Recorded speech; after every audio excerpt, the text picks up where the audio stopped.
Dámy a pánové, vítejte na letošním Smart Business Festivalu. Vítejte v Praze na Žižkovské vysílací věži, odkud jsme pro vás naši dnešní akci připravili. And now let's switch into English because this will be the main working language of our event today. Apologies to all our Czech colleagues who are staying here with us in our beautiful capital city of the Czech Republic. But let's understand that because this Smart Business Festival is very much international. At about 2/3 of our speakers will be coming from abroad. It will be easier to communicate the content of the event in English because we would like to be very much interactive. We would like to communicate with all those who are joining us from various countries all over Europe. And we would like to have an efficient and fruitful discussion with our speakers who will be coming from not only Czech Republic, but also other 9 countries all over the Europe. Ladies and gentlemen, we are Czechino. I'm Tereza Šamanová, CEO of Czechino Association, and it will be my great pleasure to be the moderator of today's event. Please let you believe that this Smart Business Festival is not pretty new concept of an event or project. It's already 7th annual event. And since the very beginning of this tradition of Smart Business Festivals in Czech Republic in 2015, we're focusing on bringing news and tips for smart entrepreneurship for those who are producing or using digital innovation in their business. We are trying to share good practices in cross-border manner, bring new inspirations, and also to start collaboration on new projects. In 2015 and 16, we were in fact the first in Czech Republic who was trying to bring comparisons of philosophies for Industry 4.0 from various countries. In 2017, we were the first pioneers who has started to speak about digital innovation hubs. And this year, we're finally very happy to see that the new European digital innovation hubs have been selected all over the Europe. 5 of them are also based in Czech Republic. And this annual Smart Business Festival intends also to introduce their activities and to bring to SMEs and also smaller public organizations the overview of their services, projects, and help they can expect from these European Digital Innovation Hubs. And not only about European Digital Innovation Hubs will be this annual Smart Business Festival. It will be about really a very colorful exchange of news from countries from the north, south, east, and west of Europe who will be bringing their news within the morning program. So this is Smart Business Festival this year. This is what we are trying to bring. And hereby, it's my great pleasure to welcome all of you who have arrived here to Prague, to Žižkov Tower, and also our participants in online who are observing us from all over the Europe. Firstly, we would like to open the session with the welcome speech of the lady that is in gestion for innovation within the Czech government, Mrs. Helena Langšádlová. Unfortunately, in the very last minute, just yesterday, apology from the Secretariat of Mrs. Minister has arrived. So we really regret to not to have possibility to profit from the physical presence of Mrs. Helena Langshadlova. Nevertheless, Mrs. Minister sends us her nicest regards, wishes all the best to our event today. And unfortunately, she cannot be with us today, but she promised to visit some of our next events. So, in fact, the welcoming words from the side of the Czech government are coming from Deputy Minister of the Ministry of Industry and Trade of the Czech Republic, Mr. Petr Očko, who is also Director General of Czech Invest Agency, and whose section at the ministry is in charge of European digital innovation hubs. So please, my dear colleagues, let you put the video on. Ladies and gentlemen, distinguished guests, I'm very happy that I can be here with you, at least in this form, at Smart Business Forum. It's my great honor to be able to share with you some points regarding the priorities of the Czech presidency of the European Union in relation to the digital agenda. We have now on the table many digital legislative files, and Czech presidency wants to make real progress in them. I would like to mention especially Artificial Intelligence Act, that is a legislative file that will frame the future of artificial intelligence based on human rights and fundamental rights of people here in the EU. The another file that we want to actually shift significantly forward is so-called Data Act. The objective of Data Act is to unlock the potential of business data for innovation and also to create conditions and criteria for sharing the data with the governments on the conditions that are related, for example, to emergency situations or exceptional needs. We have also a lot of priorities that are influenced by recent and unfortunately still ongoing Russian aggression in Ukraine. So our priorities are also related to cybersecurity or disinformation. We definitely support all the activities that help small and medium enterprises to actually accelerate their digital transformation. I'm very happy that now we have in place Digital Euro program, and we have first digital innovation hubs, European digital innovation hubs in place. In Czech Republic, we now have already 5 digital innovation hubs, and hopefully it will be 6 soon. We support these activities also on the national level. We have several programs that are financed from the Recovery and Resilience Facility under the Czech National Recovery Plan. And we believe that they will help to accelerate digital transformation of the Czech economy.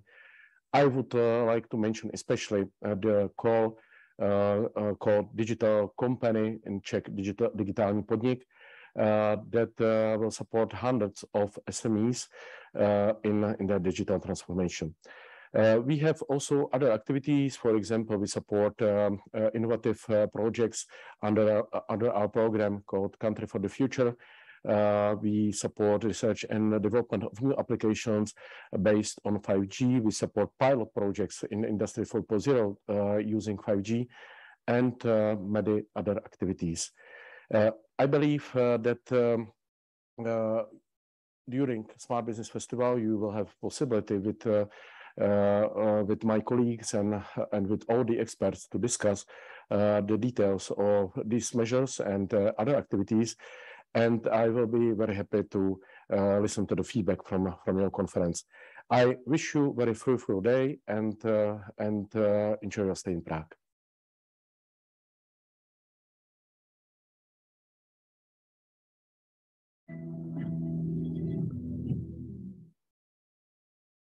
Well, so this was the foreword by the Ministry of Industry and Trade and by Mr. Deputy Minister Petr Očko. Let you be aware that Smart Business Festival, of course, reflects all the activities in the top to bottom sense.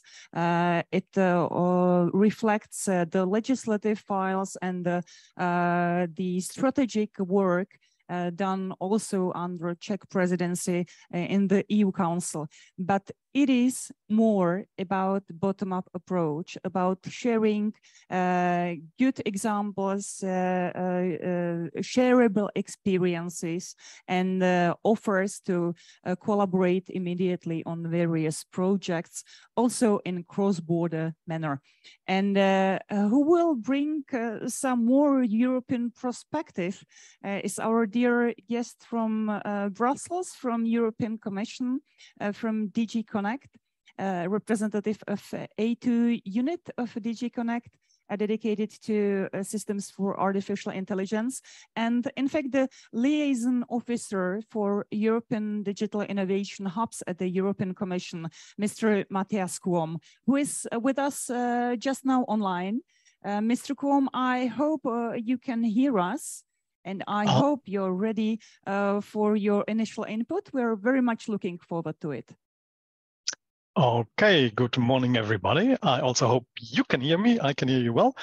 Yes. Greetings from Brussels, and I'm really delighted to be invited to this conference because when I looked at the draft agenda, I already saw how international this community is working. It not only addresses the digital transformation demands in the region, it already has a lot of connections with other partners across Europe, and that's what we are looking for. So perfect. And then the title, it's smart business. It's not so much talking about digital. We tend to talk too much about digital, and of course, we think digital is important to make business smart. But in the end, what we want to achieve is that every business, every small business in Europe makes use of technologies in a smart way. And this is then also the idea of our digital innovation hubs, that we want to help SMEs in their digital transformation and make them smart. So really delighted to be here, and I would like to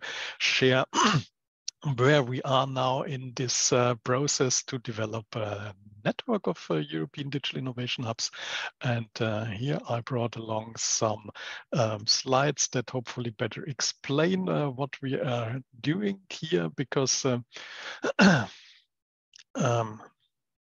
we have now already for a couple of years digital innovation hubs ongoing also in the Czech Republic, and we now want to make the next step, the next progress in this initiative by establishing a network of European digital innovation hubs.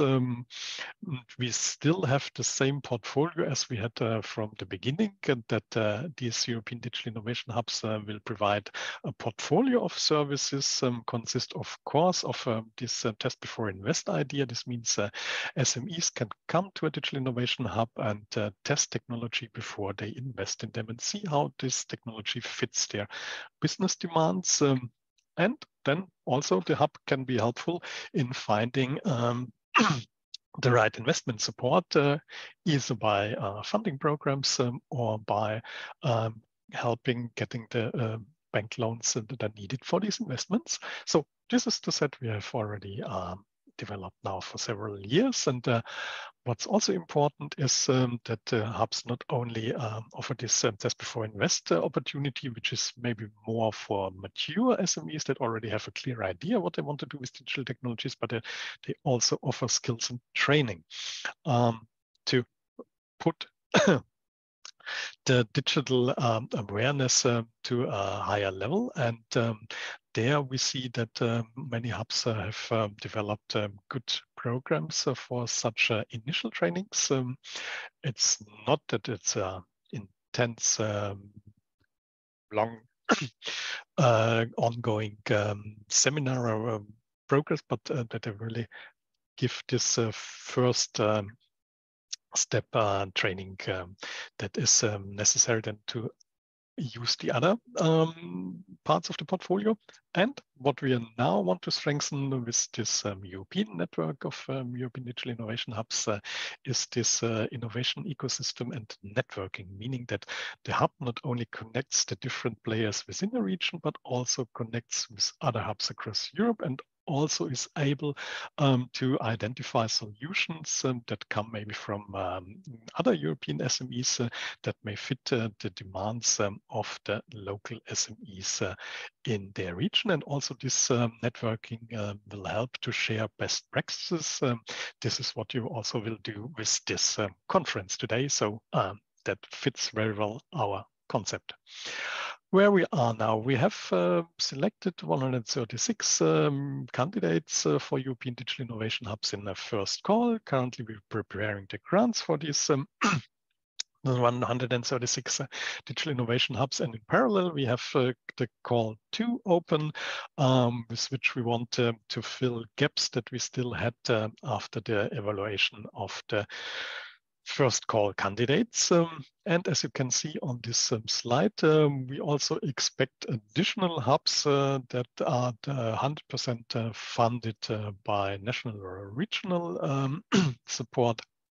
And when we then count all this together, we expect a network of 180 or up to 200 European digital innovation hubs that will soon be ready across Europe. And what this means for the Czech Republic was already mentioned by Peter Oczko. It's that we will now from the first call have 5 European digital innovation hubs that are already well distributed across the different regions. And we also hope that in the second call, we will have a good proposal for 6th candidate that will then address the most northern region in Czech Republic, and with this fill the portfolio that we have. That's already very good on the one hand addressing horizontal technologies like cybersecurity, but also addressing different sectors. Maybe the most prominent is here manufacturing, which is important for different regions, but we see also energy, healthcare, and so on will be addressed by these hubs. And for each topic where an SME wants to support that's not directly in the competence of the regional hub, the network of European Digital Innovation Hubs will help to find a solution for that. So this is this idea of the network of European Digital Innovation Hubs. And on this slide, you can see that we already have a good distribution of these hubs across Europe. That's the result that we will have from the first call. And with the second call, even the small gaps you might see, then hopefully will be filled. As I said, we are currently preparing the grants. I think a third of these have already received their grants, and most of them will be ready to start beginning of the next year. And what I also want to highlight is that we will now have for this network of European Digital Innovation Hubs unified measurement with this digital maturity assessment. So every hub will use the same standardized digital maturity assessment to see how the SMEs and also public sector administrations that will be the new clients in this program really develop their skills in the use of digital technologies during their during their visit at the Digital Innovation Hub. And with that, we then can also compare how successful different measures will be, how successful the whole initiative will be. And this is a bit what I call eat your own dog food. We talk a lot about how important it is to better make use of data, that SMEs still don't make full use of the potential of data, but also for ourselves, we want to make now with this new program better use of data to understand what measures are really effective, how we really progress with these initiatives and where we can then, if necessary, optimize the program with future calls. And one aspect might also be that we will then extend the network across the European EU countries that are currently part of this network. And well, that's where we are. And what I now would like to do is to wish you much success for this conference. As I said in the beginning, I think the agenda is well set. I think the participants are highly motivated to exchange their experiences they already have in the digital transformation support. We really see the necessity to increase this digital transformation support, that not only the advanced SMEs will benefit from such measures, but that will really address the broad majority of SMEs across Europe with good ideas how they can make their business smarter than it's already now. So, good luck and good success for your conference. And now I hand back to Ms. Samanova.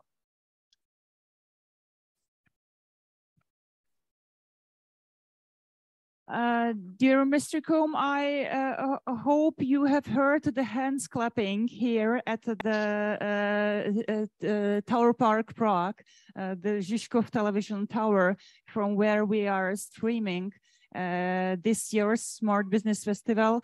Just a technical remark, could you please end the screen sharing so that we would see your face again? Yes. So, wonderful. Yep. Wonderful. That's it. So this was a little bit of European perspective. And I hope, dear attendees and participants, that you have already spotted the Czech path in the presentation of Mr. Combe, because there have been several spots of European digital innovation hubs selected in the Czech Republic. They are 5, in fact. You have seen maybe the abbreviation CIH, which means Cybersecurity Innovation Hub. Please let you believe that it's us. Czechino is immanent part and partner of this selected European Digital Innovation Hub. And in the afternoon session, we will have all the 5 Czech EDIHs, EDIs, like it's somehow said familiarly, and they will be introducing their activities. Some of them are already here with us. Some of them will join us physically during the lunch pause. So please let you hold on till the afternoon, and you'll have the unique opportunity to see all the 5 Czech edits on the spot. And you will hear really very exact tips and very exact description of their services that they would like to offer to their clients, SMEs, and public organizations. So thank you, Mr. Combe. Many thanks to Brussels, to European Commission. It was a great pleasure to have you here. And now, as we know that you've got a very busy agenda for today, and that you won't be able to stay with us for longer than for some few minutes, I can wish you a successful day, and I hope the collaboration with the Czech partners and Czech European Digital Innovation Hubs will be more than satisfactory for you. So yeah, I really look forward to this, and thank you, and also hope that in the near future I will be able to come to Prague, this wonderful city. Yes, so it would be our great pleasure. So thank you once again for your input. And now let's get back here to Prague, because what is very important to say that this annual Smart Business Festival could not be organized without help of our dear partners. It is good to emphasize that we have for this event auspices from the Czech government, also auspices from the Czech presidency and the EU Council of Mr. Minister for Research, Development and Innovation, Helena Langšádlová, from Minister of Foreign Affairs, Jan Lipavsky. Ministry of Foreign Affairs is highly interested in the international context of this event, and that it's mainly Czech branch of Enterprise Europe Network, led by Technology Center of the Czech Academy of Sciences, who has enabled us with its kind support to organize the event. Silvia Jirásková, coordinator of Czech Enterprise Europe Network, will be also present in the morning program and is here with us. And also, who I would like to welcome here on a stage, our dear host of today's event, Czech Radio Communications, České radiokomunikace, who are the owner of this wonderful building, wonderful tower with the greatest view in Prague, and who has enabled us kindly to organize the event here today. So Anna Tumová is here with us. She's a marketing manager, a communications manager, and spokesperson of Czech Radio Communications, České radiokomunikace, and she would like to deliver her welcoming words. Good morning, dear ladies, gentlemen. Please let me welcome you in Žižkov Tower, which is a part of our infrastructure. We are happy that Czech-in ordered us a beautiful weather today because it's been really foggy in Prague lately. So let's enjoy the beautiful day, the beautiful view. We are, as I mentioned, we are infrastructure company, and Žižkov Tower is one of those iconic towers we own. The others like Ještěd, Praděd, maybe local people would, of course, would know that. We have in general more than 1,200 towers across the Czech Republic. Like 300 of them are bigger ones and several of them iconic, like I mentioned. Maybe just a couple facts about Žižkov Tower we have been in. It has 216 meters height, and we are now sitting in 93 meters. I don't know if you felt your ears while going upstairs in the elevator. It's very fast. It gets us to 93 meters during 9 seconds, I think. And we are not only about buildings, but we are about technology. We are covering the whole Czech Republic with the TV transmission, TV signal. And right in this building, there are our technical guys keeping an eye on the TV for 54% of Czech households. The other very important part of our core business is the radio signal transmission, which is DAB, digital audio broadcast. The same as for television, which is DVB-T, which is digital video broadcast terrestrial.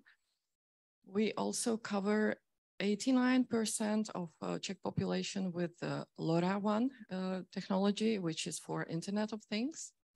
And this is the way we appreciate, this is where we really appreciate the cooperation with Czech-Inno, because we are running together a number of projects for not SMEs only, but also for political, for government on the different levels in Czech Republic.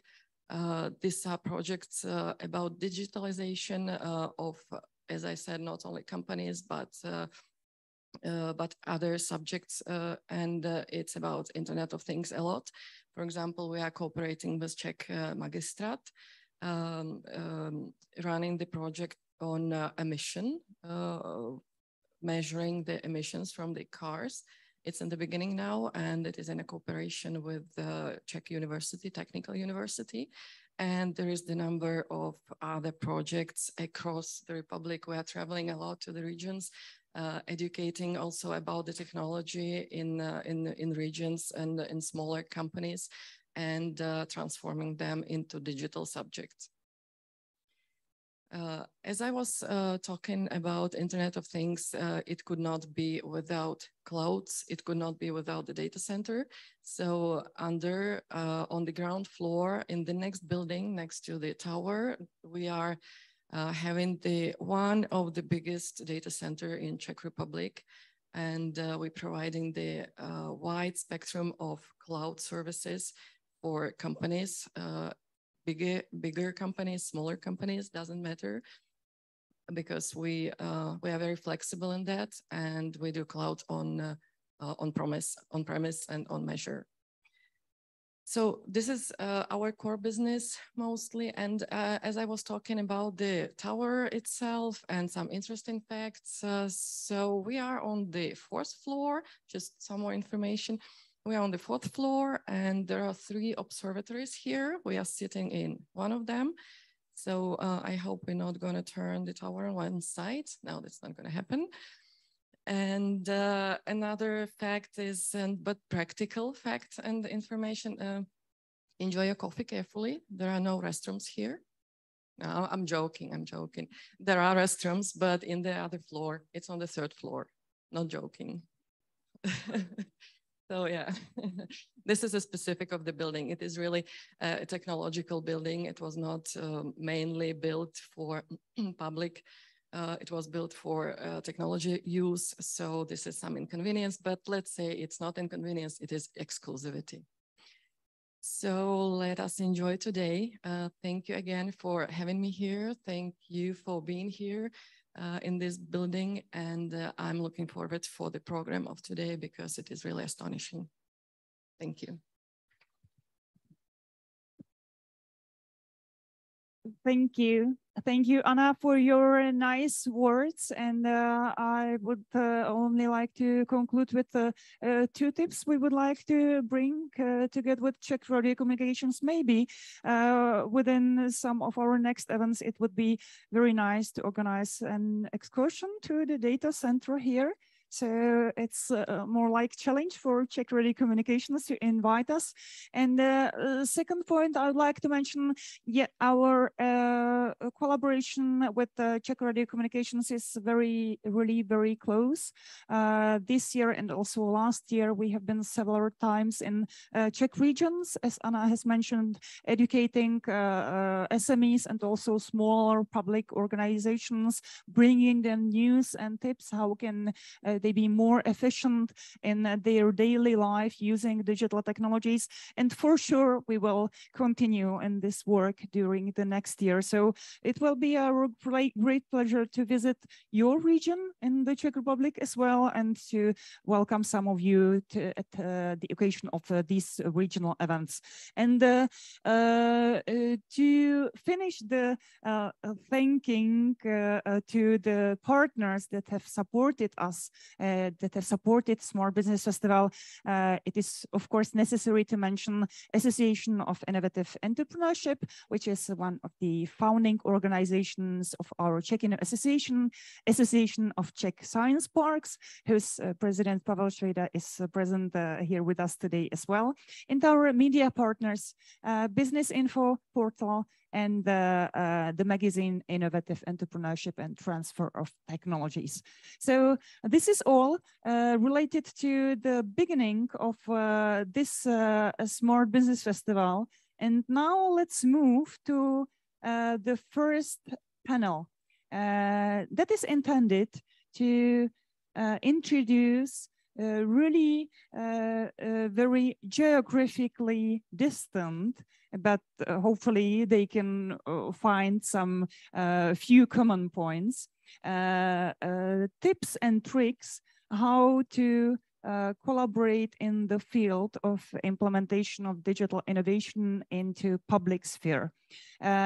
We have here 4 speakers listed in this session. One of them is physically here with us, Ludovico Lopez, our precious international Spanish guest, who will be very soon delivering his presentation. And the rest of us is joining online. So it's Ludovico from Spain, Esa Kokkonen from Finland, from Tampere, Baltic Institute, Finland. Esa is the director of this institute, which is organization coordinating the macro-regional strategy for innovation for the Baltic region. And then we have Alexander Jurčák joining us from Kiev, Ukraine, one of our very precious guests from Ukraine, where it might seem that the digital innovations are not advancing, but the opposite is true. Because we already have some agreements, we already have some events, submitted projects together with Ukrainian partners, and we are very happy to have Alexandru here today. I have noted that Petko Georgiev from Burgas, Bulgaria, has some difficulties to join us. Let's be patient. Maybe he will manage. Otherwise, we have here at least Spain, Ukraine, and Finland, who has already joined the panel. And I would like to ask now Esa Kokkonen from Baltic Institute, Finland, physically based in Tampere, to deliver his presentation. Welcome, Esa, and we are very happy to have you here. Good morning. Thank you, Teresa, and very happy to join and having a chance to contribute to your event. Will you share my presentation from there, or okay, should I do it from here? Well, it would be better if you would share it yourself. Otherwise, right, we are ready to do so. Yes, so I will do it from here. So just a second. Meanwhile, I can say that although we are geographically very distant, we already have started the collaboration with Baltic Institute Finland. We have submitted one Horizon Europe proposal together, and hopefully the collaboration will continue. Yeah, we can see your presentation, Esa. Yeah, wonderful. Yes, but could you please put it into a presentation mode so that it would I just did it, but realized that I can also see the screen, that it's not. I see it on the presentation mode, but for you it's. But anyway, we can. It seems to be. You can calmly continue. Not. I don't know how to. Maybe I just need to do it without the presentation.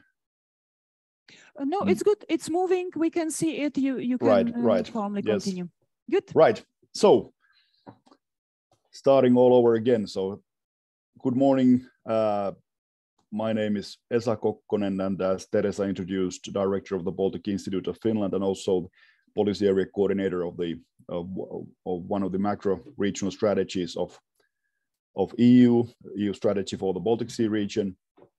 And now in this presentation, focusing on Tampere, our home city and region where we are based, and serving as a in-house agency for city of Tampere in the promotion of innovation and business and urban development through international collaboration. So this is Tampere's little story, or just an introduction to Tampere as an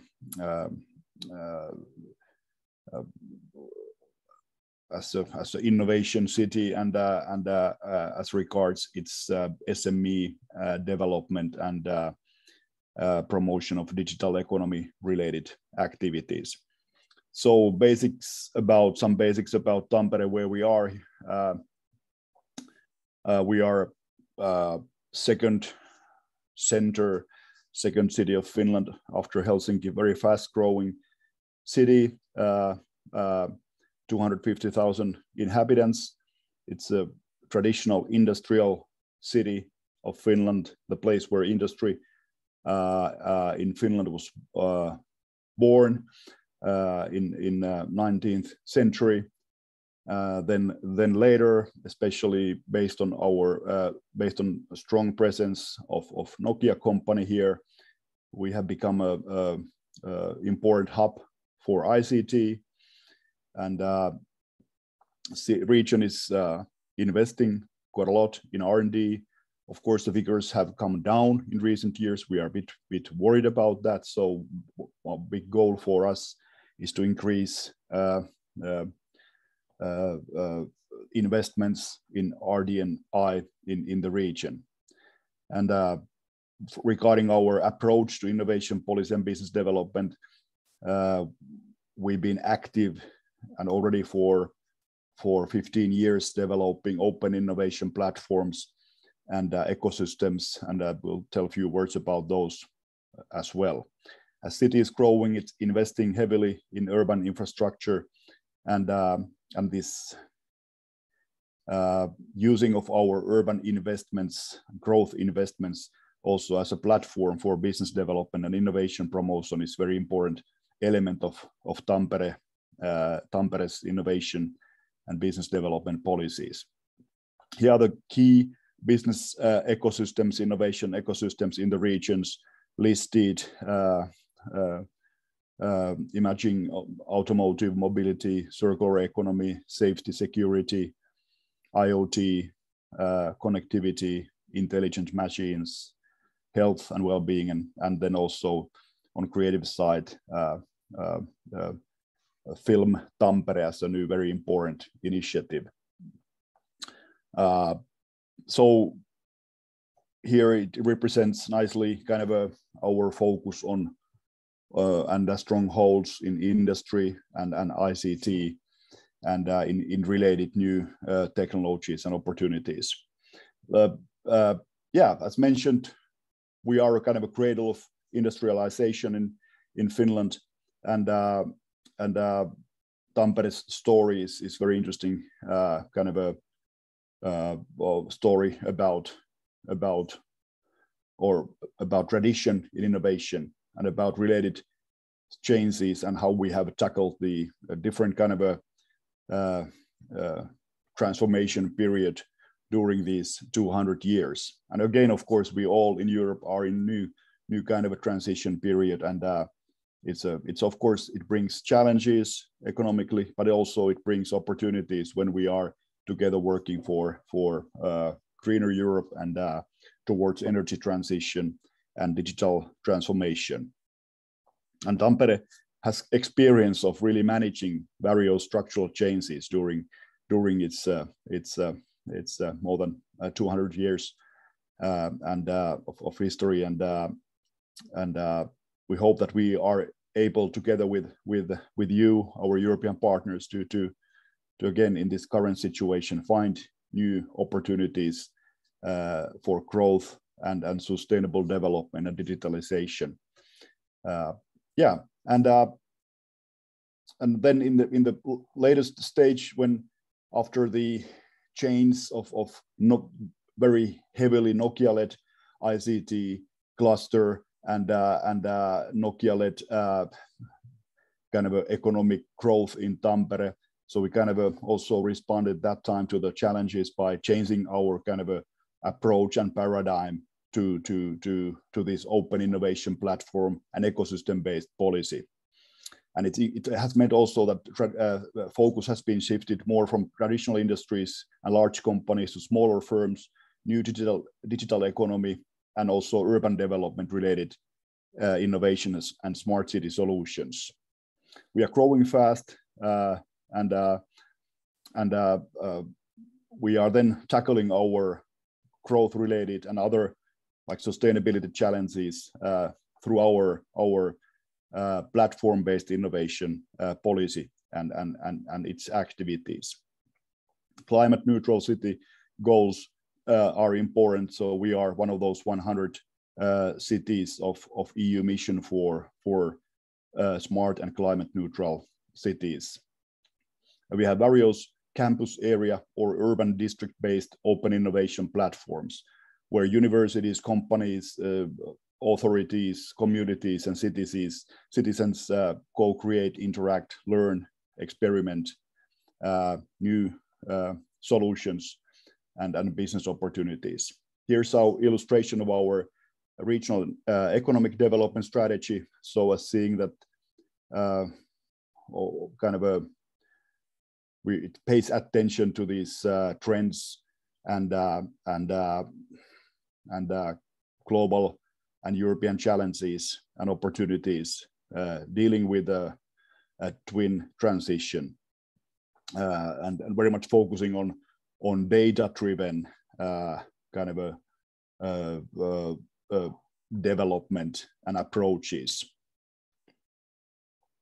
just a few examples about our kind of a ecosystems and development programs. Here's one about sustainable industry program. It's kind of a hub of smart. Tampere is a hub of smart and sustainable manufacturing in Finland, and having especially strong expertise in robotics, Industry 4.0, machine vision solutions, and imaging.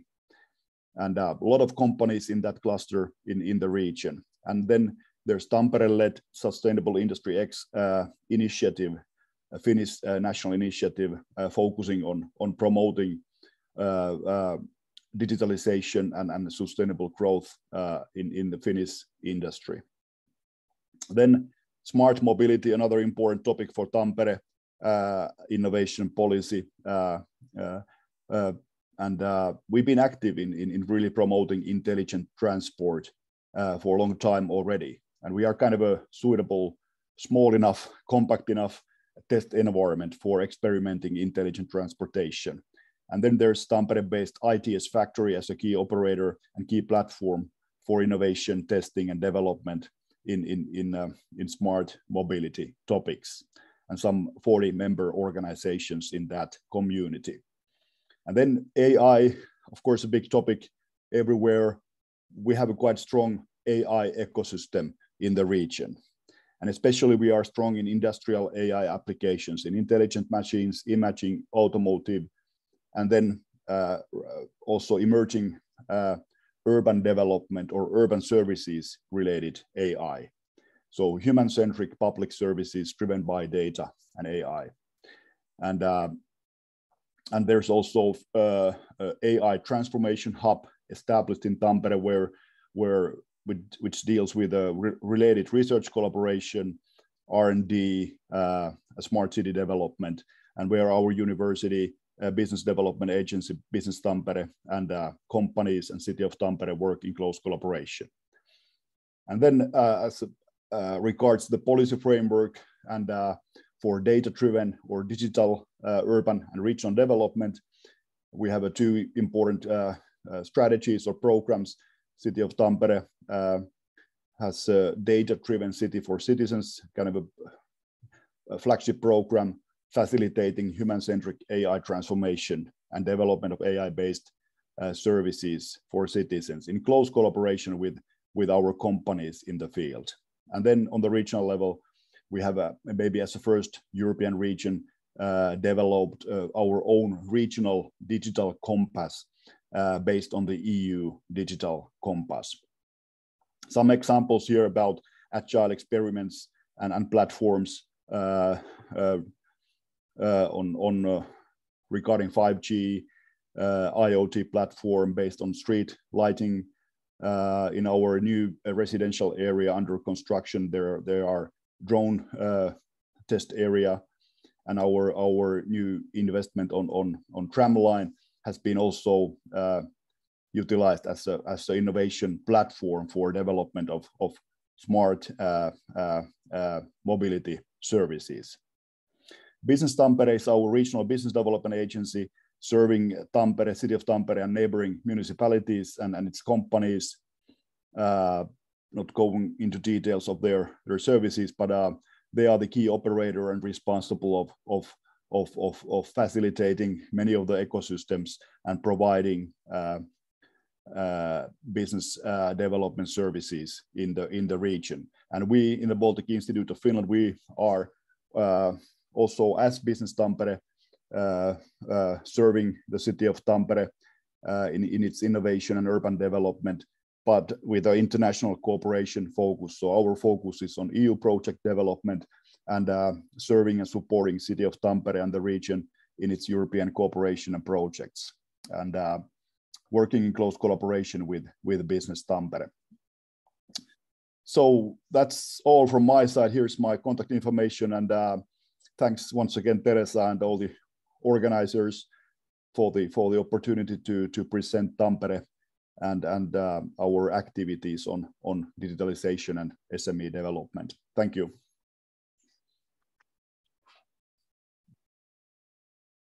The hands clapping goes also to Esa Kokkonen in Tampere. And I hope, Esa, you can stay with us till the end of the panel, 10:45. Is it all right? I can stay for a while. Unfortunately, there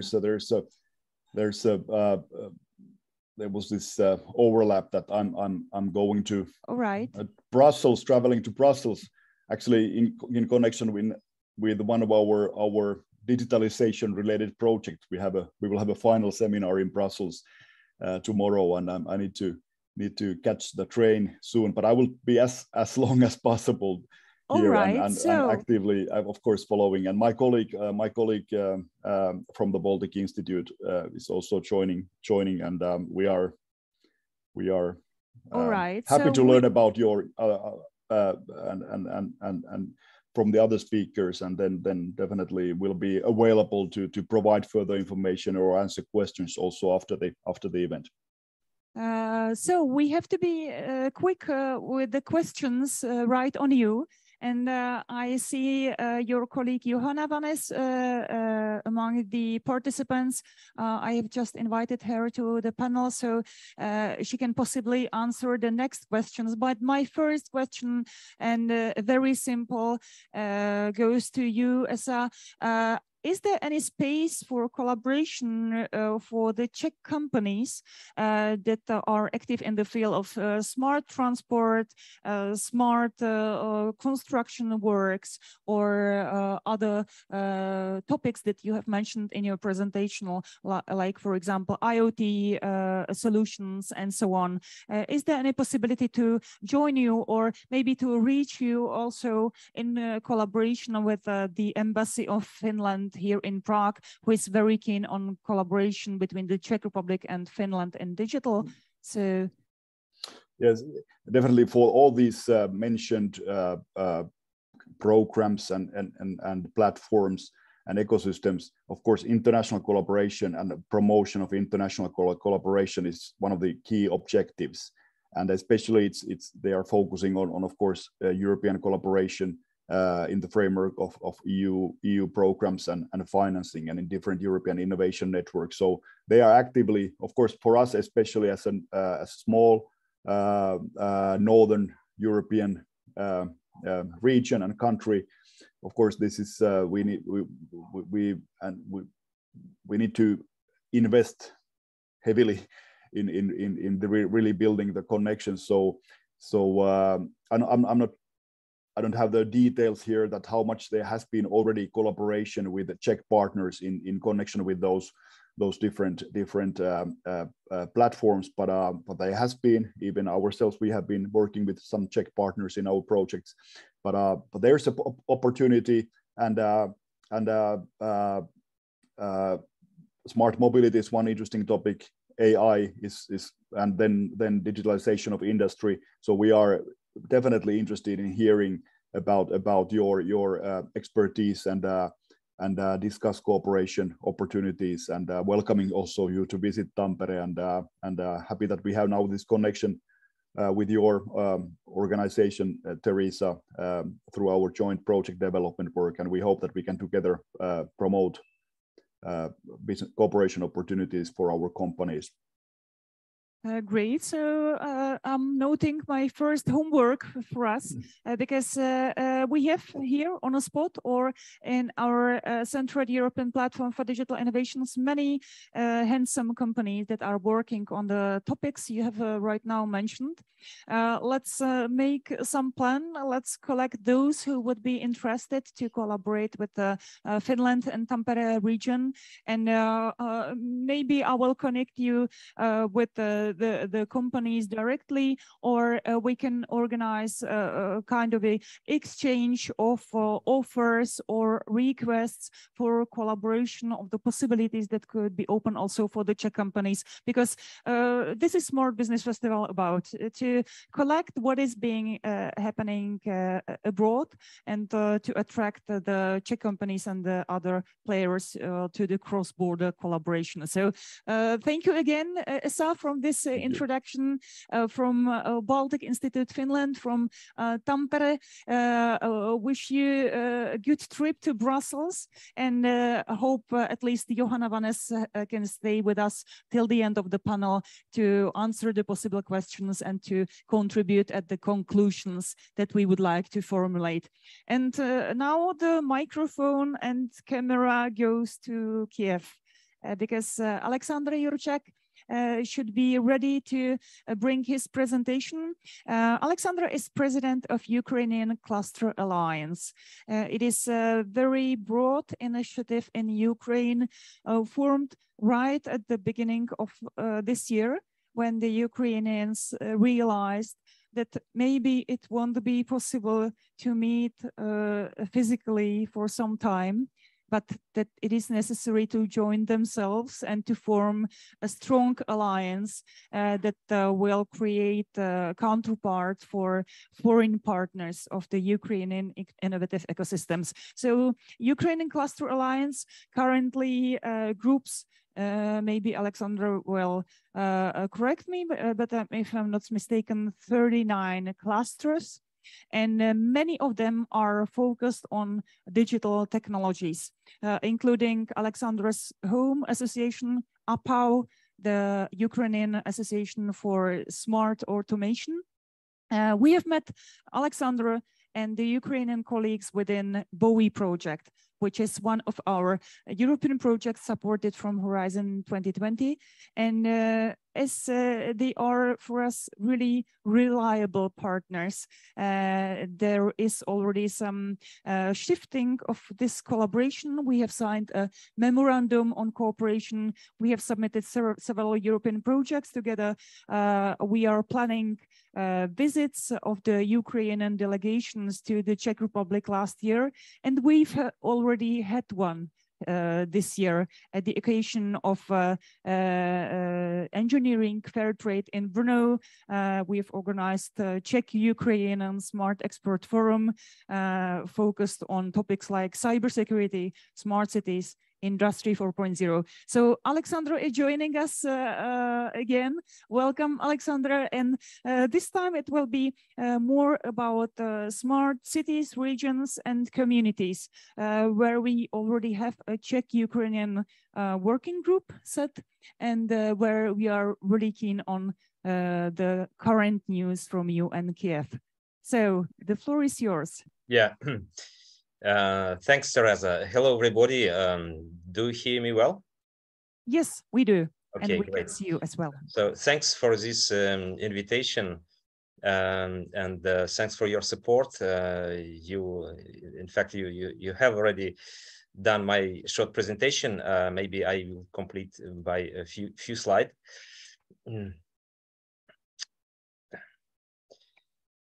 So I hope you see my screen. Yeah, we see it. So, great. Yeah, great. So as Teresa said, I represent Ukrainian Cluster Alliance. So we have a bit more today members, about 40 clusters. Recently, some medical cluster were joining us, and that's true that we were organized at the beginning of this year. In fact, it's the beginning of the war. We can say that the war united the Ukrainian cluster, because before we were very fragmented. Even we tried to do some, cluster movement in Ukraine. So in the Ukrainian Cluster Alliance, you find, in fact, almost 10 clusters which really dedicated to smart technology. Typically, they represent industry automation, IT, engineering, machinery, metalworking, and so on. And of course, we have some other cluster. We are a member of European Cluster Alliance, so we collaborate closely with other European cluster on the European Cluster Collaboration Platform. And we are happy to develop this collaboration also with Czech partner.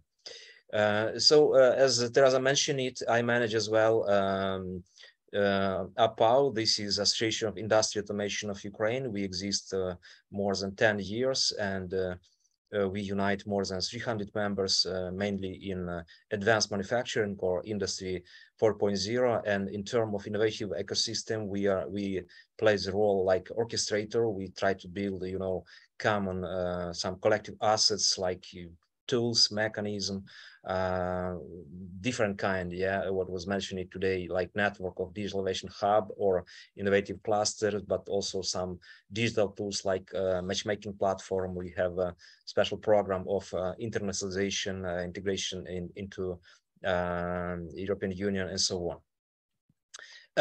Well, today the world, of course, we try to be aligned with European clusters, European colleagues in in traditional, I would say, innovation topic like double digital green transition. But today Ukraine faced other challenges, and I would say that the main challenge is a big challenge for us, how to be resilient in this time. And we know the answer.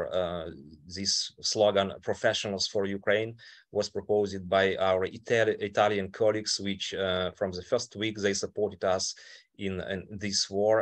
And it means, the meaning is that professionals of all country, of all industry, should be united together to and to focus on not just on resilience, value chain, supply chain, but to be resilient together, facing common challenge, because they are much bigger than yesterday. It's not that today I would say that the discussion is changed. We are not talking just about sustainability or digital green transition in terms of economic development, but there are other challenges in food security, energy security, other kind of security, safety, and this is also change the discussion how to use technology to respond to these new kind of challenges. And here a few examples how we use also as well technology to respond together to all these needs and new challenges. For example, together with European colleagues and European Union, from the first week of the war in Ukraine, there was launched a marketplace, typical, very old digital tools, but of course we use it to better understand, to better analyze from one side what needs Ukrainian players, Ukrainian SMEs, and from another side what European cluster can propose like offer, and then we can just look if there is matching of that. And there was let's say first small discovery on the first week of the war, that typically Ukrainian colleagues proposed something like humanitarian aid, when the Ukrainian cluster told more about about how to develop, how to support economy and SME, because we want keep working, not just to be everybody to be refugees. So this was, let's say, small discovery, but due to these small tools, we took decision end of the March, and we turn discussion to another direction, how to support Ukrainian SME in their operation, not just to support refugee and humanitarian aid. And we established this format, cluster to cluster meeting, which very quickly led us to first memorandum of understanding. And I would say that with Czech partner, we were the most successful in that. So today we signed it with let's say with Teresa and cybersecurity hub, check-in cybersecurity hub, smart region and cluster industry 4.0 from Brno. We signed an agreement, so we forecast action plan for the next year. There are 3 big events, and we started already B2B exchange. For example, several weeks ago, we started exchange with smart regions cluster, Martin Babushka, and so we will have next meeting next week, by the way. And there is a large topic of discussion.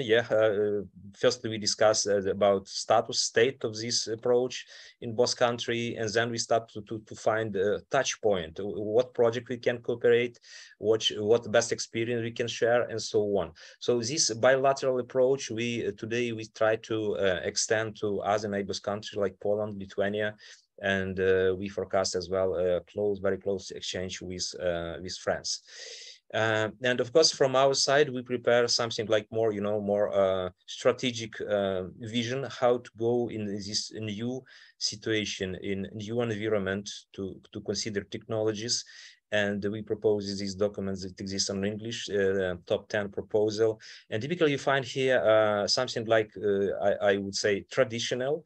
And everybody talked in Europe about, of course, about tools like Digital Innovation Hub, how to develop accelerator incubator, industry roadmap of digital transformation, industry per industry, and so on. But you see here a new initiative which driven by the war, by the situation in Ukraine. For example, we consider how to create emergency support center for critical infrastructure, just because, especially with this new attack of Russian terrorists on our cities, we have big problem with critical infrastructure. So we should change something like in not just the level of technology, but also the level of processes, people, administrative measure, how to react to the new this emergency situation.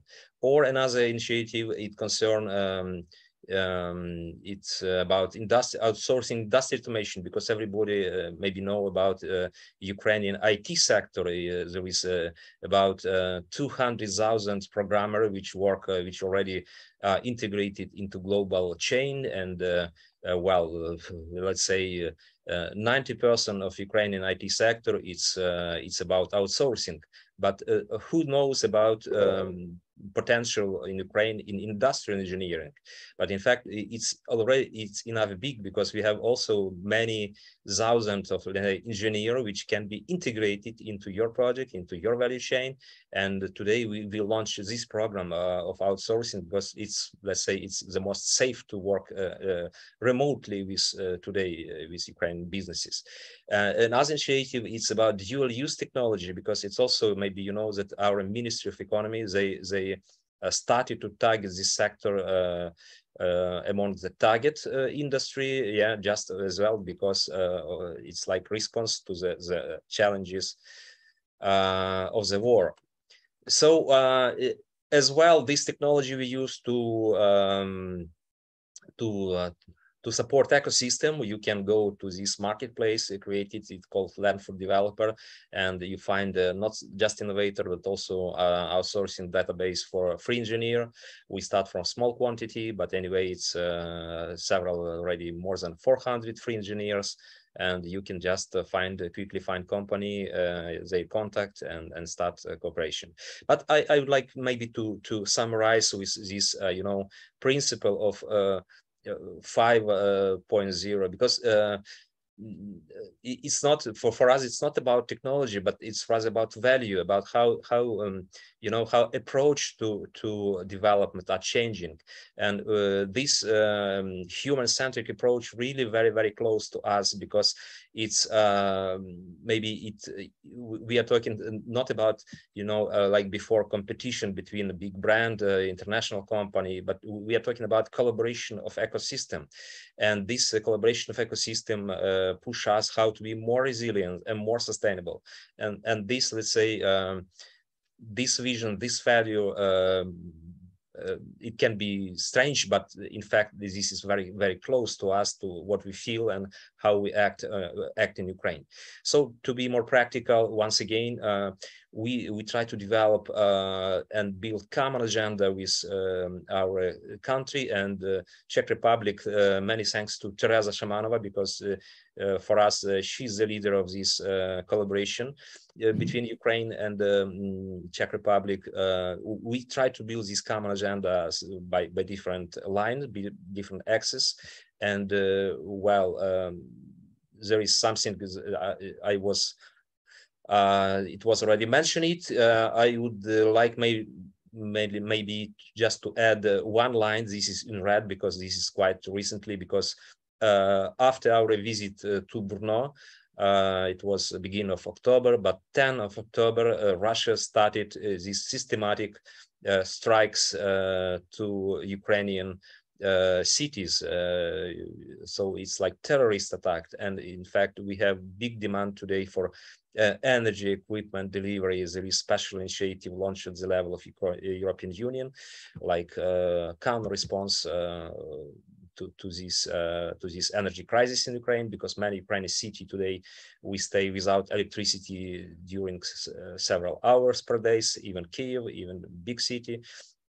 So, and we try to collaborate with clusters as well, European clusters. There is a list of equipment to be delivered.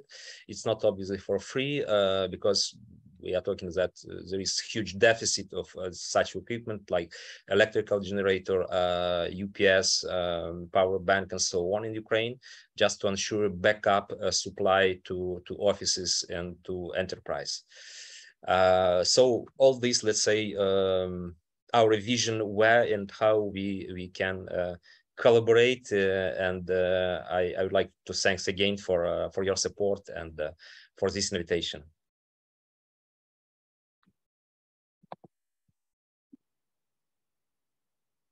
Hands clapping goes to Kiev. Thank you very much, Alexander, for your presentation. And please let you be assured that all the signatories of the memorandum of Czech-Ukrainian collaboration in the field of digital innovation are either already here on the spot in Prague at Žižkov Tower, or will join us this afternoon. So we are counting with the continuation of the collaboration in the field of smart industry and Industry 4.0, smart cities, regions, and communities, and cybersecurity as an umbrella topic that needs to be present everywhere if we are talking about digital. I've already marked your request for energy equipments, and maybe for you and also for the other participants, it would be good to say here that the Ministry of Industry and Trade of the Czech Republic has formed so-called Business Club Ukraine, Business Club Ukraina, and everybody who is somehow interested to collaborate with Ukrainian partners can simply register there, submit an offer for collaboration, and then to receive regular news from the Ministry of Industry and Trade on how to collaborate on a B2B level with Ukraine.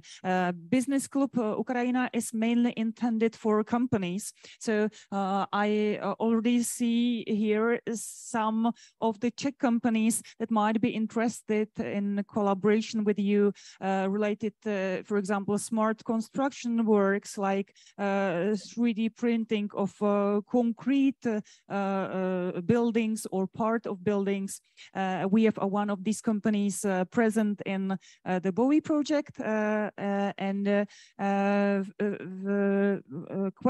first question, I have realized that maybe Alexander, you or your colleagues could tell us something about the experiments within the Bowie project, because this is our joint project where we are promoting digital innovation. If you're aware about the experiments that are being handled in Ukraine, if there are present some of your colleagues who are able to refer about the running experiments, because we have basically representatives of all the 4 Czech experiments here on the spot, or we are in very tight contact with them, and 2 of them are related to our smart medicine, telemedicine, and also using, for example, virtual reality in medicine.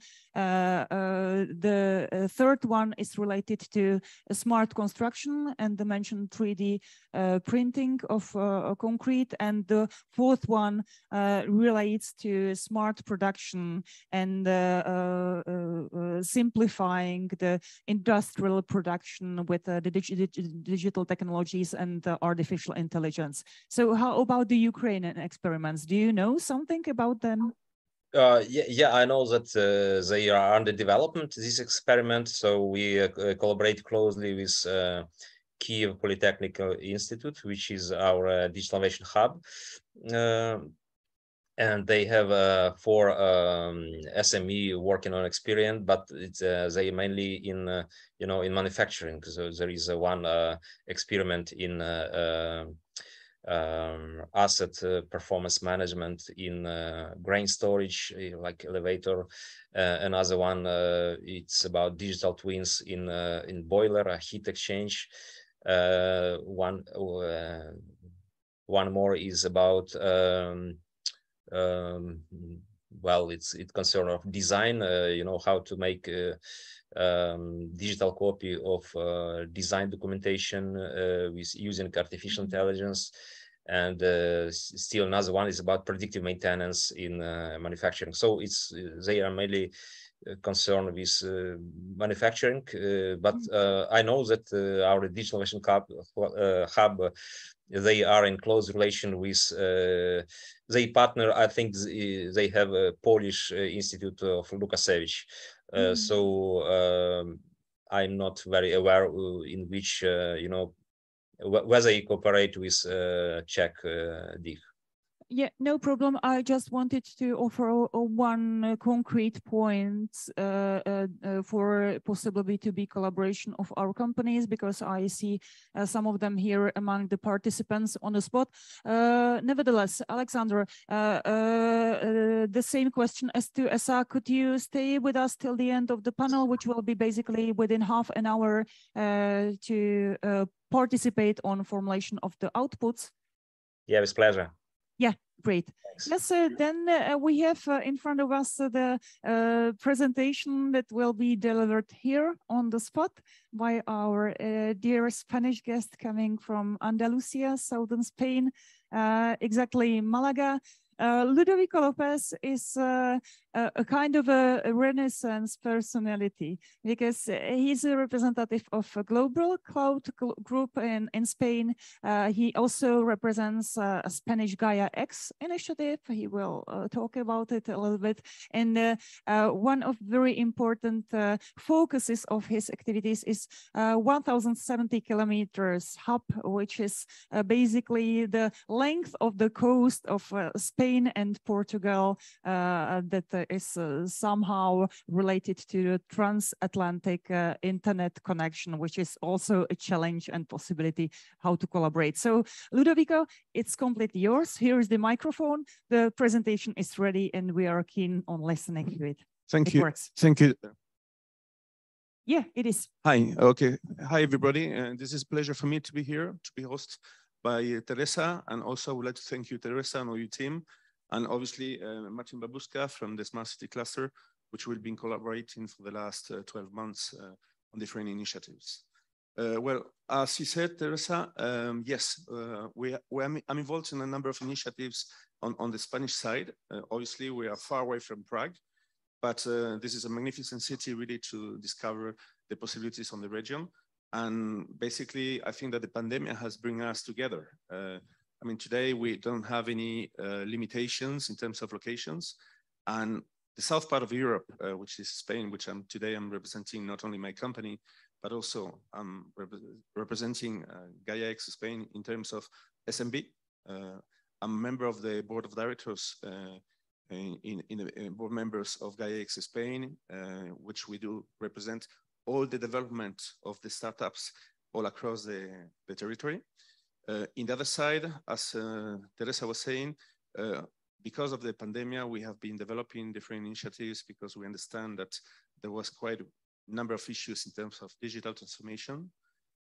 Those digital transformations, which needs the company, it's how you do it, how you actually get together to make things happen. Okay, so can you introduce first, you've got my presentation there? You can move it yourself because here's the presenter, like this. Perfect, that's what I mean. Thank you. Right, so first of all, I would like to do an introduction about my company. Well, I mean, the point is what we do and where we're standing at the moment. Cloud Global is a company which first started back in 2005, 2006. I had a vision which basically infrastructure will be a key strategic point for not only for my company, but for Europe. Today, we cannot think about Spain itself without having in consideration all the potential development of activities all across Europe. I mean, today is a fact that, we're here and we're developing a partnership with Teresa and all the possible SMBs, which will be happy to land in Spain for developing their activities as well. Cloud Global has developed a partnership with a telecom neutral operator. Obviously, sometimes we like to do everything, but sometimes we need to partner with other people. It's not about competition, but it's about competition, which means that regional companies like Aire Networks, which have been supporting our company in terms of providing a large network and making a high investment into 32,000 kilometers of fiber optics across the Mediterranean, and bringing that up to Frankfurt and London and Paris. This has really pushed up our projects, because basically, I mean, we had the vision really to have the cables on the territory, but also on the Mediterranean side. Today, most of the cables in terms of undersea projects, they go from Bilbao, Lisboa, Madrid, Barcelona. But if you take Valencia up to Murcia, Andalusia, there's still a gap in terms of the connectivity on the south, which also brings us to Portugal, but also to Latin America and also North African borders as a reference point. Today, with our partnership with Aire Networks, we are able really to deliver services across 24 points of presence across Europe. We are specialized initially from ISP as Internet Service Provider. However, today we've moved our services on critical infrastructure operator base points. So I'm going to move on to the next one. So the question is, I mean, what we do and what is my role today? I mean, I'm a member of different initiatives, which as a company owner, I'm trying to push my business like most people in Europe, but we are very concerned about our ecosystem. You know, it says, what will be the conditions really to make things happen, not only for us, but for our clients and our partners, and really it's about the infrastructure. So what we have done on the last 24 months, we worked with a group of private people in the Mediterranean, especially we would like to thank to Mr. Andrés Pedreño from Alicante, who has been pushing this initiative and is a president of our association, which is called 1070 Hub. 1070 Hub, it's the distance that we've got from Valencia to Alicante, all the Mediterranean coast going back to Balearic Islands. The main concept on this 1070 Hub is basically if you add all the capacities that you have about gaming, different nodes of specializations on the region, like fintech, cybersecurity, which is a key strategic point today for us. I mean, this morning, it was mentioned about IoT. IoT is going to be strategic in the next years to come because everything will be connected, everything will be related. So we cannot think about any deployments without having in consideration cybersecurity branches. So what we have done with 1070 Hub, Malaga Hub, it's basically a specialized nodes in cybersecurity, telecom, and cloud business. Okay, why? Because any deployments in any verticals, as you can see on my presentation, needs infrastructure. It needs to be resilient, high availability, but also you need to have the supply of electricity behind to make sure things are going to happen. There are a number of situations today, which we have focused because of the situation with the Russians, that basically the cost and the rise of electricity also it has a huge impact into the data center business, because the cost of running a data center has increased by 50 or 30%, depending on the areas, depending on the loads, but also on the optimization of the infrastructure. Today, as you said, we are bringing Czech Republic with Teresa, with Smart City Cluster, to really bring the gap together, to avoid the gap, really to make sure to understand what things have been done here, what we're doing there in Spain, and how we can really bring that together. The main point here is collaboration, is cooperation, and also is building a future together as part of the European community, basically.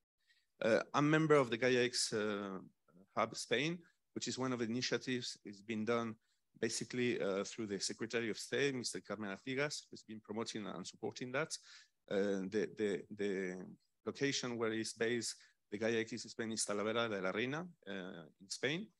And what we're trying to do with Gaia-X is basically thinking about all the interoperability of the systems, not only on telecommunications, but also from the logical point of view, how things are going to be shared. The Spanish government has created let's call it a data office, which basically are trying to identify different data lake solutions on the different sectors. Could be health, could be tourism, which is obviously a key strategic point. We have partners on the GaiaX Spain specialized on that kind of information. And obviously, depending on the node of specialization, there will be data lakes which will have to need special treatment on the way. Why? Because of GRPD regulations, but also it's about how the information is going to be used. Artificial intelligence, we have Alicante, which is one of the candidates as well for being the Office of Artificial Intelligence in Spain, which hopefully we see on the next few weeks what's going to happen with this. And basically what we've been doing there is trying to build up the ecosystem in which SMBs could come, not only from our common ground, though obviously in the different regions of the Spanish Costa del Sol, but a lot of people even from Latin America. We have already cases of companies have decided to get established in Malaga because of the ecosystem.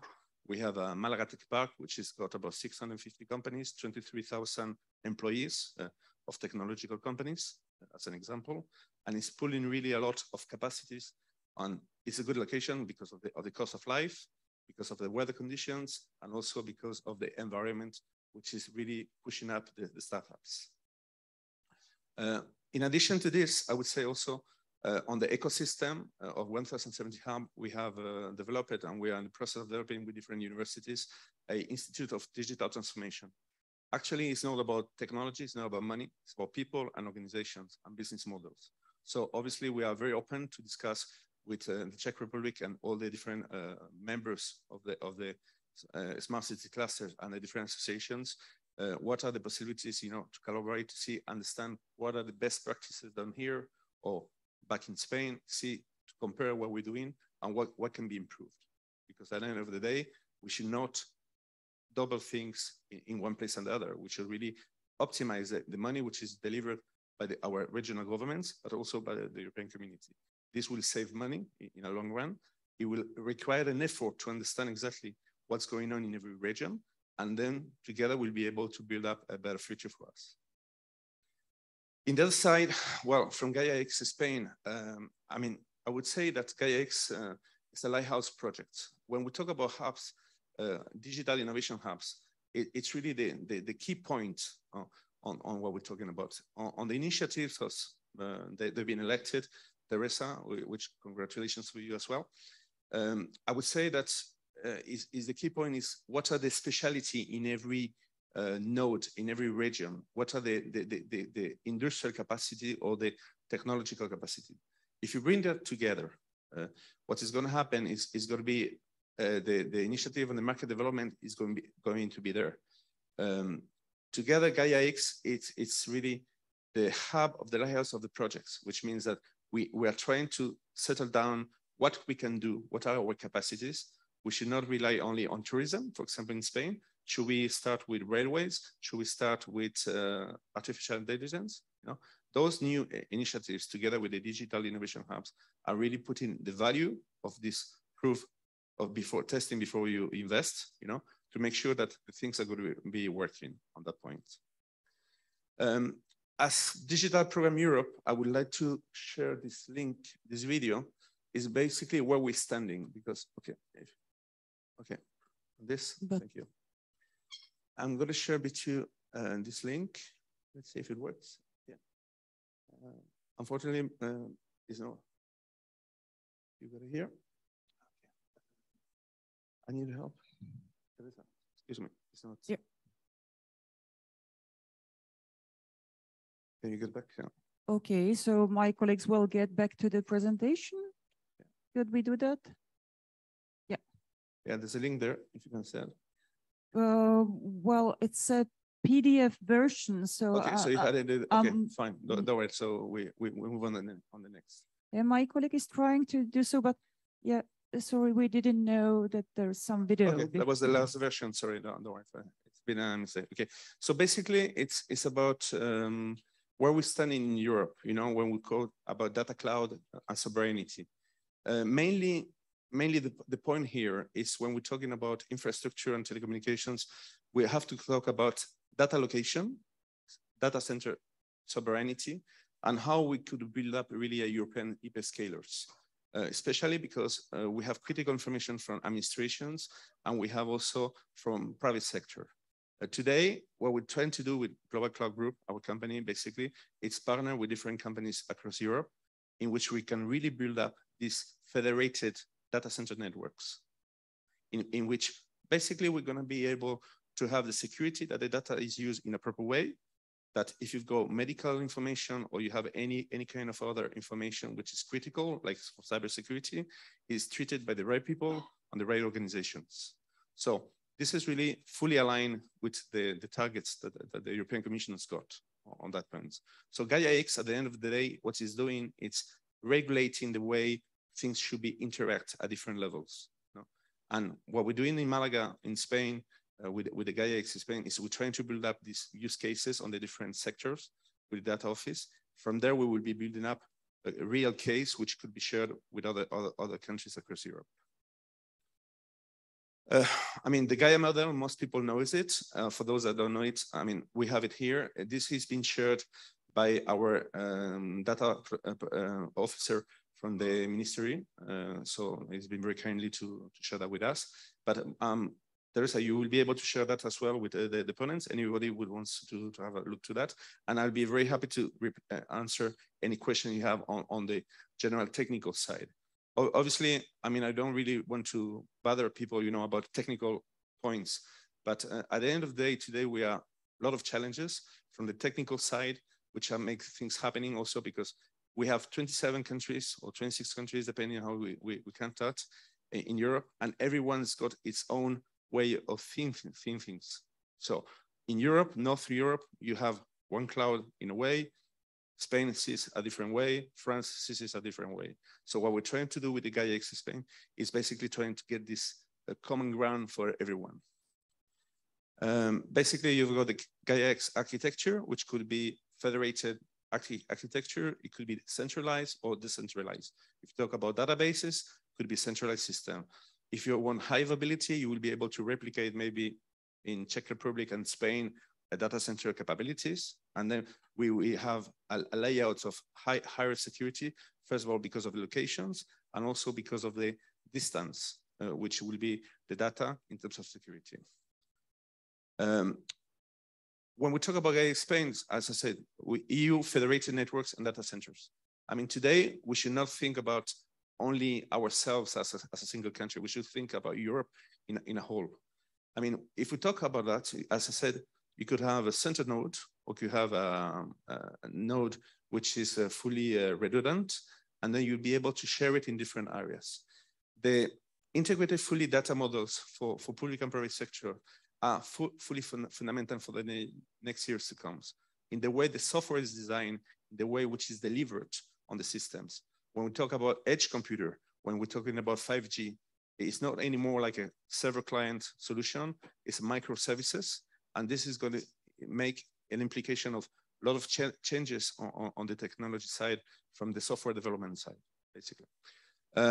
For every sector, new architecture, use of applied artificial intelligence. Okay, there are new technologies coming up, which obviously they're going to make things in a different way. Regulation from administrations, also compliance. If you go for the health sector, when you're talking about sharing information, which has been a really nightmare for all across Europe with the pandemic, in which there was not the ability to have records. Even in Spain, we have 17 comunidades autónomas, which basically everyone has got his own health system. And when you call a number because you had some COVID symptoms, you find yourself that basically they didn't have access to your files. And obviously this is a public matter because at the end of the day, even though you can have your data protected, some of the instances which are really helping you with the assistance of the doctor, they need to have that information. And this is a challenge we're facing all across Europe. Regulation also based on real needs. I mean, the difference of our approach is not that we go from the top to the down, it's from the bottom to the top, which means that we should look at every sector from the real needs and requirements that you've got. Once we identify that, then we can start talk about regulations. I mean, for years, through the European Commission and from other bodies, there's always been regulation across Europe. I mean, this is stopping us from getting advantages of what are the key strategic points that we need in every sector. What we should do really now is sit together, work through the European Commission, through the different digital innovation hubs as a really tracking point across Europe, and identify those problems. And then we can come back to the legislators and tell them, look, this sector needs this, this, this. We need such investments to make things happen. And from there, we should really be with the local companies, with SMBs, which are 80% of the total volume of business across Europe, you know, and really these things will make things happen on those sectors. It could be tourism, it could be industrial 4.0, it could be cybersecurity. As we know, we need new systems to really generate the capacities with artificial intelligence to accelerate when we don't have the laborers. You know, we need to standardize a lot of procedures and automate a lot of things. So obviously we are fully open to discuss. We have different approaches, but it doesn't mean that our approach is 100% right. But obviously it's a vision which I'm trying to bring here today in Prague. And we are really trying to build up a future for Europe in that sense. From the industrial data space, from the Ministry on Information Signature, I mean, you've got some examples of Industry 4.0, precision medicine, mobility, agri-food, intelligent tourism. As you can see, there's a very common ground with what has been discussed this morning. So obviously, what we need to do is Spain has got a large experience on tourism. We have up to 80 million before the pandemic, people coming to enjoy our coast. So please keep going and keep coming to Spain to visit us. We'll be very happy to receive all of you. But we have to look at from the industry point of view is how we digitalize those industries and how we improve that.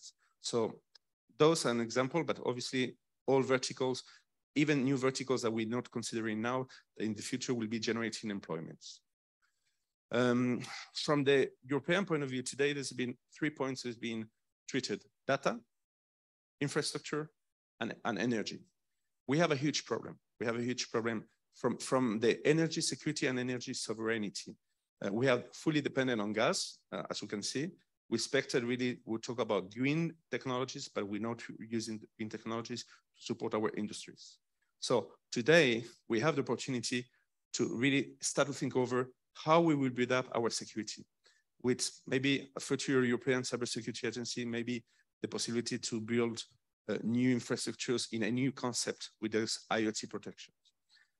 Basically. We need to advance a little bit. Yeah? Okay. 5 minutes left till the end of the panel. Perfect. So I'll keep it. So thank you very much, everyone. I mean, those are our regional and technological partners that are here.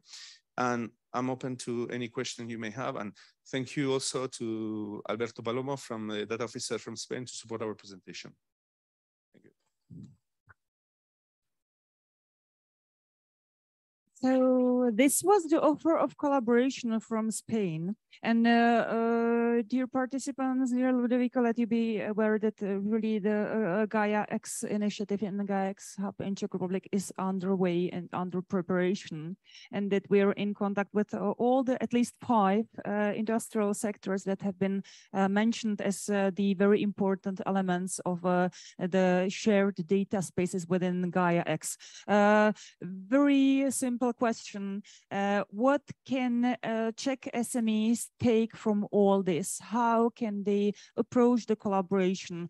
Whom to contact? Who is their counterpart in Spain, or should we collect their interest to collaborate with the Spanish partners and then get back to you?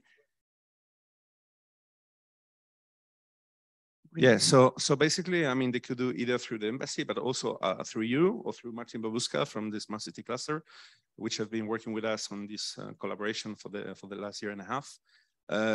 What SMBs could really expect from us, it will be a soft landing position, which basically any company that wants to do something in Spanish Coast del Sol or our Mediterranean coast, because we're talking about Alicante, where also we have a special center for receiving companies.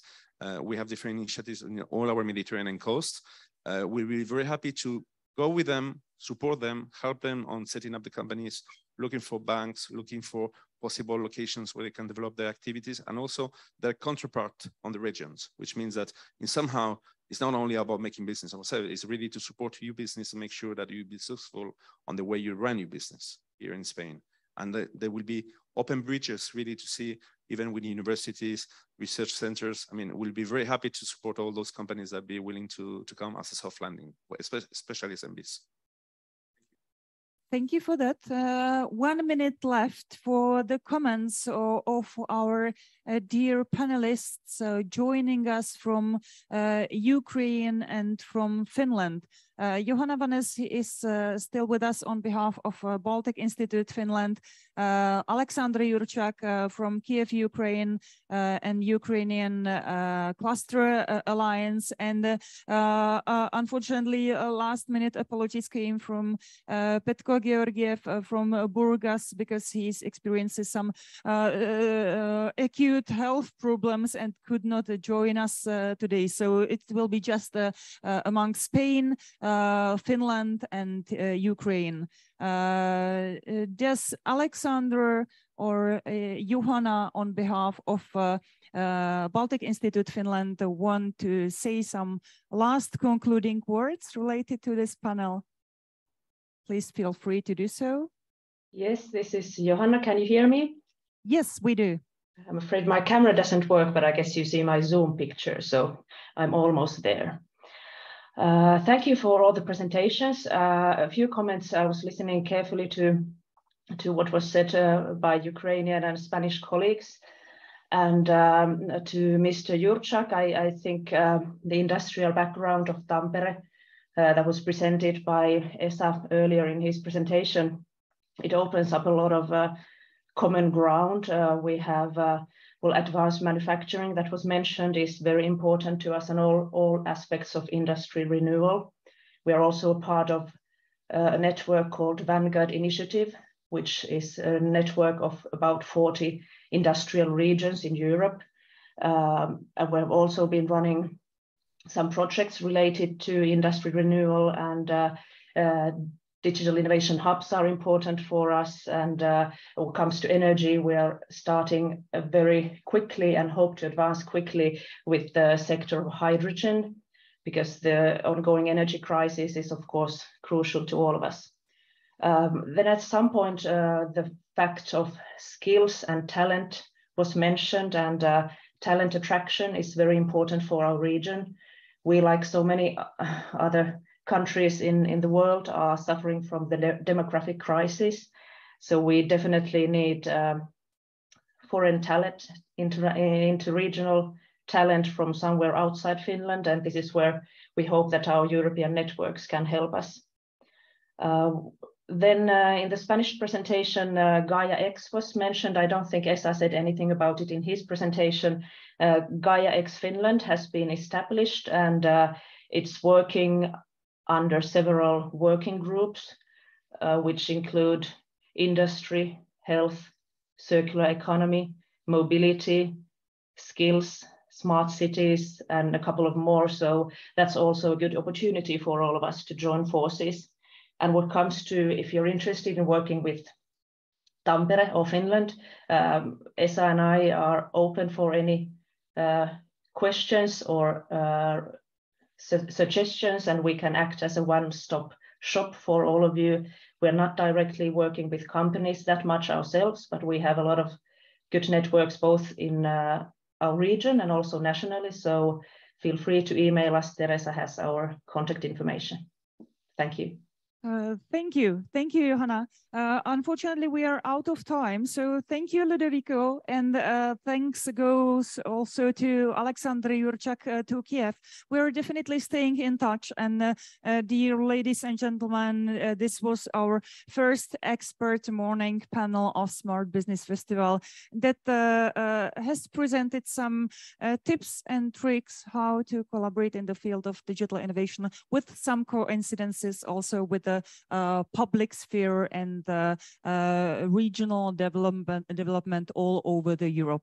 And now we're moving to the second morning panel. I'm very happy to see here on the spot and also in online all the 5 panelists joining us. First will be the lady who is here on the spot, if German colleagues from Aachen permit, because they are second on turn. Mrs. Silvia Iraskova is the coordinator of Czech Enterprise Europe Network, and she would like to deliver her first, please, very short, 10, maximum 12 minutes conference input related to smart business right in SMEs, and how to help them, how to promote their interests in a cross-border manner, and how to make them more competitive in the international environment. And to introduce the other panelists that are waiting for their turn in online webinar, we will have also Rainer Leupers, director of ICE of Aachen University, and his colleague Eva Haas, who will be accomplishing possible replies to your questions. Then we will have our dear guest from Bratislava, Artur Bobovnický from Slovak Innovation and Energy Agency, as a coordinator also of one of Slovak European Digital Innovation Hubs. Then we will have opportunity to listen also for input from Portugal, from Jorge Portugal, Director General of COTEC Portugal, Portuguese Association of Small and Medium Enterprises. And last but not least, Anna Pajak from Future Industry Platform Poland is joining us and will be keen on present her insights. So Silvia Iraskova, the microphone is yours. The presentation should be ready and you can start, and please let you not be longer than just those 12 minutes. Good morning, ladies and gentlemen. Good morning, other viewers who are connected online. It's my pleasure to be here with you and to have the opportunity to introduce in few words what we are doing on the scope of the Enterprise Europe Network in the Czech Republic. But first of all, I would like to welcome ED Network to the family of the European networks. And we, as a network who has already 15 years experience, I would like to share our role and our experience for you as a newborn baby who can follow and inspire what we are by what we are doing in the frame of supporting of small and medium enterprises in Europe and in Czech Republic, of course. I will try. This is the right. Okay. Before I will introduce the network as on the scope, I would like to introduce shortly my home organization, Technology Center of the Czech Academy of Science. We are non-for-profit organization, non-government organization, which is already more than 28 years on the market. We are about 70 people in the Prague office, and we have a unique agenda on the scope of supporting of Czech research and innovation to the European or to the world market. Our agenda covers 3 pillars, and digitalization is for us the cross-cutting agenda. We are the National Information Center for the European Research. It means that we support researchers and innovators on the scope of Horizon Europe and Euratom programs. But we are also preparing the strategic studies for research, innovation, and regional development policies. And me as a lead of the business support department, we are representatives of the consortium of Enterprise Europe Network in the Czech Republic, but we are also involving in different other projects which are dealing with the digitalization. Our mission is to support the competitiveness of the Czech companies in the international scope. We are trying our best to support their innovations. Digitalization is a part of this path, and we are trying to cultivate the overall level of the entrepreneurship in the Czech Republic. And now about the Enterprise Europe Network. It's the largest network for support of small and medium enterprises in the world. Recently, we also welcome Ukraine as a partner for this network. I'm saying my regards to Alexandra, because as far as I know, the APAU is a member of the Ukrainian consortium, so welcome to the network. Today we are about 67 countries in the network and more than 470 organizations. After 2 years of online meetings, we were very happy to gather together in Prague just last week. We met more than 1,500 people personally and another 600 or 700 online. It was really huge, very live and vital event. We discussed our agenda and trying to design services in order to respect and reflect the current situation on the market. What is important to say that we as a Technology Center of the Czech Academy of Sciences, we co-organize this huge event. What's the role of Enterprise and Network today? We are the main implementing network for the SME and EU industrial policy. It's important to say that Czech Consortium and Enterprise Network is financed from the Single Market Program, from the European Single Market Program, but our work here in the Czech Republic is supported on long-term basis by the Ministry of Industrial Trade. So we are very happy that we have this support. As the society evolves, also our role evolves, because we need to respond and to reflect the current situation on the market. So we have a new settings and objectives from the last year. The main scope is to support companies in their growth, overall development and internationalization. The innovation is part of this, as umbrella of all our efforts, but today, we try to support SMEs in the path to be resilient. Digitalization is the path to sustainability, and these both aspects are the prerequisite of resilience on the international scope. Energy is also part of this agenda, and we are long-term active as a body which supports SMEs for good access to EU single market, but also for the third markets. Now we can go to agenda of digitalization, because we are also helping companies support their digitalization path. We are members of EDIs, and we are in close contact with specialized organizations, institutions which have the expertise which can support companies. This is the model of digitalization service levels. There are 3 layers. The basic layer and activities are related to spreading the awareness about digitalization, how company can benefit from this, from all the offer on the market regarding services and technologies. Then we also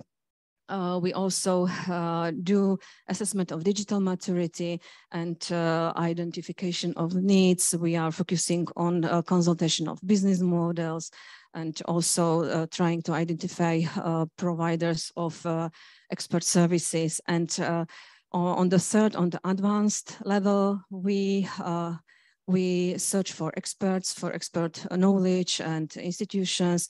And if we identify that company needs such services, we signpost them to relevant experts, including members of EDs or clusters.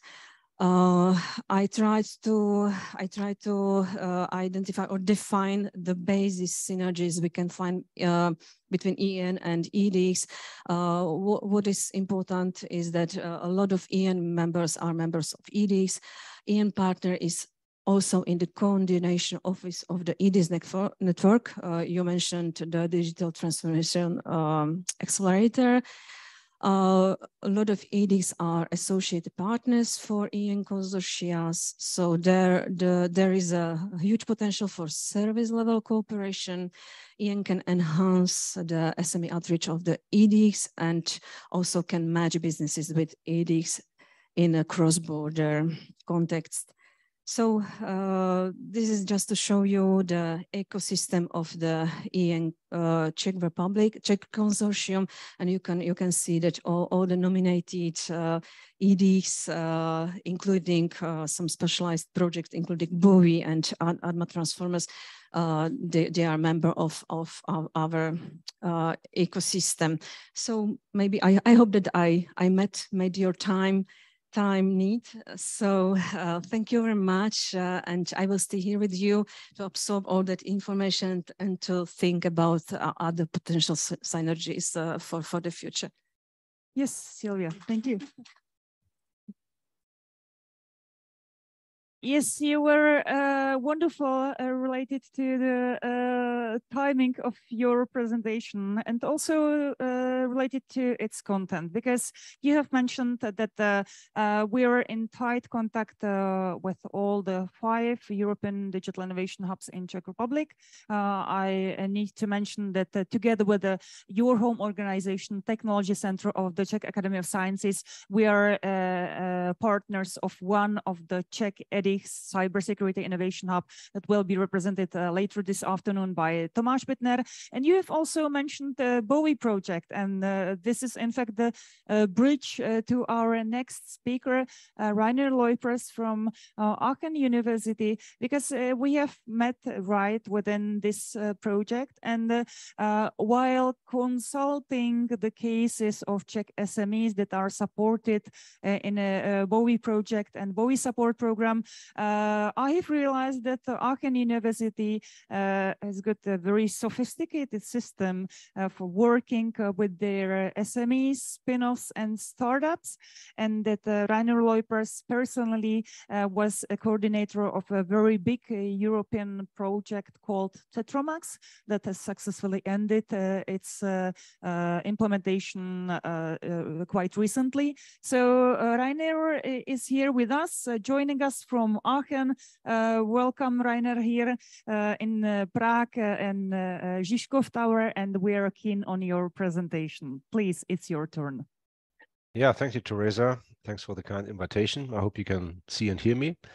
Yes, so first of all, yeah, it's a pity I cannot be there live. We have been in Prague for the BOWI project meeting a few weeks back, as you know, but now I have to give the presentation remotely. Shall I share my screen? Yes, you can. Okay.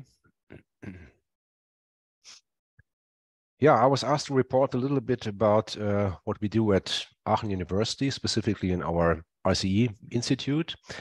So I'm working with Teresa in the context of the BOWI project, but we also have many other European projects ongoing. I will mention the Tetramax project in a minute.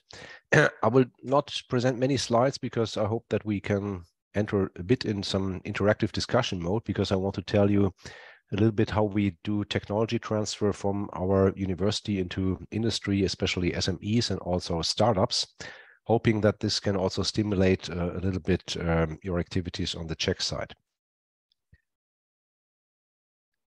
Okay, so yeah, maybe some of you have heard about Aachen University. So it's a relatively old one, and it's a leading technical or engineering university in the country, at least when it comes to third-party funding.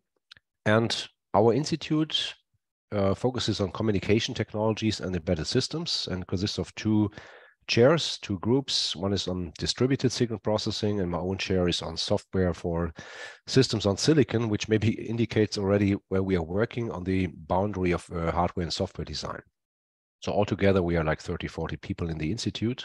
And if you ever visit us, you will see us in these nice, what we call ICT cubes, and they really look as shiny as on this picture.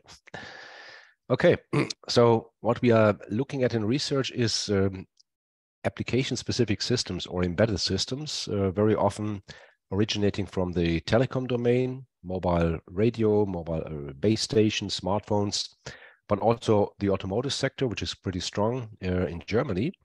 And we are trying to solve issues like how to implement these systems efficiently, typically as a combination of hardware, software platforms. If you look at your smartphone in your pocket, yeah, that's essentially a hardware device, but with a couple of 100 million source code lines running in the operating systems and all the apps you're using. And that's the key to achieve efficiency. And in order to manage complexity, because we are dealing with devices that have maybe 1 billion of transistors, we need to come up with design automation tools. So altogether in all our projects, at least in my group, we are looking at how to efficiently program these devices, electronics in cars, in smartphones, etc. How to design the hardware platforms efficiently, because this is not something that you can buy off the shelf, but you want to customize your hardware for the given application. Think about an IoT device where you have a sensor that is sitting somewhere out in the forest and is scarce of energy. Yeah, so the signal processing must be much more efficient than what you know from your PC, because you cannot just use a wall power device. We work a lot on virtual prototyping, so early software simulation of what the software on the device is supposed to do long before the hardware becomes available. That's a pretty hot topic these days, which is very widespread in domains like automotive. And we also look at the hardware security side, which is a kind of orthogonal to many of the other topics that you see here. So you want to prevent that some party out there in the semiconductor space inject some malicious functionality into your chips. Maybe you know this issue from the press. So what I want to explain here is not the details of our research topics, but how we operate the institute as a kind of company in an entrepreneurial way, because we maintain what we call a technology transfer pipeline, where the model is, as it should be for academic institutions, you get engaged in some very basic research activities, and a fraction of that becomes what I would call successful, in the sense that you obtain good results, you make publications, etc. And then it becomes more and more applied, and another fraction of that gets transferred to industry. The thing is that this pipeline takes a couple of years and it needs to be funded. And our model is to do that with public funding, yeah, from national funding sources or from European projects like the Bowie or Tetramax. And then things which are usable for industry, we actually license to industry, and we do that worldwide, essentially from German car makers like Audi up to Chinese telecom makers like Huawei, which use our technologies, so software, hardware, IP, and in return for that, provide money into this pipeline, and also research focus, which is very important for the PhD students and postdocs which are working on these things, right? So in this way, we try to strike the right balance between academic excellence and also an industry focus. What I want to highlight here a little bit, because that might be most interesting here in this meeting context, is that we do not only license things to larger industries, but once in a while, we have the critical mass to also spin off our own companies. And we have a pretty good track record about this. And I want to mention a few details about how these spin-offs were created and operated and then exited, just to show you that there are many different ways to go if you have a good piece of technology and a good founding team behind that. So actually, the first few companies were founded before I joined Aachen, so I cannot really comment so much about that. But for the other companies, I'm personally a co-founder, so I know how it worked. LisaTech, for instance, is a tool suite that was made for embedded processor design automation, and that ended up as a tool which you can now buy from Synopsys, one of the largest EDA tool makers in the world. And more or less everybody that designs custom processors, which are sitting in your smartphone, in your hearing aid, and other devices, use this tool suite that, to a certain extent, originates from our institute. Another relatively famous entry is Axis Design Automation. That was a company that provided extremely fast processor simulators for ARM machines and others. And no surprise, it was acquired by ARM, and it still forms a core of their simulation technology today. Slexica is a completely different example, because in these earlier cases, we worked with, say, relatively small scale seed funding in the area of 1 million euros provided by some local VCs. In the Slexica case, the challenge was to tackle what we call the multi-core challenge. So around 10 years ago, the whole semiconductor industry moved from monolithic processor cores into what we call multi-cores, smaller processors which share the workload, which provides more efficiency but puts more burden on the software side, because everybody is used to programming single processors in a sequential way, but parallelism is something that is not good for the human brain, so to speak. So Selexica was really scaled up very rapidly with seed funding, with Series A and B funding in the total order of 30 million euros. A big part of that coming from the Silicon Valley. So we had some big gorillas from Silicon Valley sitting here in Aachen to negotiate term sheets and stuff like that. And last year, this company was acquired by Xilinx, a major semiconductor maker from USA, which in their turn at the same time was under acquisition of AMD, which is one of the biggest processor makers in the world. So the result is that now we have a large-scale office of Selexica, or now AMD, in Cologne, quite next to Aachen, where a lot of interesting technology is produced. And I think this is a good success story, because we created many workspaces there. We made sure that, say, some very interesting technology development came very close to our university. Then, with these experiences from, say, VC seed funding and larger scale VC funding, we had another experience with Secure Elements, or Hensoldt Cyber. That's a company that operates in the cybersecurity space. And one of the products you can see here on this slide, it's a secure processor, which is so protected against certain types of hardware attacks. It is actually a RISC-V processor. Some of you might have heard about this, and it uses logic encryption to prevent attacks from the outside. So this is a case where we didn't use any venture capital investment, but we, right from the start, engaged with a strategic investor, so a company investor called Hensoldt. That's a large radar company in southern Germany, Munich, that comes out of the Airbus business, which decided to make a big investment in this Hensoldt Cyber GmbH to develop these products.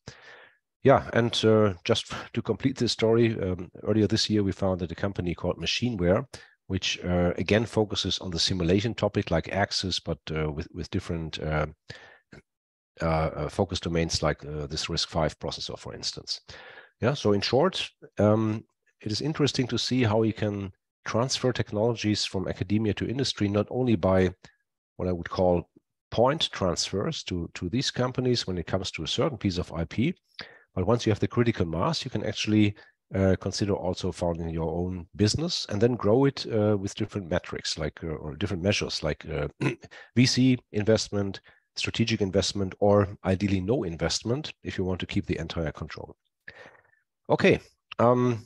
Finally, I would like to remark that, say, to a certain extent, our success stories are also based on our European networks. So the BOWI project was already mentioned, but I would like to also invite everybody seriously to take a look at this HiPeak network.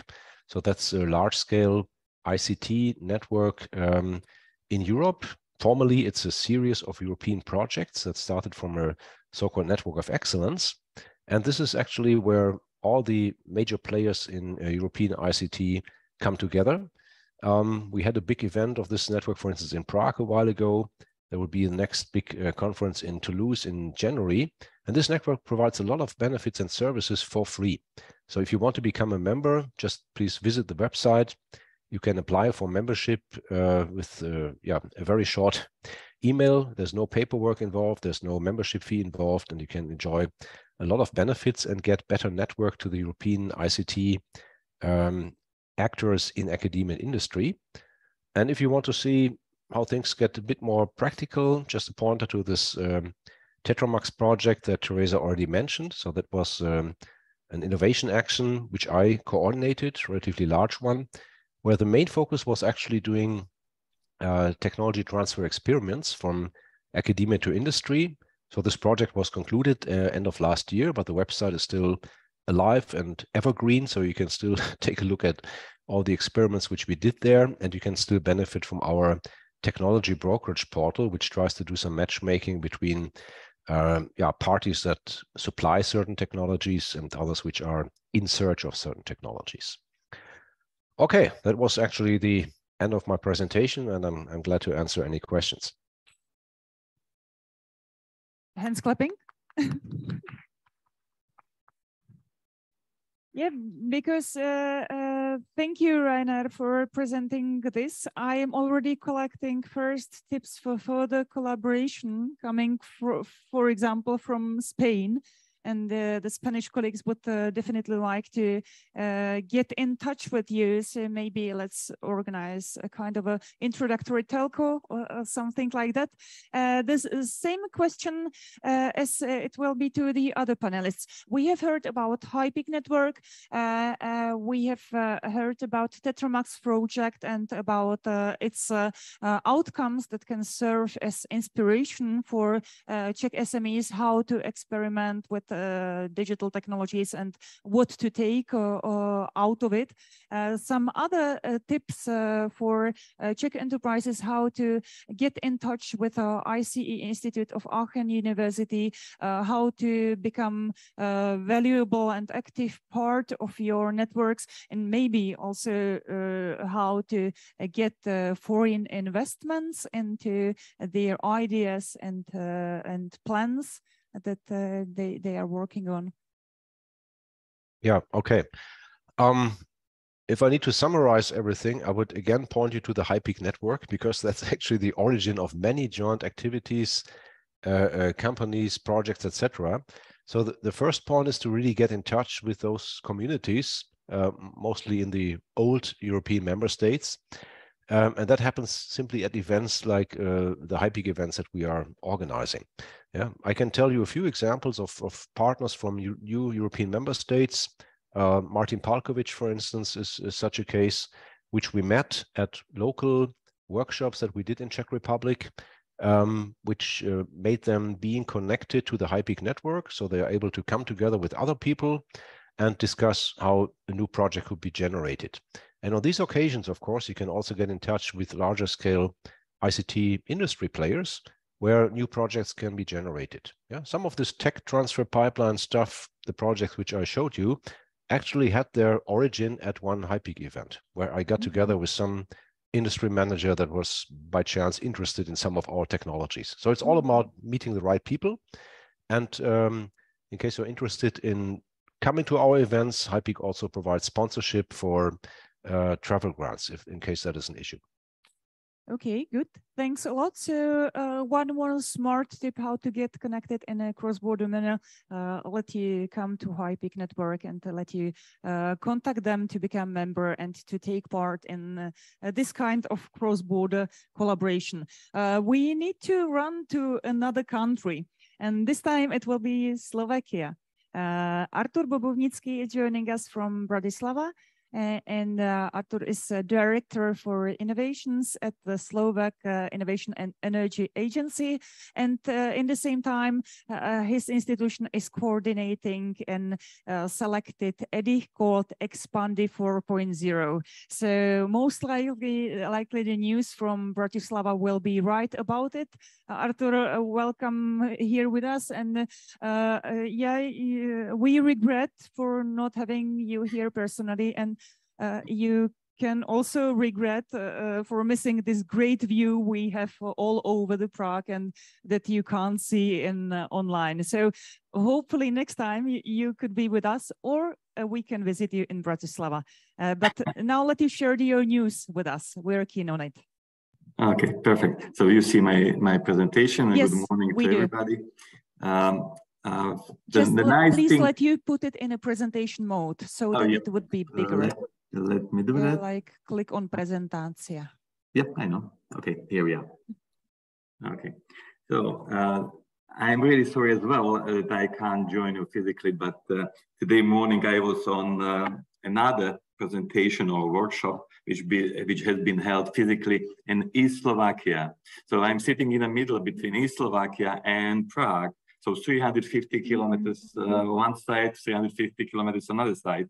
And this is something which came with the COVID, an unpleasant thing, but sometimes very useful thing, using this hybrid meetings. So sorry, I hope really that I will next time be part of the physical gatherings in Prague or in Bratislava. So let me start first to share with the participants some few information. Who is Slovak Innovation and Energy Agency? I am pretty proud that we have been established in 1952. So this year we are celebrating 70 years from establishment, which is not very typical for the state-owned or public entities. But we are here and we are still working in two main areas, which is one is energy, and in energy we are dealing with the energy efficiency with renewable energy sources, building awareness on the things which are related to these two topics. And in innovations, we are trying to bring innovations not only from the area of energy, like smart cities topics, but from many other areas as well, and supporting innovation in Slovakia. So this is about our agency. By the way, we have over 400 employees, and we are sitting in 5 locations across Slovakia. Just a technical remark, the presentation is not moving. We are still on the first slide. Yeah. Yes, so I don't need to have everything on slides. So let me now share with you what we are facing in our world. There are several mega shifts. You know them probably: personalization, platformization, simulation, virtualization, automation, augmentation, and all others. But there are two which are really the most distinguished and most influencing our lives. It's climate change and digitization.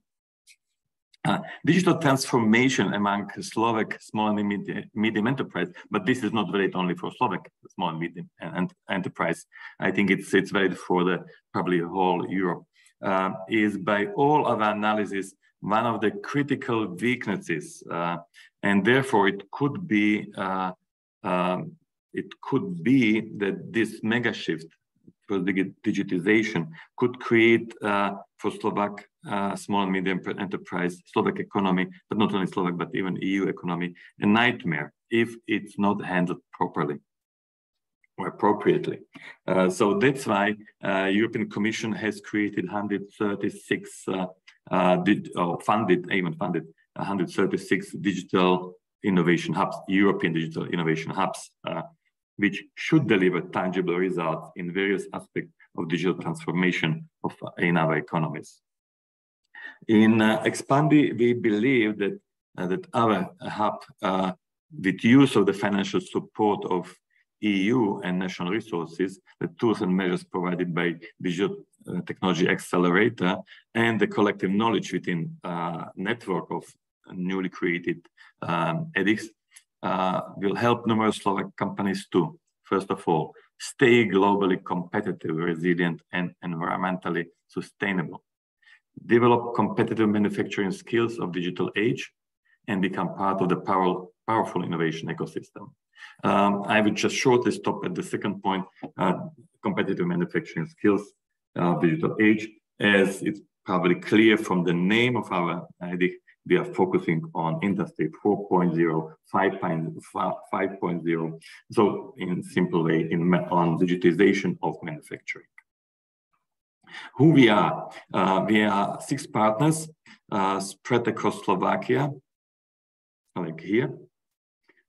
We have Slovak Innovation Energy Agency. We have one of the leading Slovak manufacturing company in automotive and automation industry, Matador Group.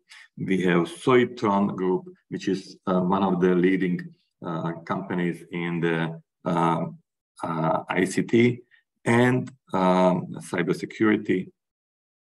We have National Center of Robotics, which is collecting the best brains from Slovak universities in the area of robotization, automation. So we have this academical brains collected in non-for-profit organization NCR. We have Sova Digital, which is small company, but one of the most agile companies in Slovakia, bringing digital solutions for manufacturing across the whole country. And we have a cluster called Industry 4.0, again, cluster which is oriented on digitalization of the companies. So you can see we are not cluster, we are not a hub from Bratislava. We are a hub from Bratislava with many locations across the whole country. And that is one of our advantage. I would like to share some of the skills which we are representing. So we have a project from Horizon on digital innovation hubs and agile production, manufacturing aspects, advanced technologies for forming joint materials and robotization. We have experience from grants provided from European regional and development funds. And we have a joint project funded by Interreg Europe and Interreg Austria, Slovakia, for example, Share 4.0, where we are creating a platform for cooperation between Slovak and Austrian companies in the field of Industry 4.0. We have experience in clusterization. Also, we have experience in the project related to the development of the training and educational programs for Industry 4.0. So these are, and naturally, as far as our members are commercial companies, we have plenty of commercial projects provided by these companies. What are the roles and responsibilities of the partner? Our agency is a coordinator, and we are work package leader related in the field of support to find investments. Sova Digital is a leader in the specific work package client acquisition, because we believe that we have to go to see the companies first. We are not waiting companies sitting in our offices that they will come and ask for our services. No, we are undergoing with we are going with the very proactive approach. So client acquisition, the responsibility of the SOVA, and test before invest, which is one of the crucial pillar of each European Digital Innovation Hub. NCR, National Center for Robotics, is based on the fact which I mentioned, that brains from the universities, professors, PhD students. So they are a leader in skills and training. Soitron is responsible for cybersecurity topics. Methodor is responsible for advisory on digital transformation and proof of concept. And Industry 4.0 is a leader of the two working packages, communication and dissemination. CI is also a coordinator of the whole hub. What is initial setting of our ecosystems? I think it is showing that we have rather good connectivity across Europe. I must say we still don't have anything formalized with the Czech Republic. We have Hungary, we have Austria, we have Germany, but still missing Czech Republic. But I believe that with these contacts we have with Teresa and their hub, we are going to be more spread in connectivity with Czech hubs as well. I would like to stop for a while here because I would like to even say why we could be a good partner for everybody. One of our competitive advantage in attracting clients for EDIC is our ability to provide not only advisory in the area of digitization, but as far as we are energy agency, we can really provide a good feedback on energy efficiency related aspects, which are connected somehow with digitization or the project our clients want to implement. So that could help to better articulate benefits and return on investment analysis when SMEs after test before invest are coming to show to the bank that they have these results, and this can be, I think, welcomed by financial institutions. So this is one of the competitive advantage or benefit working with us. Other services which are not very typical, I think, maybe I'm wrong, is we are organizing business safari for the less developed small and medium enterprise from Slovakia to see what others are doing and how are they doing that. Whether it will be in Slovakia or whether it will be in Austria or in other countries, of course, as well. We are providing technology scouting, having access to many international databases of the innovations, patents, and all these things, which is rather useful, especially for the startups when they are thinking about funding, and it should be very useful to see what are their real advantage. And what we are going to implement as or use as well is boot camps for students of secondary schools and universities. So these are the small view what we are doing and how we are going to do that. Where I see the importance of Digital Innovation Hub is the fact that cooperation with other in between the edX is compulsory, but it's not only compulsory, but it's very important and very necessary from beginning. We just, in Slovakia, we jointly, all 5 hubs which have been awarded in Slovakia, we already developed a setup which creates an environment of cooperation, synergies, development, and utilization. A simple example, we have test bed in Košice. Our test bed is oriented on certain things. Other hubs have several test beds, but none of them is covering the topics which we have, and vice versa. So we know that we will be working together for our clients, for benefit of our clients. So, and this is the core concept of the edX. You don't need to have everything in your hands, but you have to know who others are doing. So that's why our hub is ready to establish formal or informal cooperation with other European digital innovation hubs across Europe, mainly in the area of Industry 4.0 or Industry 5.0. I don't like this Industry 5.0 name because I think it's still 4.0 because there are no revolution between this distinction between these two, but doesn't matter. So in this area where we are focusing, we are ready to be partner for any kind of network. And I hope that at least this presentation of our European Digital Innovation Hub, Expanding 4.0, will help to establish a new contacts and new partnerships across Europe. Thank you very much.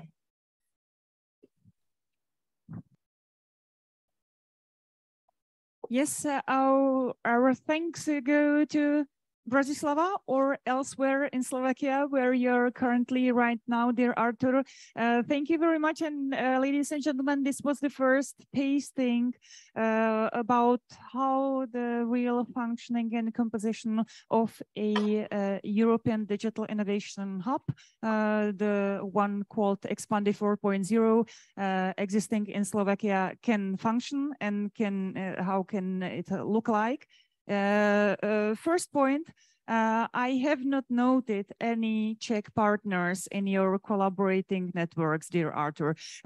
We are in contact for a longer time. We still do not have anything in writing, at least from the side of our Cybersecurity Innovation Hub and Czech Association. I can offer immediate, also formal collaboration. And we have here on a spot, or we will have them in the afternoon, two other of the Czech edX that are focused on Industry 4.0 and smart production, and I'm pretty sure that they will be also keen on establishing collaborating lines between them and you.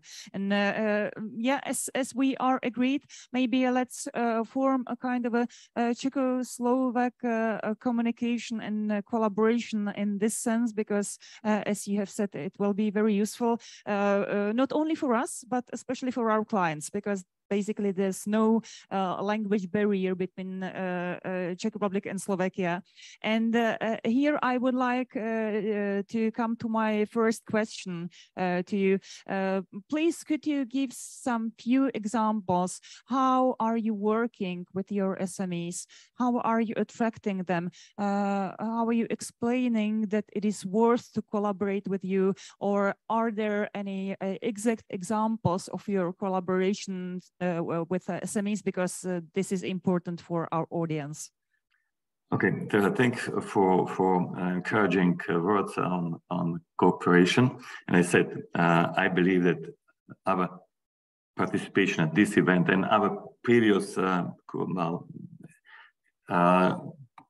contact will bring really formal, maybe informal. I don't need formal cooperation, but we will create a network of cooperating edX in Slovakia and Czech Republic.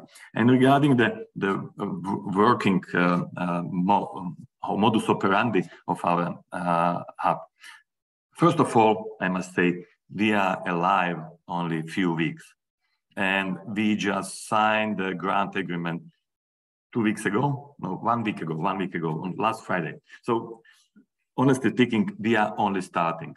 What we agreed on the level of the Slovak edX, and that is something which I think is useful to share, is that at the beginning, we have to really put a lot of effort in the communicating the existence of this network in Slovakia. We are 5, and if we will start, everybody that will be communicating by himself only, it will be fragmented and it will reach much less audience than if we will do it together. What is more important, we managed to put into this communication environment also our managing authority, its Ministry of Investments, Regional Development, and Informatization. So it's not very typical that ministry is somehow supporting this kind of initiatives. In our case, they are very supportive, and we will have them on board in joint communication of the edX, their scope of work, the benefits for the companies, for small and medium enterprise, mid-caps, and public institutions as well. So this is one very concrete results of the cooperation among the Slovak hubs in Slovakia. Why it is just at this level? Some of the hubs still didn't sign grant agreement. National funding is still not available. It takes much longer than funding from the European Commission, which is pity, but it's a matter of fact that I think managing authorities across the Europe were not ready for this a new approach in co-funding, which co-funding is known from the past, but it was very, they were simply unprepared for this. And we are still resolving some of the issues related to the state aid, costs, and how contracts, there are many things, but doesn't matter. Important is that we are moving ahead, at least with the money from European Commission. And majority, well, 3 up to 5 hubs already have grant agreement signed, so we will move ahead at least step by step. After the communication effort, we need all of them. All of us need this communication effort. We are in parallel. We are in our hub. We are working on training our sales staff.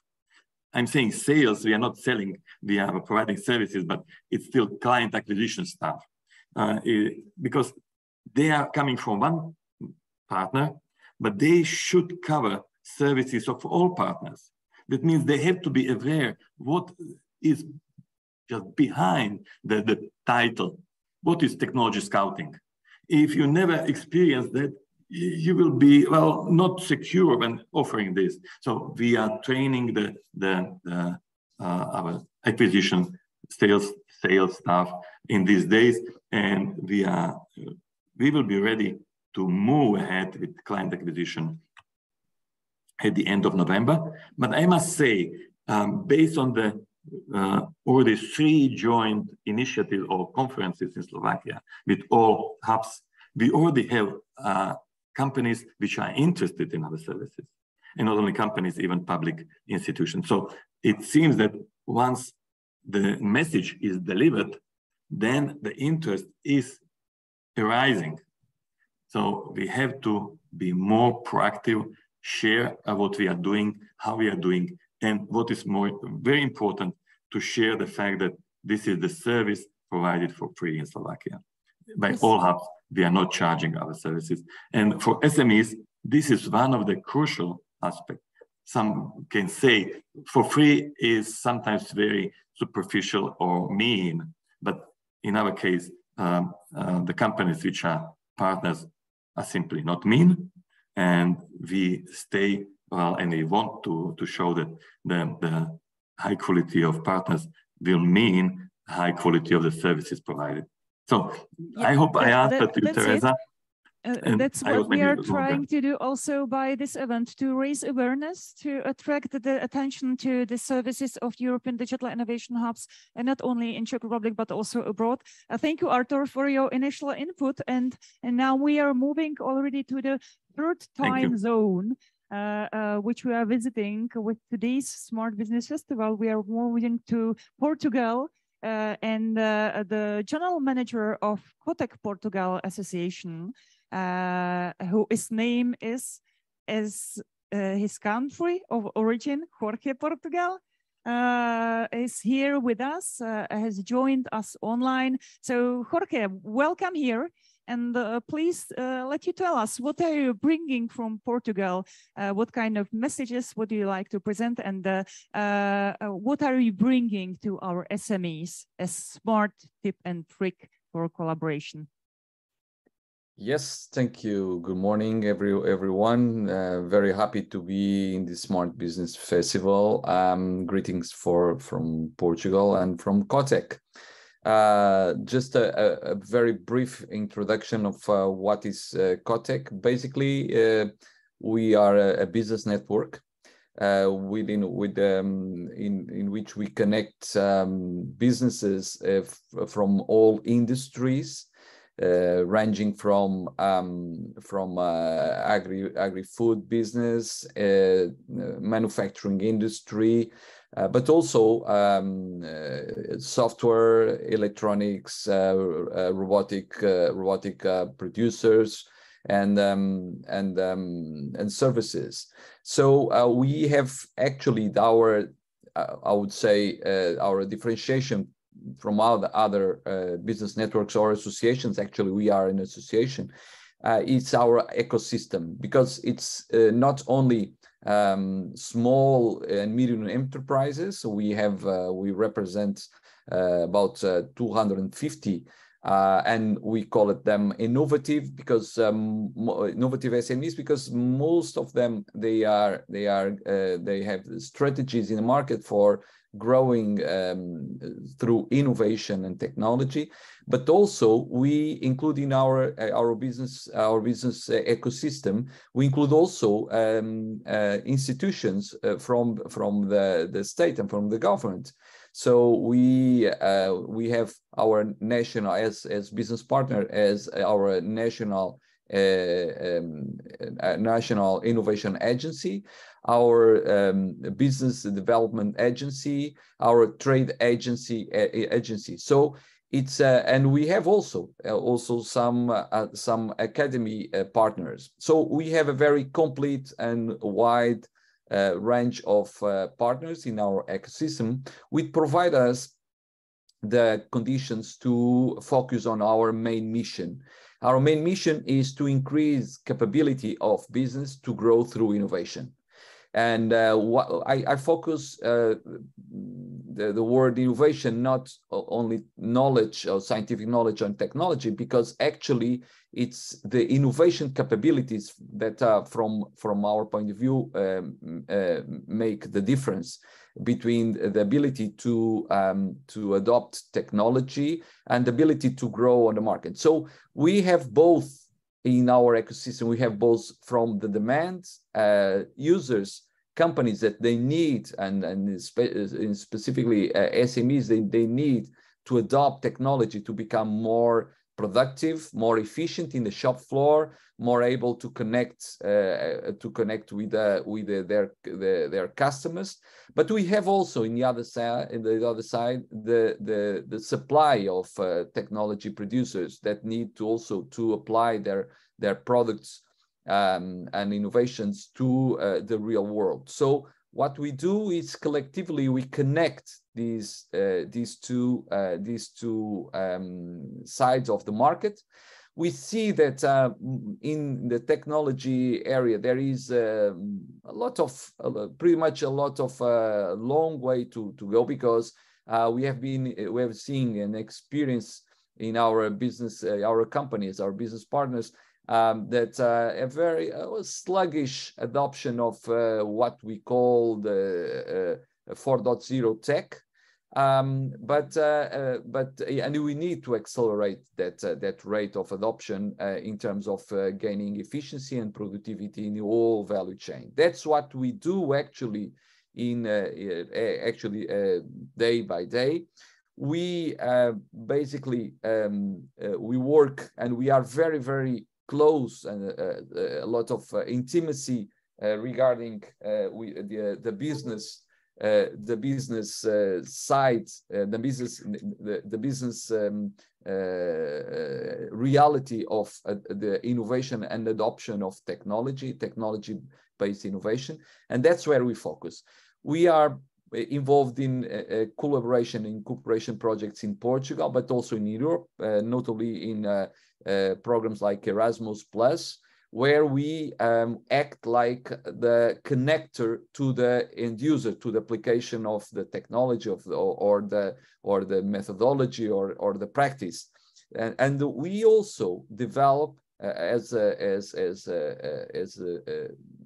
association, we develop some tools for innovation management. That we have been doing that and gaining a lot of experience since almost 18 years.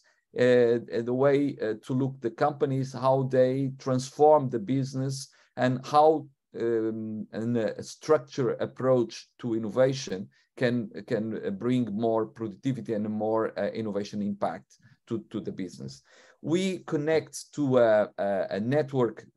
Our business associates represent a network of more than 1,000 professionals, and also ranging from the decision makers to the first line manager, which bring us pretty much a very good observatory regarding what are the trends, who is in the forefront of applying technology and getting benefits in the business from the technology, and also connected with the decision makers, because most of the time we have the line managers, the technical staff aware, but not very much aware of the decision makers and the top management.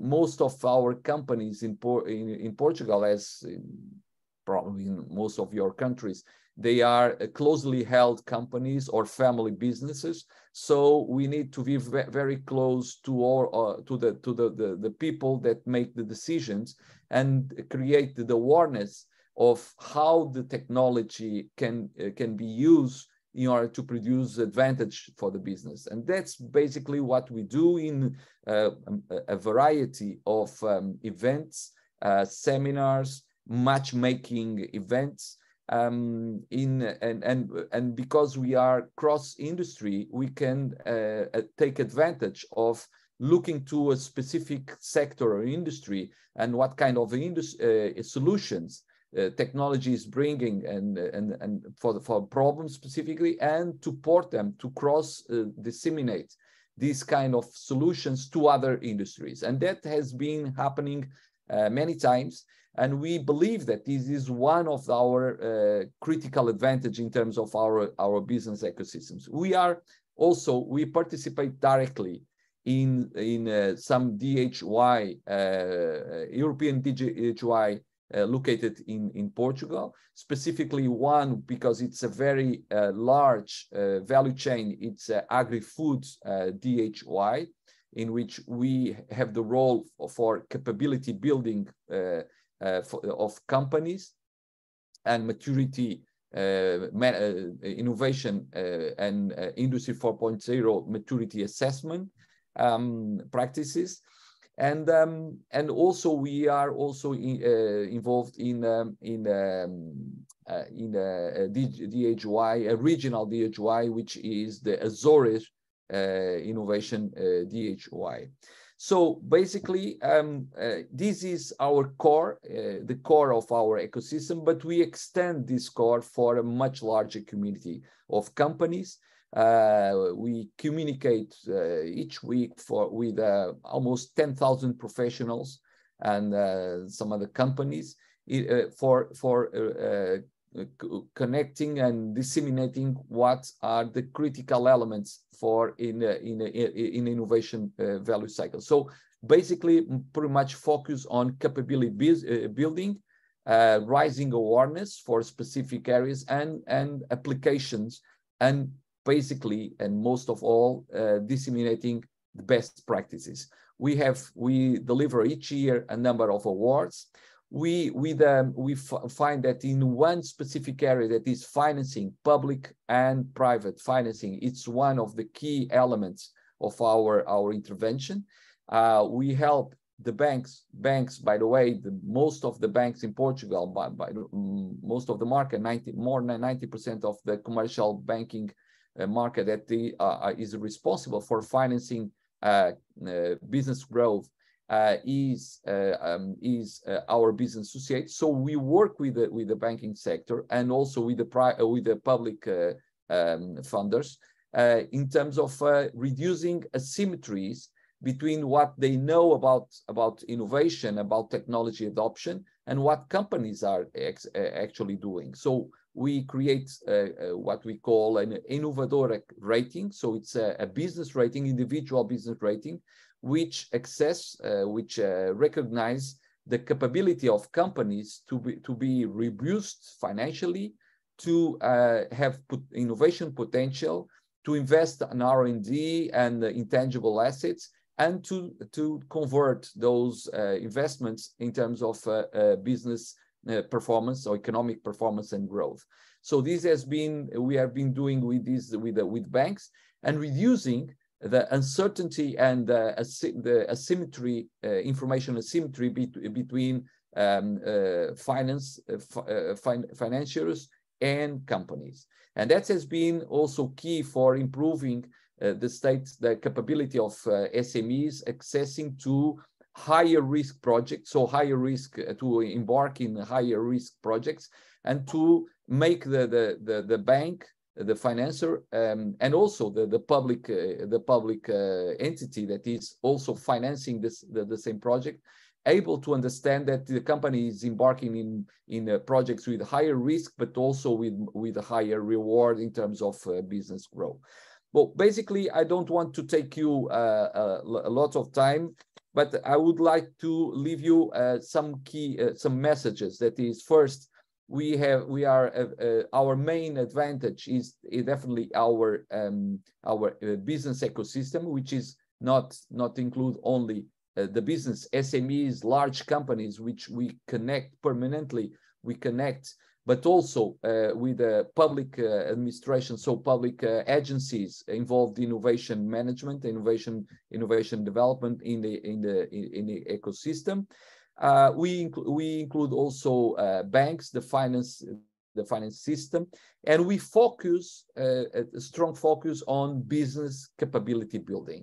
So that's our real mission. What we would like to do with our European partners, and again, thank you for Czech, for this invitation, would be to be more involved in projects in which we can bring our businesses, our companies as a receptor of new methods, new technologies, testing concepts that can be applied in the real world, in the shop floor, in the value chain of the company. That's our main strength. We work each day with companies. We know very well what are specifically with SMEs. So that's exactly I think our main strength regarding some types of projects where supply is the focus, supply of technology, supply innovating technology for some problems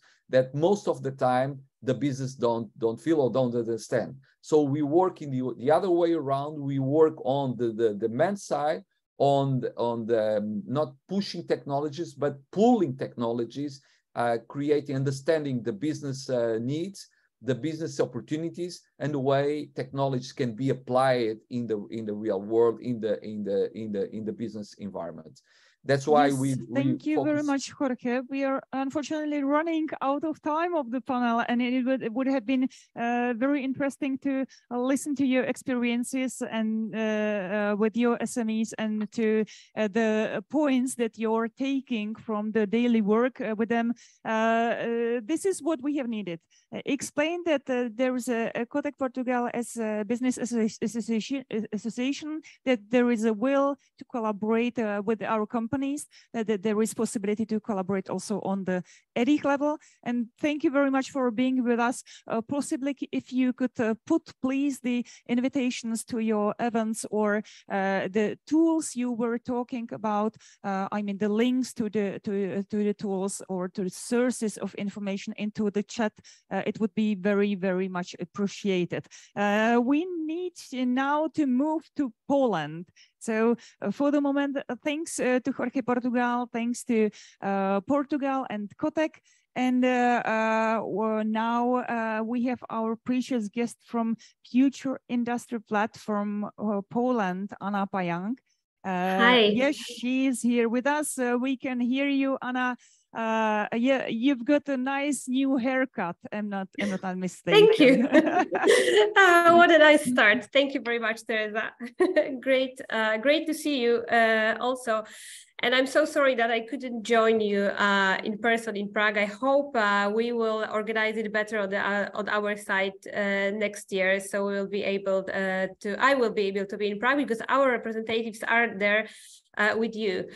So yes, I'm very happy to be able to share some insights from Poland, and also I think introduce Future Industry Platform to those of you who didn't hear about us, who didn't have a chance to meet us before. So I think it will be like two parts of the presentation. I will share my screen in a minute, but first, Future Industry Platform, what we are and what we do. We are a state treasury foundation. We are established by the ministry, by the government, from the idea that Polish small and medium enterprises, especially small and medium enterprises, but not only, that this is the core target, I think, in Europe in general, need a better support in digitalization, in implementing new technologies. So that's why our government were established this foundation. And when I were listening to previous speakers, I think we are the youngest organization being here today. We were established in 2019, so the really operating mode we achieved like 2 years ago. So let me share my screen. I hope the presentation will be working. So it will, okay, so in any case, we have backup, but your screen is just now being shared, and you can just put it in a presentation mode and start your presentation. And Anna, please let you be brief, like just 10 minutes, because we would like to have some time also to wrap up the panel. Of course, the problem is I have... No problem. Then you can just continue and move the slides. I will go. Yeah, we can see it properly. Okay, I will be brief. Okay,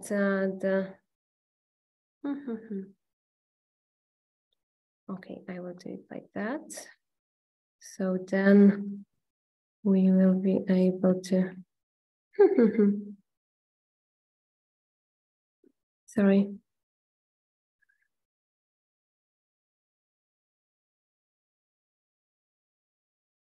Okay, so there's only a problem with the mode, so. No problem, you can just calmly continue. We see the presentation at least in a working mode. Okay, but now I cannot see it. Okay.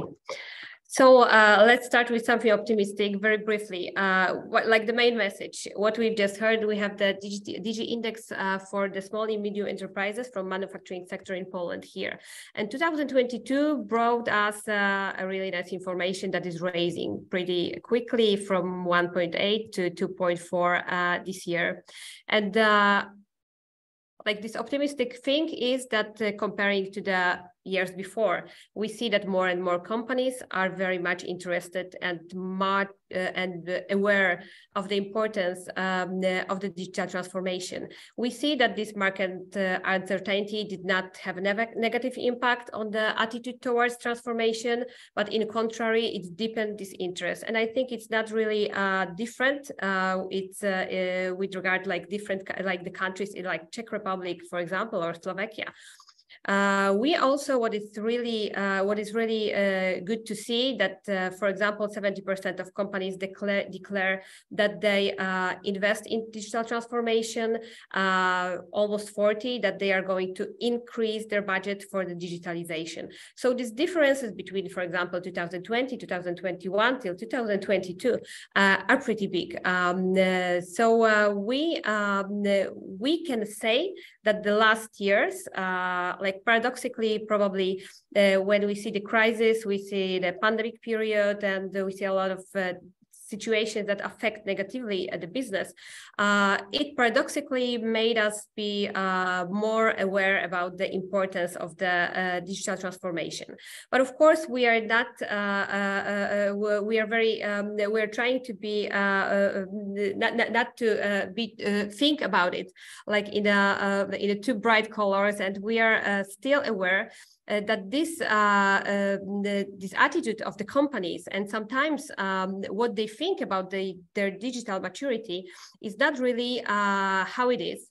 The other research shows us that Polish SMEs thinks like 50% of Polish SMEs, they think that their digital maturity and their digital level of digitalization is enough. So it's when we go to the enterprises and we really meet them and we are working with them, then it is just seen that it's not really the truth.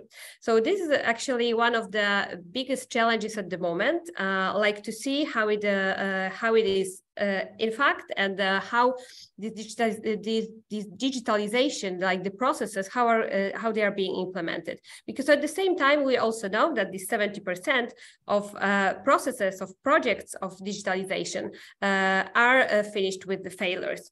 So that's why we are having in our portfolio of products, we're having a lot of different initiatives. But since we have not much time for today and going with the flow with the previous presentations, a lot was said about the digital innovation hubs. So I will continue this flow. Please, Teresa, tell me when we are running out of time, definitely. So then I will stop, because I will probably have a lot, would take a lot of time.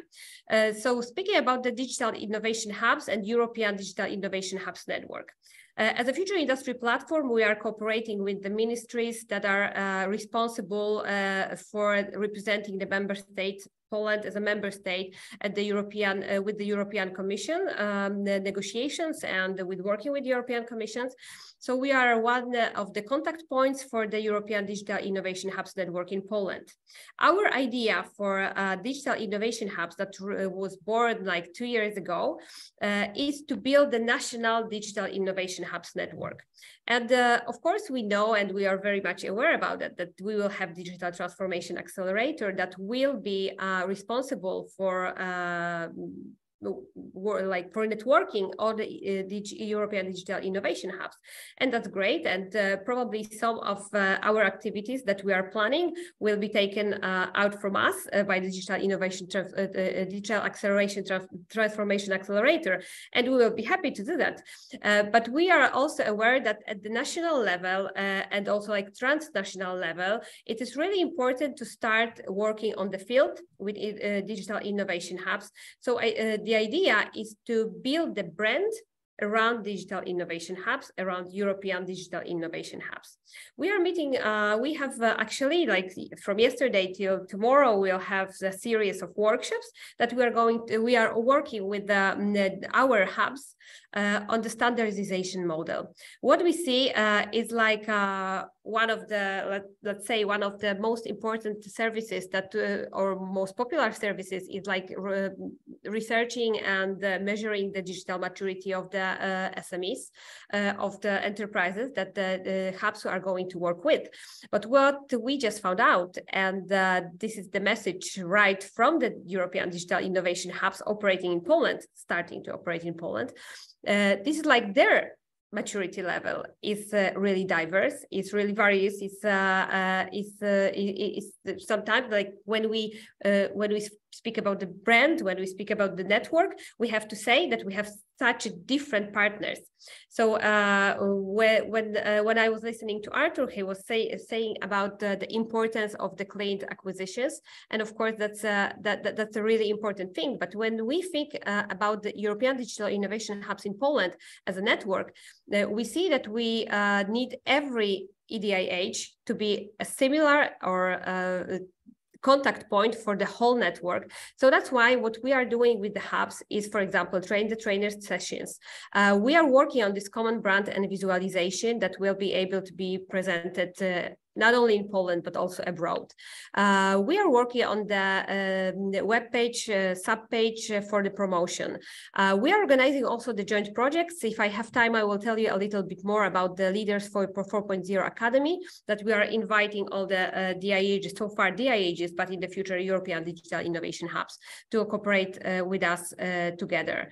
And of course, we really see this value of knowledge exchange and also challenges exchange, because at the moment, as we know, this Artur also mentioned it, we have a pretty, we have some challenges concerning the national financing.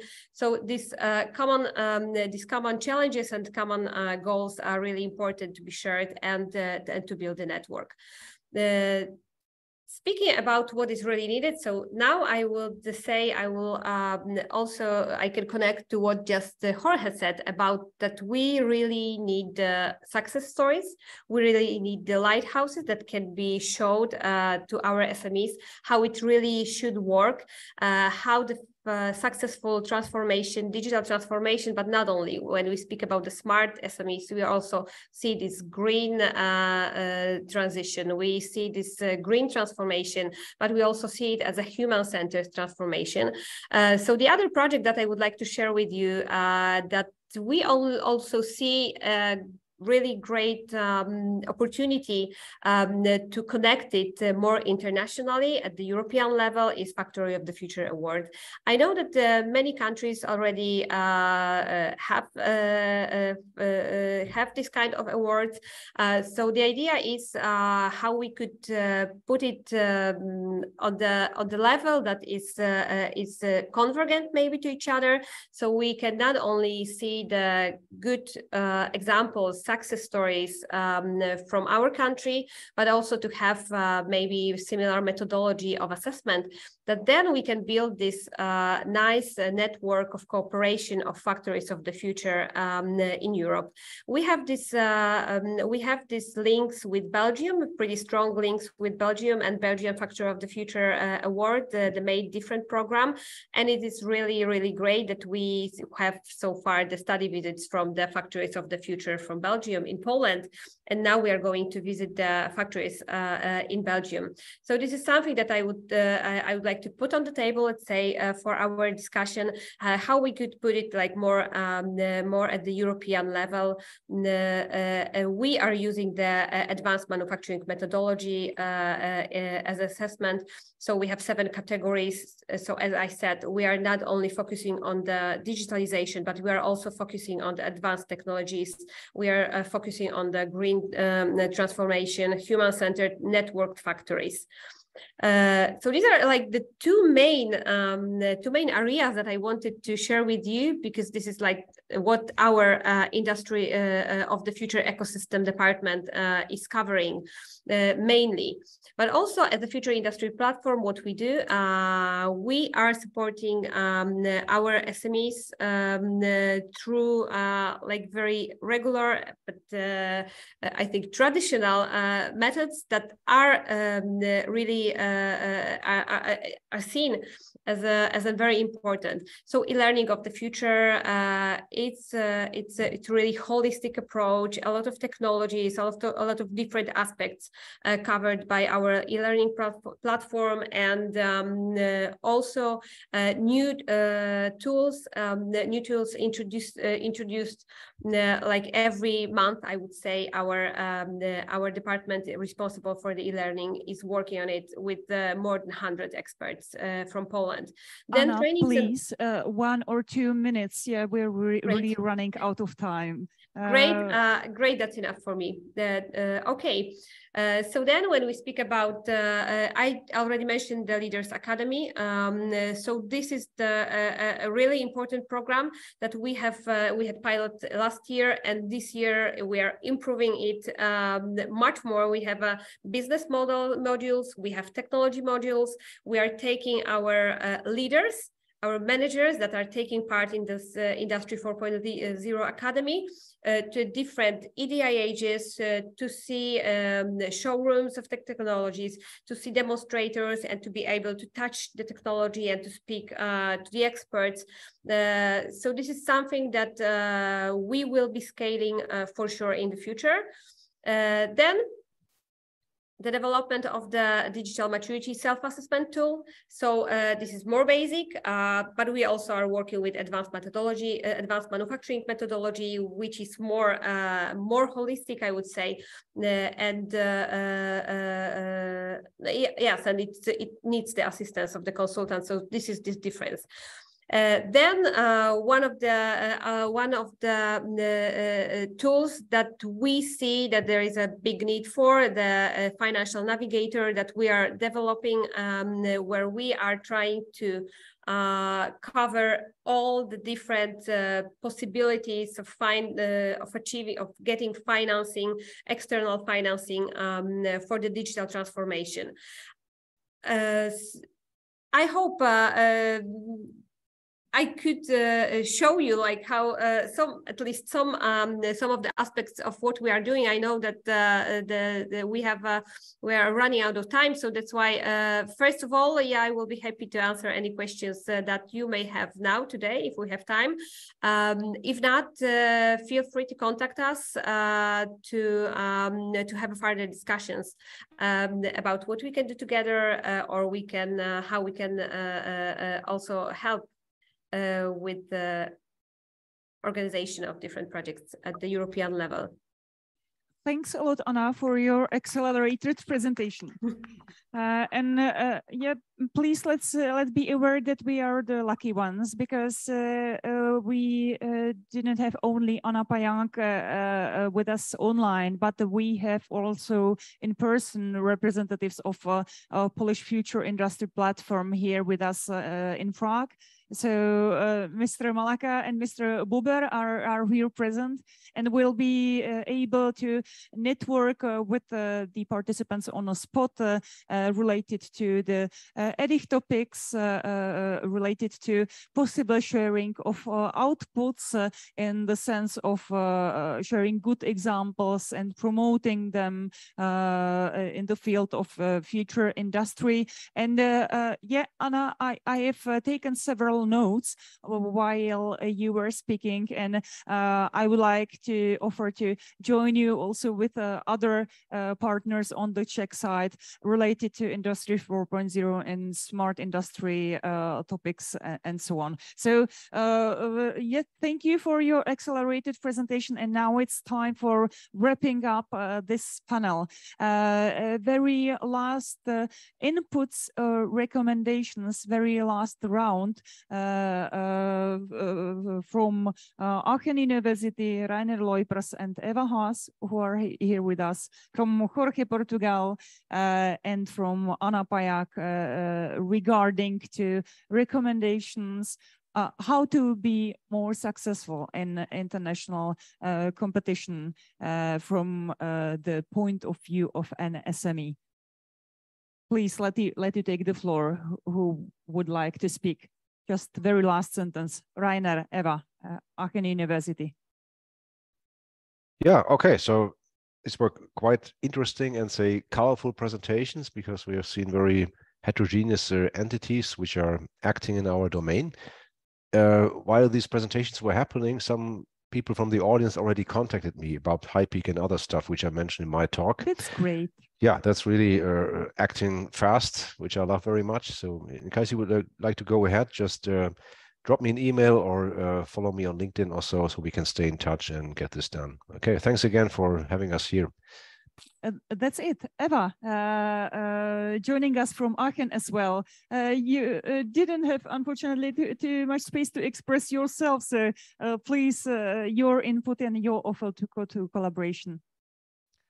Yeah, I think quite a few interests or quite a few ideas got really well presented this morning. And I think collaborating with SMEs means also to help them how to present themselves in a really good way towards, for example, investors, or to see how they have to prepare the market analysis, for example, because when we are mentoring the SMEs within the BOWI network, we are really focusing on helping them what are the key messages to present to and to check out a well-prepared market analysis. So that would be my main point to look at it as an SME.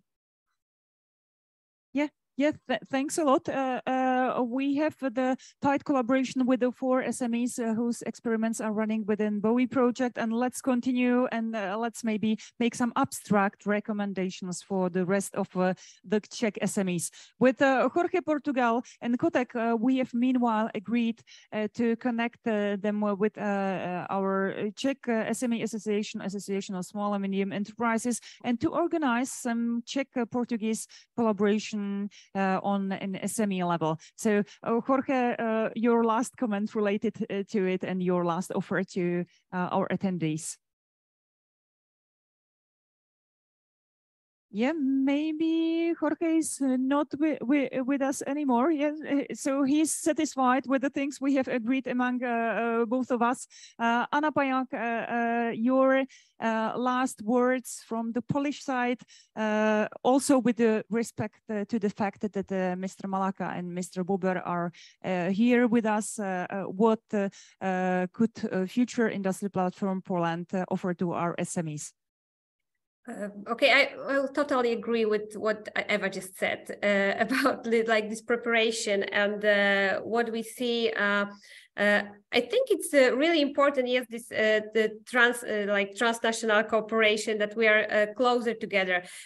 Like the idea also of the European Digital Innovation Hubs is that they need to be close to enterprises. They need to speak their language. They need to understand the conditions. So like my reflection would be that we need to really start with the basics. we really like when I see our small and medium enterprises, they really need support in the basics as really comfortable working with English, to be more sensitive to the cultural differences, like cultural competences. And this is something that we really need to raise this in our SMEs. And I have this feeling that when we speak about this sector, especially small enterprises, this is something that we need to be the window for these enterprises around Europe, to show them that it's possible, that that also international cooperation is now like it's necessary. We cannot operate as a lonely island. And I think like bigger enterprises understand that, and small enterprises still need someone who will be the mentor, who will show them how to present themselves at the international stage. So I think this is what we can do to start with the basics, to start to build these success stories of the cooperation, and then moving towards like a bigger network. This is what I believe in. Thank you, Anna. This is very precise, and I wouldn't say it better. We should be a window for our companies to show them how the things are going in Europe, and to be open to enable them cross-border collaborations. And that's why we have had you here today. Mrs. Silvia Iraskova will be able to network with the audience here on a spot. Please let you ask her some questions, because she will be here present during the lunch pause. We now need to conclude our last morning panel. Thanks to Silvia Iraskova, Technology Center of the Czech Academy of Sciences, Rainer Leupers and Eva Haas from Aachen University, Artur Bobovnický from Slovak Innovation and Energy Agency, Jorge Portugal from Kotek Portugal, and last but not least, Anna Pajang from Future Industry Platform Poland. This is the conclusion of the morning panel. But if you want to learn more about European Digital Innovation Hubs, what are they offering to SMEs and public organizations? Who are they, and how can they help you with the digitalization? Let you stay with us also during the afternoon block dedicated right to this topic. We'll be back at 12:50. 10 minutes to 1 p.m. and we will start the afternoon block with a presentation made by Digital Transformation Accelerator, which is the European Commission body entitled to coordinate European digital innovation hubs across Europe. And then an overview of the 5 selected EDIHs in Czech Republic and their foreign counterparts. That's it from morning part, from Smart Business Festival CZ. From Tower Park Prague, from this very nice view all over our wonderful city of Prague. Greetings from Teresa Shamanova and Czechino, and let you be back 10 minutes to 1 p.m. And now the lunch pause and networking here on the spot. Thanks, Teresa. Bye.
Vážení kolegové, prosím, zaujměte svoje místa, budeme začínat odpolední vysílání.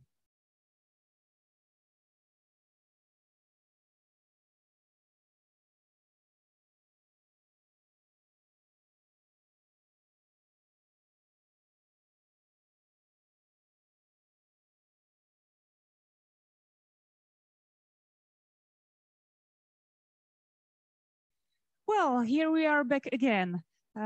Welcome, dear participants, here at the Žižkov Tower, and welcome at the Smart Business Festival CZ 2022. There's some echo. Can we please correct it? Yeah, it should be good. We are starting our afternoon session that is dedicated to European Digital Innovation Hubs, the overview of their services and plans, the overview of the 5 selected European Digital Innovation Hubs in Czech Republic. And it's my great pleasure to welcome here David Vidal, our dear foreign guest coming from Spain this time again, joining us from CARSA, which is his home organization. And for more, CARSA is the leader of the newly established Digital Transformation Accelerator, which is the body charged with the European Commission to coordinate the European Digital Innovation Hubs across Europe. So, David, welcome here with us in the online session. Yeah, we can see you properly. You can start to speak, and the forthcoming 10 minutes are fully yours. Please. Okay, thank you. Thank you for inviting me to this event. And it's a pleasure to be here with you all and to share some of the information about the Digital Transformation Accelerator. So, my name is David Vidal. I'm a consultant of CARSA. CARSA is one of the organizations running the DTA, which is, as you all know, is the body, the organization in charge of managing all the activities of the network of European Digital Innovation Hubs. So well, there you can see the organizations that are part of the DTA we are leading, and then the other organizations are providing different capacities in order to be able to deliver the different services that we are going to see right now. This is a service contract from the European Commission. So we are somehow, as DTA, between the European Commission and the network of EDIs. Here we see a bit which are the different activities that are supposed to be done by the different actors of this ecosystem. Of course, the DTA acts as the central contact point for all the activities of the network of EDIs. Okay, so we are going to help all the different members of the network to perform the different activities if we can to do that. Okay, following the indications of the European Commission, which is the ultimate body responsible for all this, as you know. So, what are we going to do? So, as part of our contract with the European Commission, so the idea is that we are providing different types of services for the members of the network of EDIs. So when talking about the members of the network, okay, so we are talking about those already selected European Digital Innovation Hubs under the first open call. Then, as you probably know, there is a second open call ongoing right now. There will be some other EDIs selected there, around 15 more or less. So those two groups are part of the network of EDIs, but also those DIHs with the seal of excellence, so that they didn't really get enough points or score, or for whatever reason, they don't get the European Digital Innovation Hub, or they were not selected as European Digital Innovation Hubs, but they receive the Seal of Excellence if they are able to provide the additional 50% funding or the 100% funding of the activities they are going to do. They can also be part as normal members of the network. So the idea of the network is that the different entities learn from each other, explore and exchange information and knowledge. They connect and create this network efficiently and in the reality. And then, of course, they collaborate. I will explain a bit the different services, and maybe I will talk a bit more about how the DTA services can help you to collaborate with other entities. And of course, as I said before, DTA is the main contact point for all the network activities. So we will be and we are already the contact for all the doubts about the different activities, okay, of the events. Maybe I skip this. So our contract is for 3 years. We started in September, so still not 2 months, in which we are preparing all these services that you see here grouped. Okay, so what we do is, of course, as I was just saying, provide guidance and advice to the members, help and organize all the training courses that are needed for the areas to deliver the services. So we're talking about technological training courses, for example, technology, but also non-technological courses. Then we are right now building the EDI platform, which is a part of being this unique point for accessing all these services. It also includes the DMA tool, as well as other things. I will talk a bit later about this. In terms of matchmaking and networking, so we are right now planning different online events to facilitate this exchange of knowledge amongst the different members of the network. At this moment, this is something that we are planning according to what we know about the network, but in the future, there will be the opportunity for the members of the network to also create this or request probably the different themes of these community building activities, okay?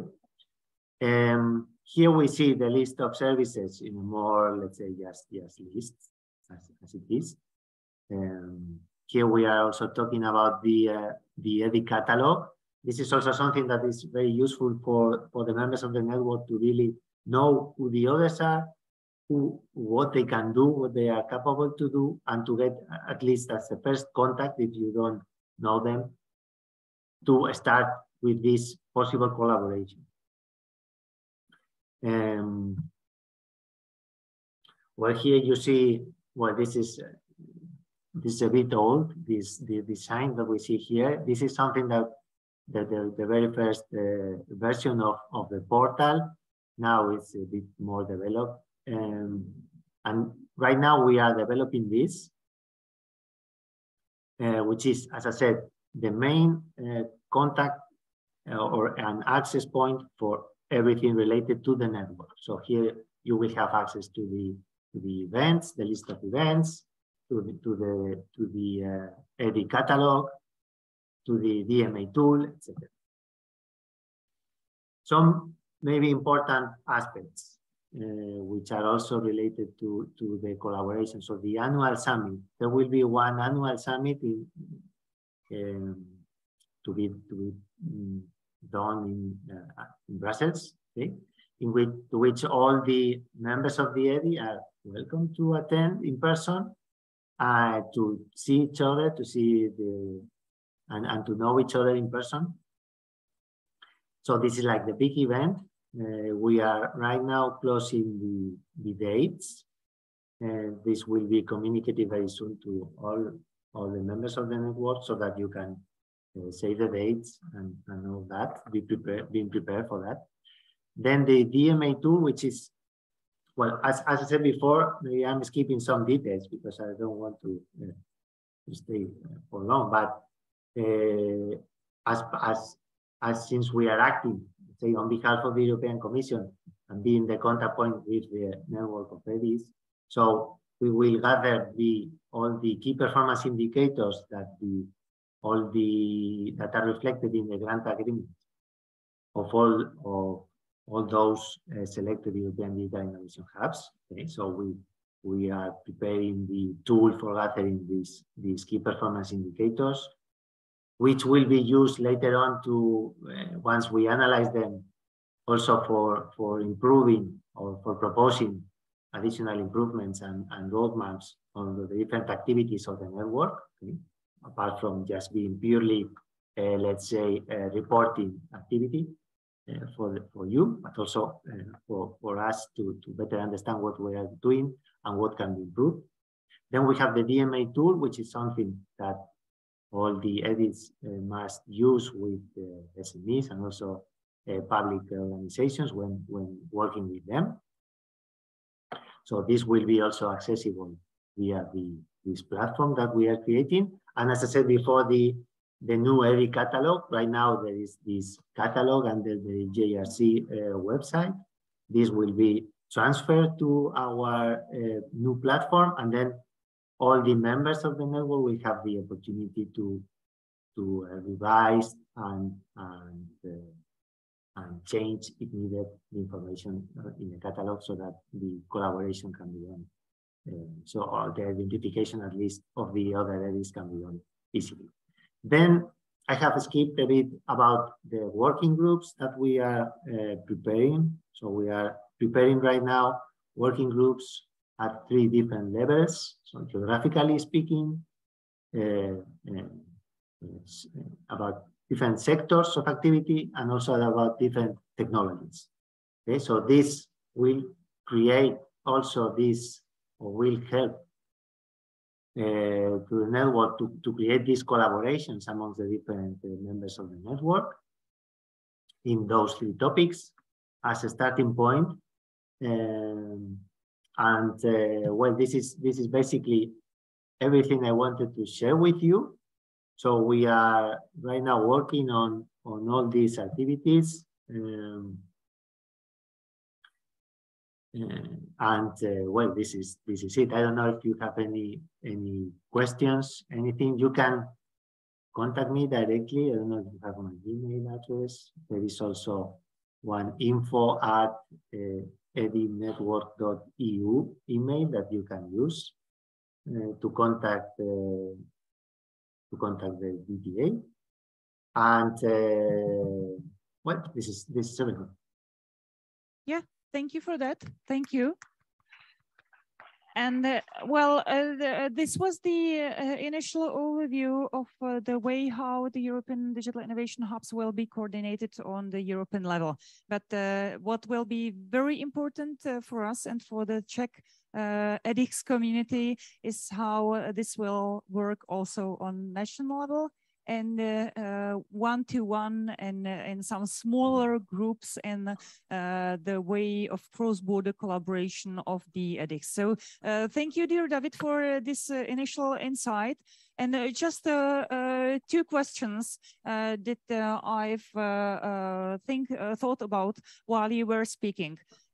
Firstly, the shared calendar of events. Does this relate only to the events related or intended for the EDIC community, or will we have access to a kind of a European calendar of shared events dedicated also to our clients, SMEs, and public organizations?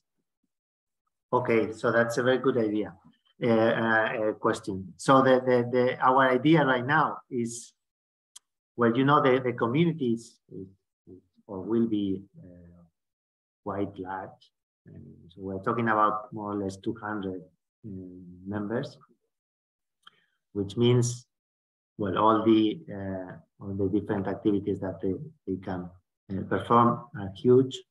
So the first approach right now, okay, we are working on the events performed by or at not only at the European level, but also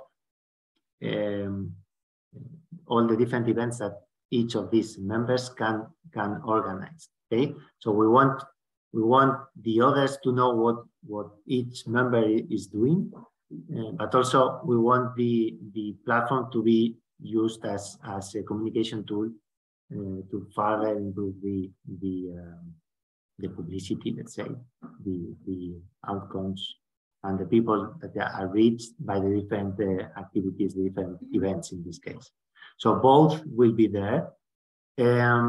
Since the platform is really complicated, because we are putting together many things, I cannot tell you when we will have one thing or another. So maybe we start just with the European level events at the very beginning, but then we will improve and include additional events.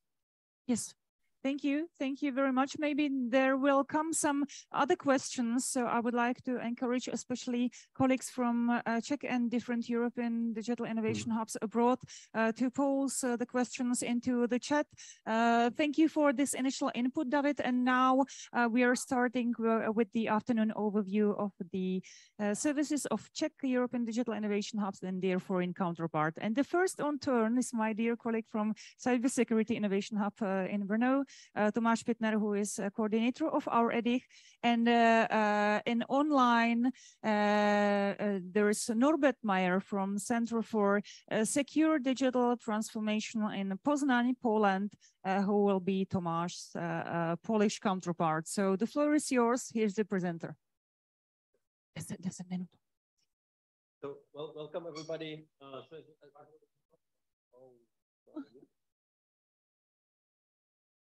Yeah, is it working? Yeah, great.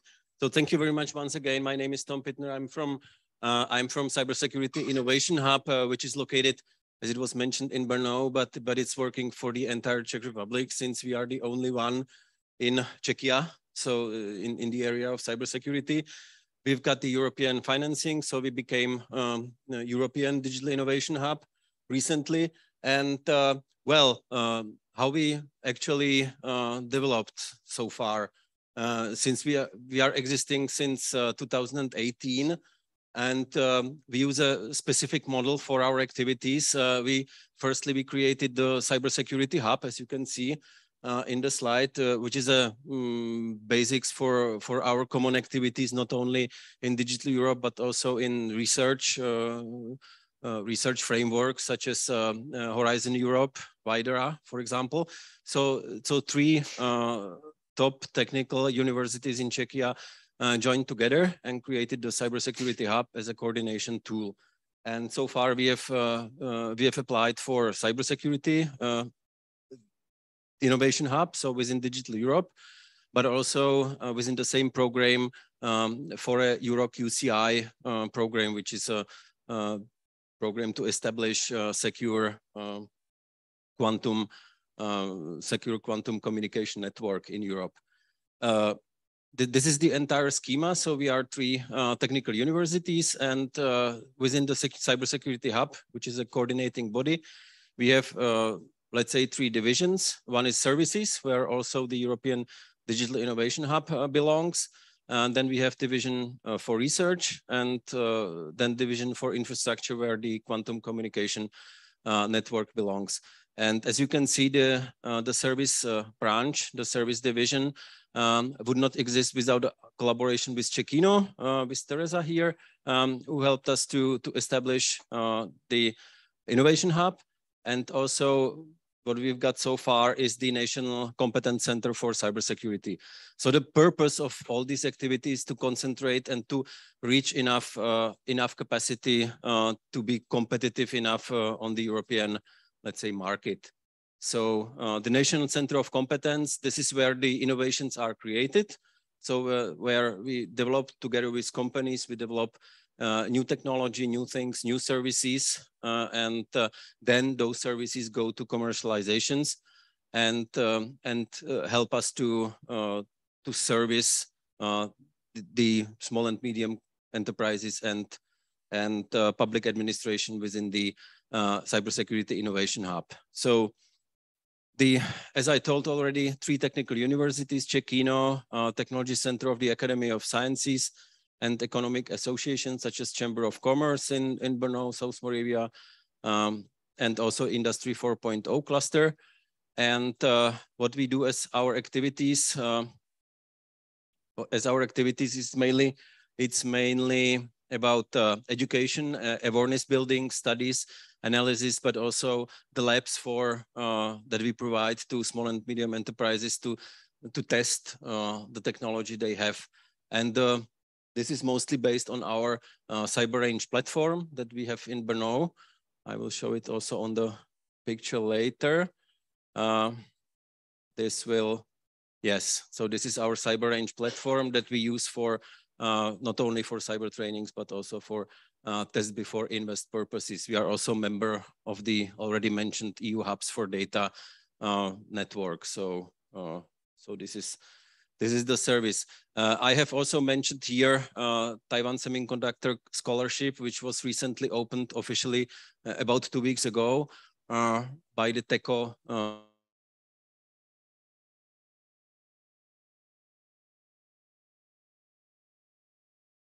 towards secure society, because Europe is highly dependent on import of chips from not only from Taiwan, but Taiwan is one of the top providers of these technologies. So we helped to establish and to promote mostly the scholarship program. As I also mentioned, among the activities around the Cybersecurity Hub, there is also the Euro QCI project, which is a part of, or the Czech part of the Euro QCI, which purpose is to build a highly secure communication infrastructure based on quantum key distribution. So this is what we can say ultimately safe or secure communication mean ever. So even using quantum computers in the future, you won't be able to break the quantum secure communication. So the purpose is to connect not only the governmental agencies or military agencies, but also critical infrastructure such as transmission system operators within Europe and so on.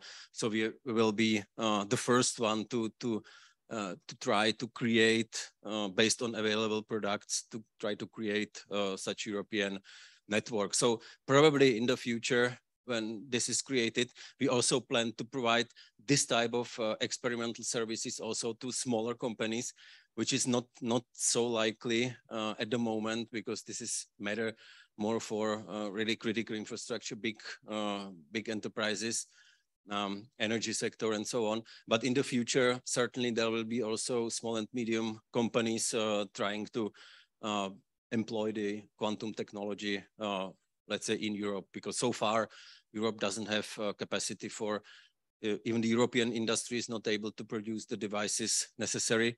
The European Union industry, otherwise the devices that are available are from either Japan or Switzerland, but not from the EU. So it will be our task for the future. And yes, I've already mentioned that we use for training purposes, we use the KAIPO Cyber Range platform that we have in Brno, and we used it also for the national technical exercises being held together with the National Cybersecurity Agency. Actually, from here you can see also the Prague building of the Cybersecurity Agency, NUKIP, here at Olszany. So it's clear. And for let's say training of future operational staff experts in cybersecurity, we have also opened the regular study program. So as a spin-off activities from this regular study program, we provide trainings also for the people from public administration, hospitals, and companies. Yeah, so I think that's more or less the main thing. My contact is here. Thank you very much. Thank you very much, Tomáš. What we would like to do now, try to connect and compare the approach of Cybersecurity Innovation Hub, our home European Digital Innovation Hub here in Czechia, with its Polish possible counterpart, Center for Secure Digital Transformation in Poznań. That is one of the designated Polish European Digital Innovation Hubs. Norbert Meyer, coordinator of this EDIH, is here with us. Hopefully everything should work. Yeah, Norbert, can you hear us? Could you show your video and start your presentation? Hello, welcome. Hello, can you hear me? Yes, everything works correctly. And we already see your presentation, which is wonderful. Good afternoon. It's my pleasure to participate at the Czechia event. And let me show briefly what is the idea of the CyberSec organization, namely National Center for Secure Digital Transformation. The CyberSec is a virtual organization, including several companies and academia institutions. I will show it later on. And that was the response of the idea of European Commission and the member countries to establish European digital innovation hubs, which are partially founded by the member countries and by the European Commission. So let me give at the beginning a short introduction about PSNC, Poznań Supercomputing Networking Center, which is the coordinator of the CyberSec idea. Just to show the background and the history. History, I mean the activities which are regarding security and cybersecurity. Similar activities also by other members. So the in the background of the CyberSec, of course, I would say. Of course, there are some activities and a history of organizations which were dealing with security also in the past, for several years, and that was the reason to establish a virtual organization. So, for example, PSNC is I would say infrastructure and service provider. First of all, we are providing networks. So city network, national network, which is called Pioneer, and international link. PSNC is also an HPC and data center. So that was the reason we started to deal with security. Security on the operational level, to increase the security level of the infrastructure and services provided on the national level, but also on the European level, especially HPC and data infrastructure. So for as a PRAGUE partner, Euro HPC partner, or EOS partner. So that was the idea.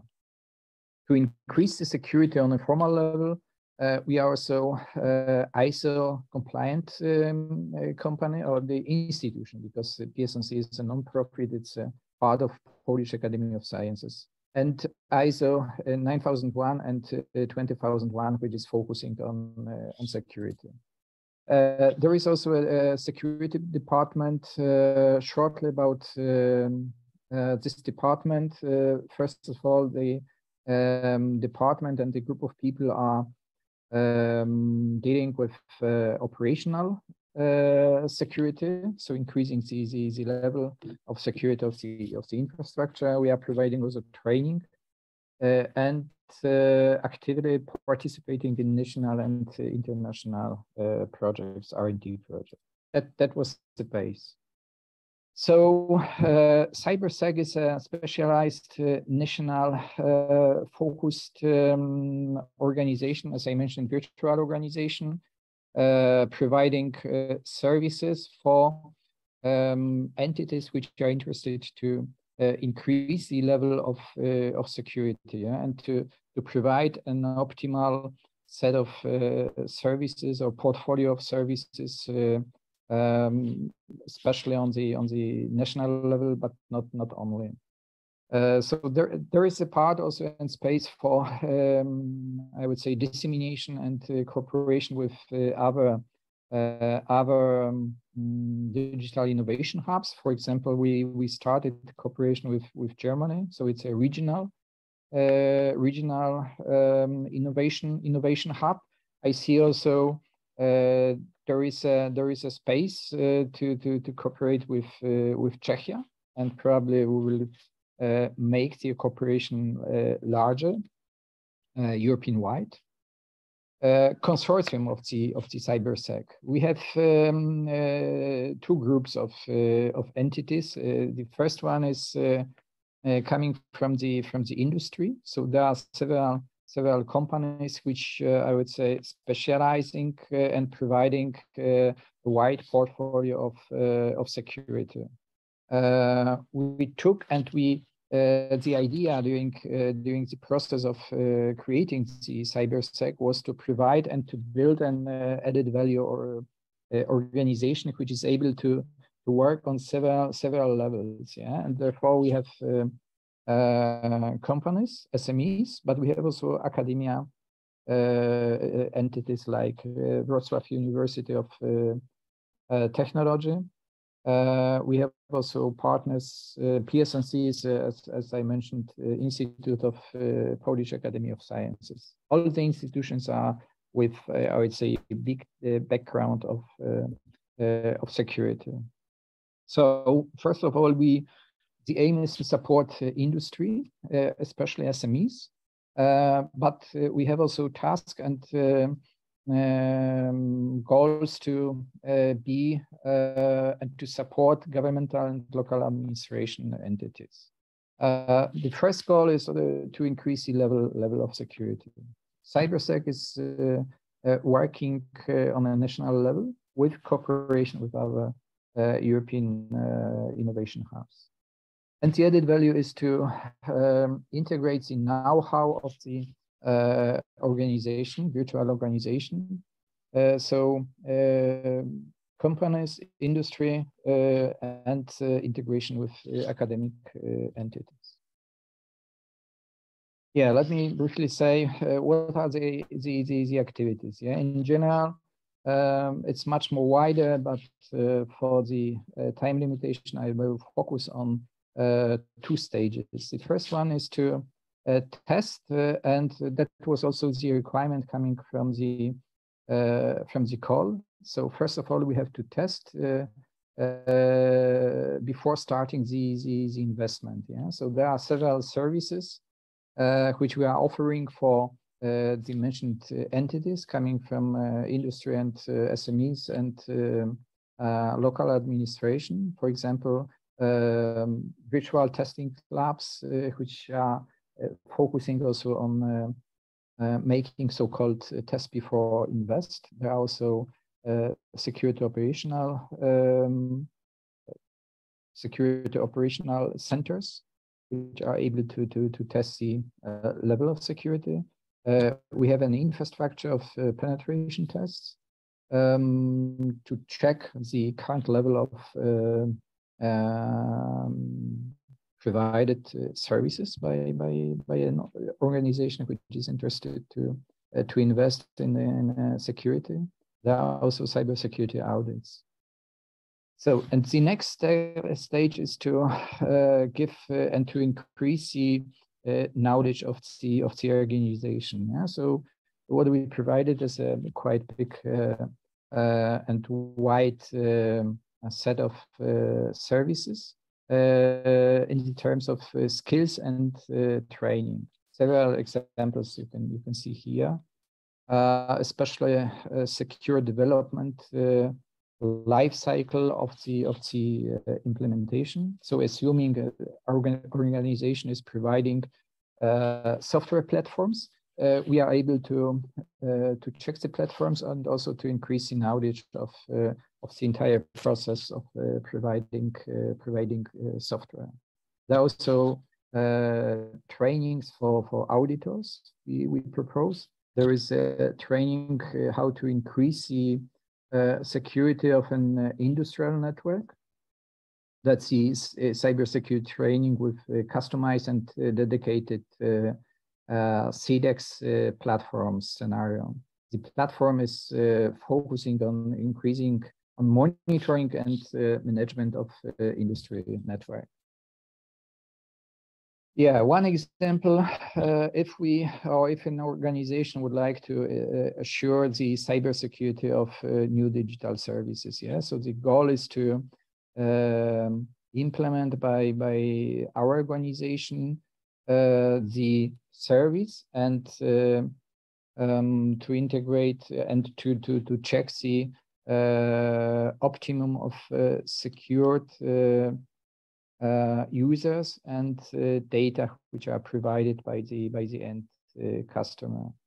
The entire process of will end with several benefits. Yeah? For example, reduction of security vulnerabilities number in software products. Yeah, so if the organization is if the core business is to provide software platforms, decreasing the cost of deployment and maintaining digital services, and finally increasing the trust of towards new digital services which the institution entity will provide and give it amongst their users.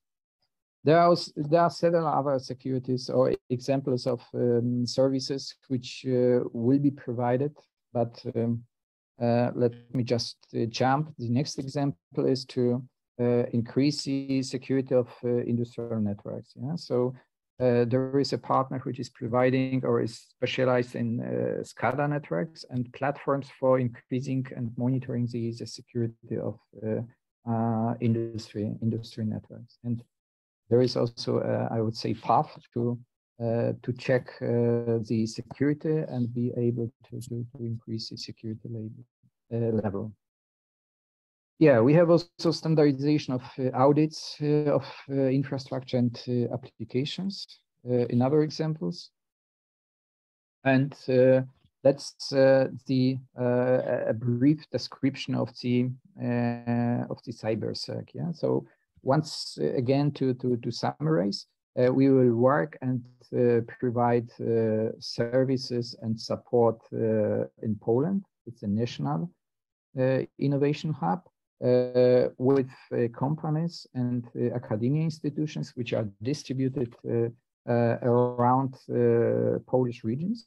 So we are able to give a local support, yeah, to several entities. And the integrated value is to connect and to integrate the know-how of the SMEs, which are members of cybersec, and academia institutions which have also a big knowledge because of the fact the institutions are providing infrastructure and services to academia and the industry, like PSNC. Yeah? But there are also two other partners coming from the academia. Thank you very much.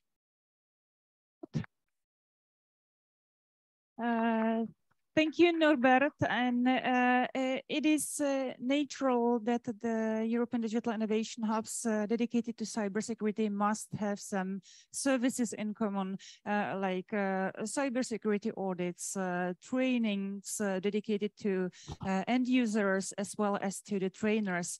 Is there something you would like to especially point out towards your Czech counterpart, Tomáš Bittner, and Cybersecurity Innovation Hub? My first question. And second question, is there any exact offer you can formulate on behalf of your EDIC for the Czech SMEs as potential clients? What can you offer? Yeah, so answering the first question, it's I would say very important. Yeah, so thank you very much for the question. We started in Poland, and I think that's also especially a goal of integrating the knowledge and services of other innovation hubs. Yeah, especially to integrate it within hubs which are providing similar services, like the one in Czechia and in Poland. So what we are going to do is to standardize the services with the aim to provide and to describe it on that level for future, for example, innovation hubs. Yeah. To standardize the services, being able later on to include the services also for other organizations, virtual organizations.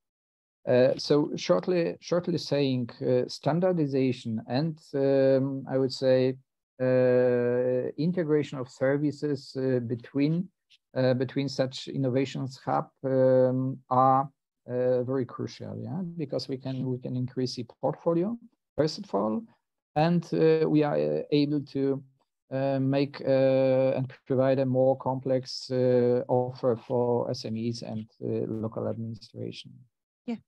Great, thanks a lot. Unfortunately, right now we do not have enough time for further discussions, but let's leave it for later. Let's leave it for the one-to-one collaboration between our Cybersecurity Innovation Hub or your natural partner, for example, could be also our HPC-focused European Digital Innovation Hub in Ostrava that will be presenting just in some few minutes. So if you could stay us for longer, then you'll be able also to give your feedback related to Ostrava EDIC, which is the HPC focused one.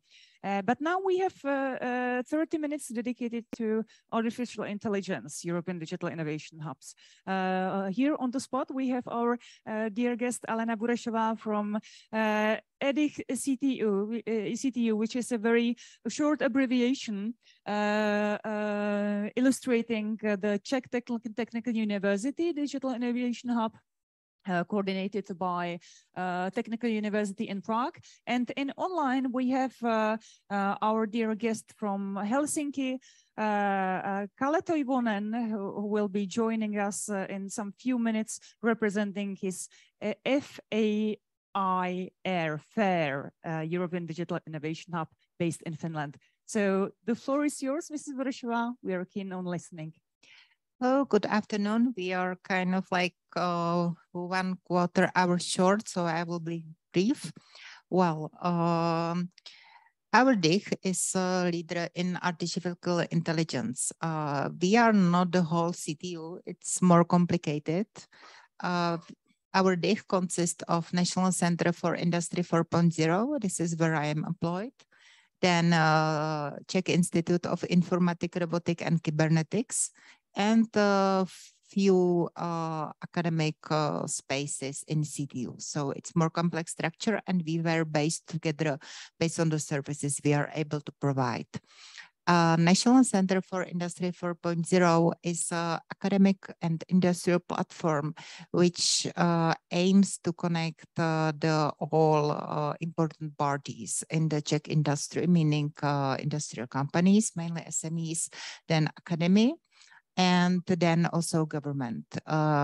We have got many partners, and the most important for the industry development point of view is that our partners are also all Czech technical universities. And we are in very close cooperation with so-called testbeds, which are the digital infrastructures in Czech Technical University in Prague, Czech Technical University in Brno, and Ostrava. And based on this digital infrastructure, based on this playground, we are able to really test some solutions before they go to practice or develop more solutions. Here are the partners. As I said, the Czech technical universities, then some industrial partners. The main are Škoda, Siemens, and national partners, which are the biggest federations and industrial associations in the Czech Republic, meaning Confederation of Industry in the Czech Republic. It is a partner of some speeches with the Czech government, Czech business chamber, innovation center, also the association of small and middle-sized companies, which is a real important partner because we want to spread industry 4.0 and also artificial intelligence within the small and middle-sized companies in the Czech Republic. So about our EDIH in Prague, as I said, we do specialize in artificial intelligence. At the moment, we were approved to be funded from European sources, financial sources, and we are waiting for the result on the national level, which is really key and important for us to tell more about our future services and cooperation. As I said, we have got a unique infrastructure of the test beds, which is really important to be able to provide the services, as I will be speaking later. And we have got strong consortiums of partners. And now for the particular services. The most important are that we have got unique assessment in digital maturity and in AI maturity, and also connected with its business impacts. It's kind of unique because many European DIGs and EDIGs have got also already digital maturity assessment. It's common for, I think, every EDIG does have it. But with our partner, Česká spořitelna, which is the biggest Czech bank providing loans for industrial companies, we developed methodology that is able to assess whether the investments in the digital innovations will be refundable or will make sense from the business point of view, and also in the AI solutions. And this is important because Czech companies don't have got a lot of money, especially now, and the solutions are new for them. So we are helping them really to assess from the business point of view if it is returnable, if it is have got economic point of sense. We help to test, to verify, and demonstrate various technologies and processes for the companies. We provide the companies with feasibility studies, prototypes, sensor communications, advisory services. Companies can come to us and can find different kind of technologies and one place and test bed so they can verify if it's making sense and test before invest. Our four main business areas are, as I said, test before invest, and support to find investments with our financial partners, or we provide advisory in terms of funding, European funding, national funding, then advanced digital skills and training, and innovating ecosystem and networking. So in AI, we are leaders in machine learning, data processing, semantics, robotics, and many others. So we have got already use cases in practice that are very useful for, and we are happy to demonstrate them for the companies that come to our testbed and to find the solutions to modify them for their size and needs.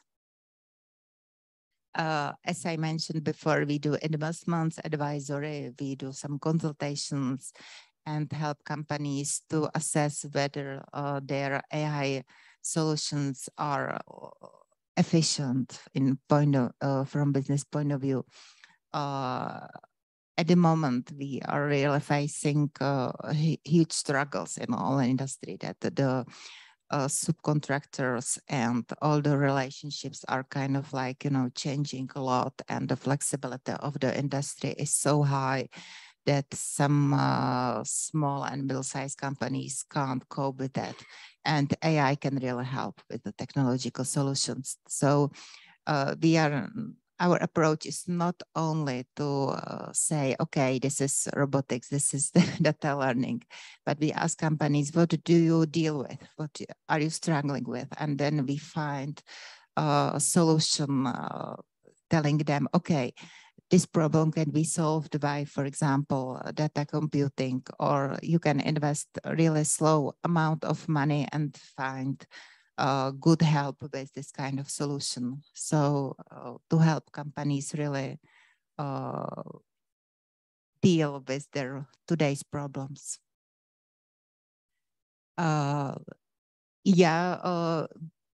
Also, we do have got a lot of partners, as I said, in the Czech Republic, the main industrial partners. So we do provide also networking system, matchmaking system.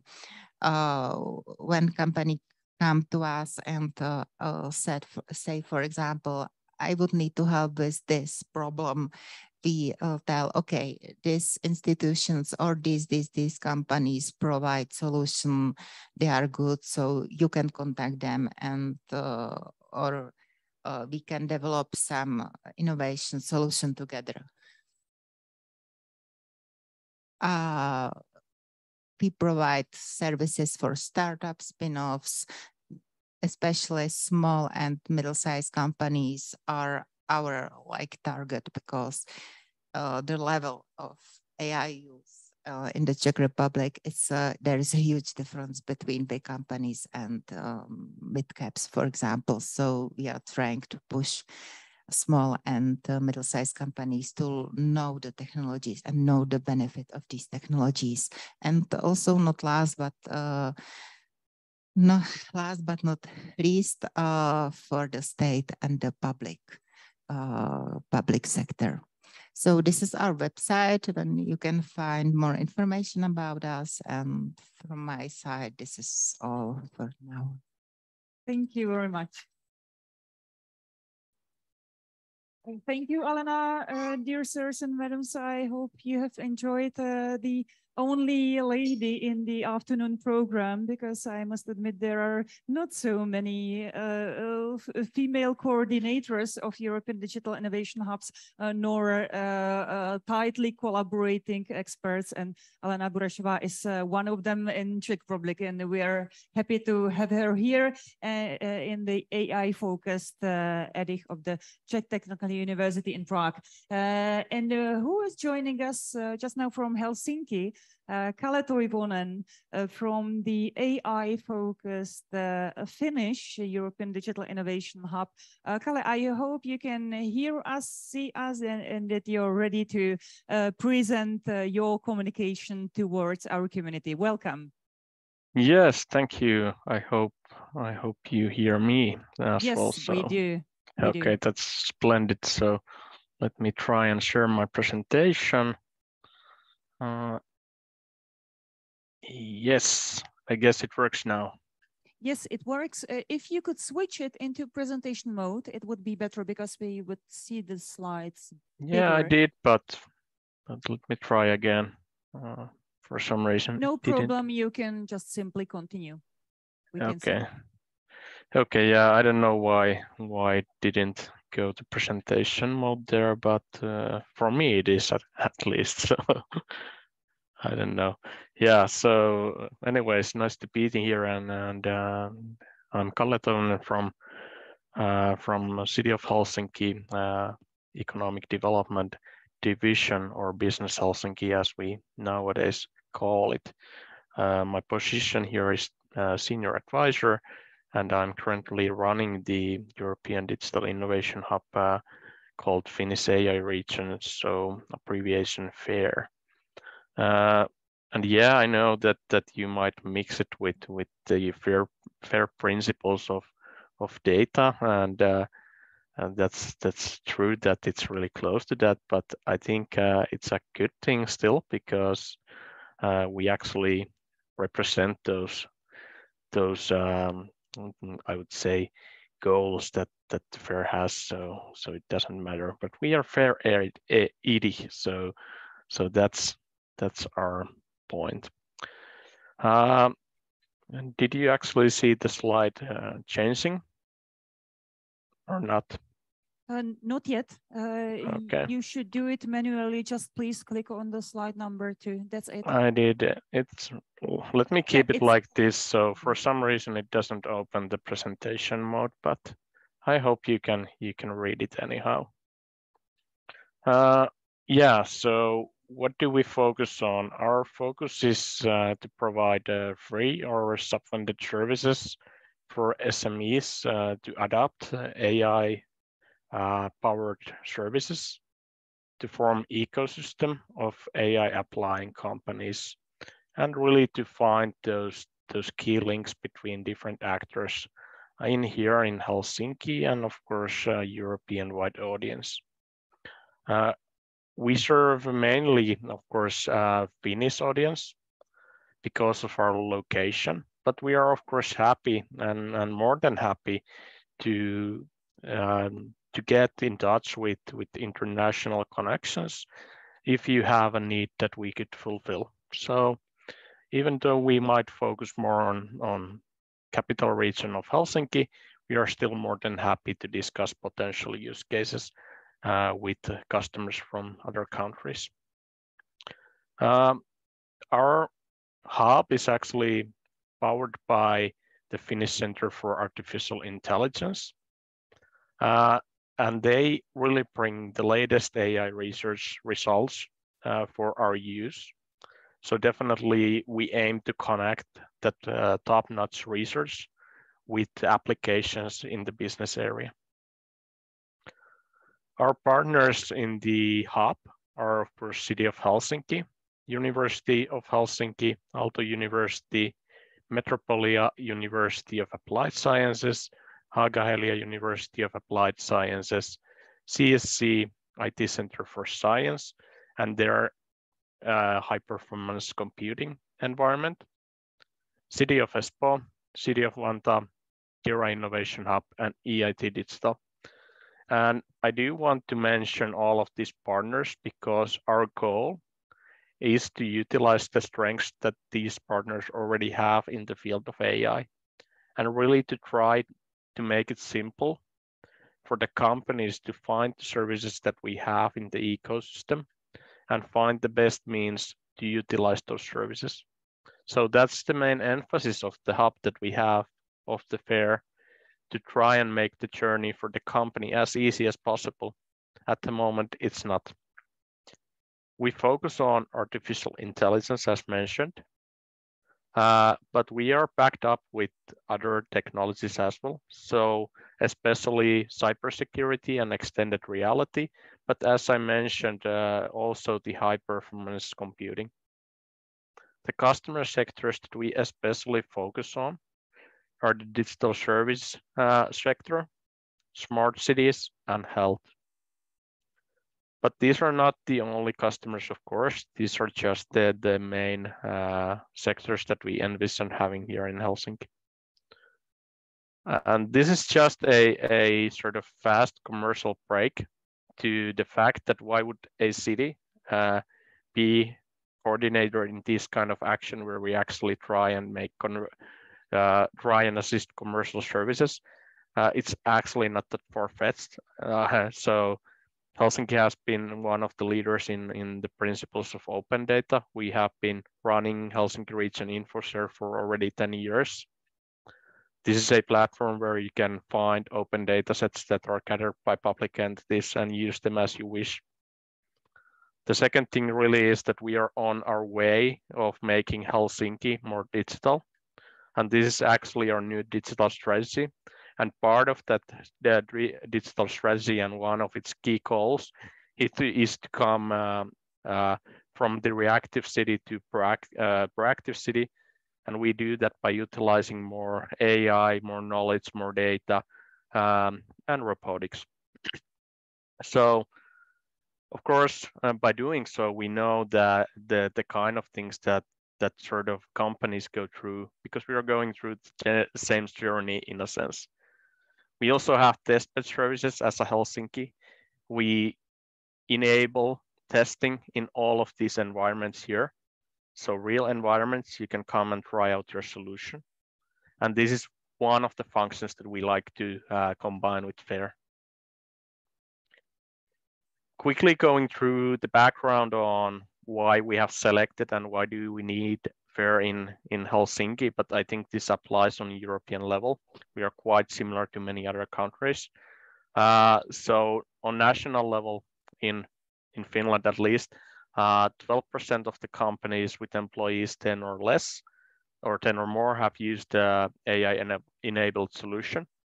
While only 5% of companies employing more than 3 persons used AI in their daily operations. And overall, if you look at it, only 39% of the companies with personnel more than 100 persons use AI. So definitely looking at these numbers, we know that we are still starting the journey in the use of AI, and there is plenty of customers who need support in that field. Few words about the service clusters that I mentioned earlier. Why are we focusing on those especially? This is based on impact assessment in Helsinki region. So we have looked at the sectors where we feel like we have customers who would benefit most out of the services that we can offer in FAIR. And this being, of course, the digital services, smart cities, and health. Especially software companies are an important cluster for us. Looking at the health, for instance, then we have one of Europe's leading, I would say, health data ecosystems. So definitely a lot of opportunities there and startups coming in. While they still need a lot of tools to make it a little bit easier for them to come to the market and really make use of their solution. The final bullet in here is especially important. So we focus on the impact. We want to find the customers who can really benefit out of our solution. We want it to attach to their real business. So not just let's say, additional service, such like chatbots or similar, but really core thing in their business. We conducted the service portfolio planning before we decided on the services.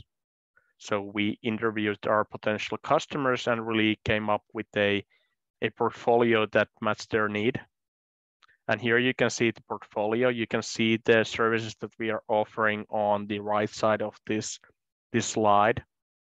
So they are under the 4 categories: need analysis and test before invest, skills and training, support to find investments, and innovation ecosystem and networking. What is important for us is to, as I said, deliver impact. And the way that we actually make it happen here in FAIR is that we think the customer and their need as a customer journey that starts with the analysis of the needs. In the previous presentation, you already heard about the AI assessment model and really to connect that with business. We aim to do something a little bit different or a little bit the same. So we try and analyze the AI capabilities of the companies and find the strengths and weaknesses of one customer. based on those needs, based on those strengths, those weaknesses, we look at the portfolio of services that we have on the right and try to come up with a mix of services that will best help this customer get forward. So not just to offer all of these to all of the customers, but rather help them pick the ones that will really help their business go forward. Of course, in the end, the customer is the king. He decides if he wants any of these services or not. From there, we move to the actual implementation of the service, and finally on the impact evaluation. And I must underline here that the impact evaluation, it might suggest that this customer would still need another service. So if we feel like we can make an impact by offering that, that's our intention to do that. And for international customers, we aim to offer as many of these services as possible, but due to some national legislation, national funding rules, we might not be able to offer every single one of these services, but we try to do our best to do so. So definitely, if any of these sound interesting to you, you should be in contact with me. Yeah, just a few words about the ecosystem. So we are happy to involve AI-focused companies in our ecosystem and try to find the best links for joint practices. Yeah, and of course we are already working with many other EDs to try and form joint services. And as a final slide for me, I think I'm running out of time, so this is just a final slide. So we definitely focus on making impact happen, and we really want to see the digital growth or digital maturity growth in the companies, in the customers that we have. And there are just some numbers that we aim to meet in the coming years. And really a takeaway from those is that we have limited resources. So I think if as a customer, you should rather act soon than later, because you might find out that we're already out of the resources to offer support for you guys. But anyways, we have started operation and are eager to form collaborations. So feel free to contact me and let's discuss if there is something there. Thank you.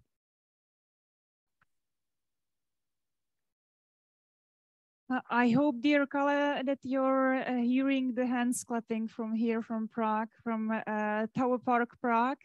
And I can assure you that there is an interest for collaboration with your EDIC. I think it is in place also to offer possible partnerships with the partners from here, from Czech Republic, because there is the strictly AI-focused EDIC at the Czech Technical University, but the AI elements are somehow present also in the other Czech European Digital Innovation Hub that will be presented within the forthcoming program. And for more, we have here with us the Finnish embassy in Prague, Mr. Commercial Councillor Mika, who is with us and who is highly interested in Czech-Finnish collaboration in the field of digital innovation. So it would be great to stay in touch. And of course, there's something pretty new in your EDIC, that the coordinator of your consortium is the city of Helsinki itself. There's no such a case in Czech Republic. Nevertheless, there are many things that are also in common with the Czech counterparts, including the AI focus and including some of the services that you have presented right now. So yeah, we have unfortunately no more space for bilateral discussions, but let's get back to them. Let's maybe schedule a joint call or exploring in some other way the possible collaboration. And now we have to move forward to the HPC focused block, because we have here on the spot Martin Duda from Ostrava EDIC, which is the only one of the Czech European Digital Innovation Hubs that have this HPC technological focus. But of course, there will be many services in common with the rest of the Czech edX and also the other ones, because we have all in common the 4 pillars. Just before invest digital skills and trainings, access to investments and networking and brokerage. So the presentation should be ready. Martin, the floor is yours, and we're keen on listening for the news from Ostrava. Good afternoon, ladies and gentlemen. It's a pleasure for me to be here and to present you our EDIH Ostrava, which is usually perceived as EDIH for HPC. It's true, but it's true only partly. The portfolio of our services is much broader, and I would like to present you. Because we have some small technical fault video presentation that will be repaired very quickly. Yeah, just a second, you can start talking, and we need to reload the presentation. So as I said, so our key specialization is really HPC, but there are other technological specialization and other services we provide and we will provide, and I would like to present to you the most important of them. But maybe I will start with the presentation of our consortium. We are quite small consortium consisting only of 2 legal entities. The first one is Moravian and Silesian Innovation Center, Ostrava, which is public-owned company. And this partner will focus especially on soft supporting measures such as development of startups, digital audits. This entity is also responsible for coordination of regional innovation strategy within our region. It's an entity which is owned by the city of Ostrava, and now it works here. Yep, okay. Okay. So it's Moravian and Silesian Innovation Support Center is owned by especially city of Ostrava and Moravian and Silesian region. For the part of technological specialization, there is another partner I work for, that's the Technical University of Ostrava. And there are two, I would say, entities. The first one is National Supercomputing Center. So the focus will be on HPC, digital twins, numerical simulations, and also on the use of AI. Another entity within our university is the Faculty of Electrical Engineering and Computer Science, and they will be focused on digitization of pre-production and production processes, whether we talk about predictive maintenance, digital twins, or robotics. So with these technological specialization, there are connected physical infrastructure. So as you can judge, so the first one is supercomputing center. We count that we will use our newest HPC system, Carolina, which was designed to respond to the different user needs and also to industrial challenges. So there is a, I would say, universal part for standard numerical simulations. There is also accelerated GPU part for AI computations, etc. Concerning the second technological specialization, experimental testbed. So it's about robots, software, anything what is connected with collaborative, mobile, or industrial robotics. And also this testbed is covered by industrial 5G network. There are 3 labs. One is Smart Factory. The second one is AI in manufacturing and automotive lab. I think anybody who is engaged in agenda of EDIH knows these four main categories of services.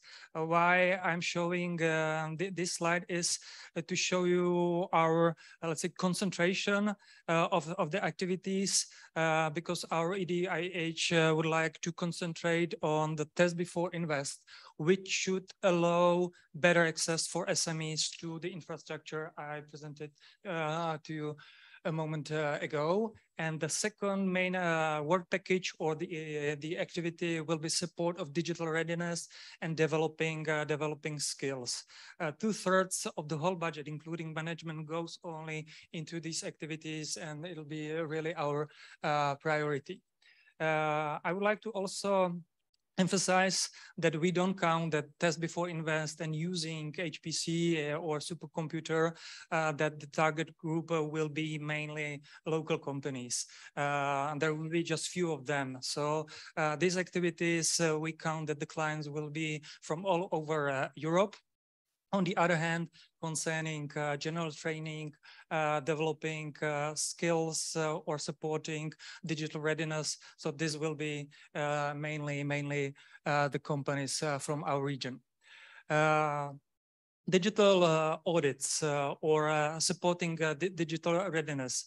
There are different attitudes how to make the digital audits, if online, etc. So what we plan to do, and it comes from our previous experience, is to implement some kind of complex instrument which is consisting of following digital programs, Digi Audit.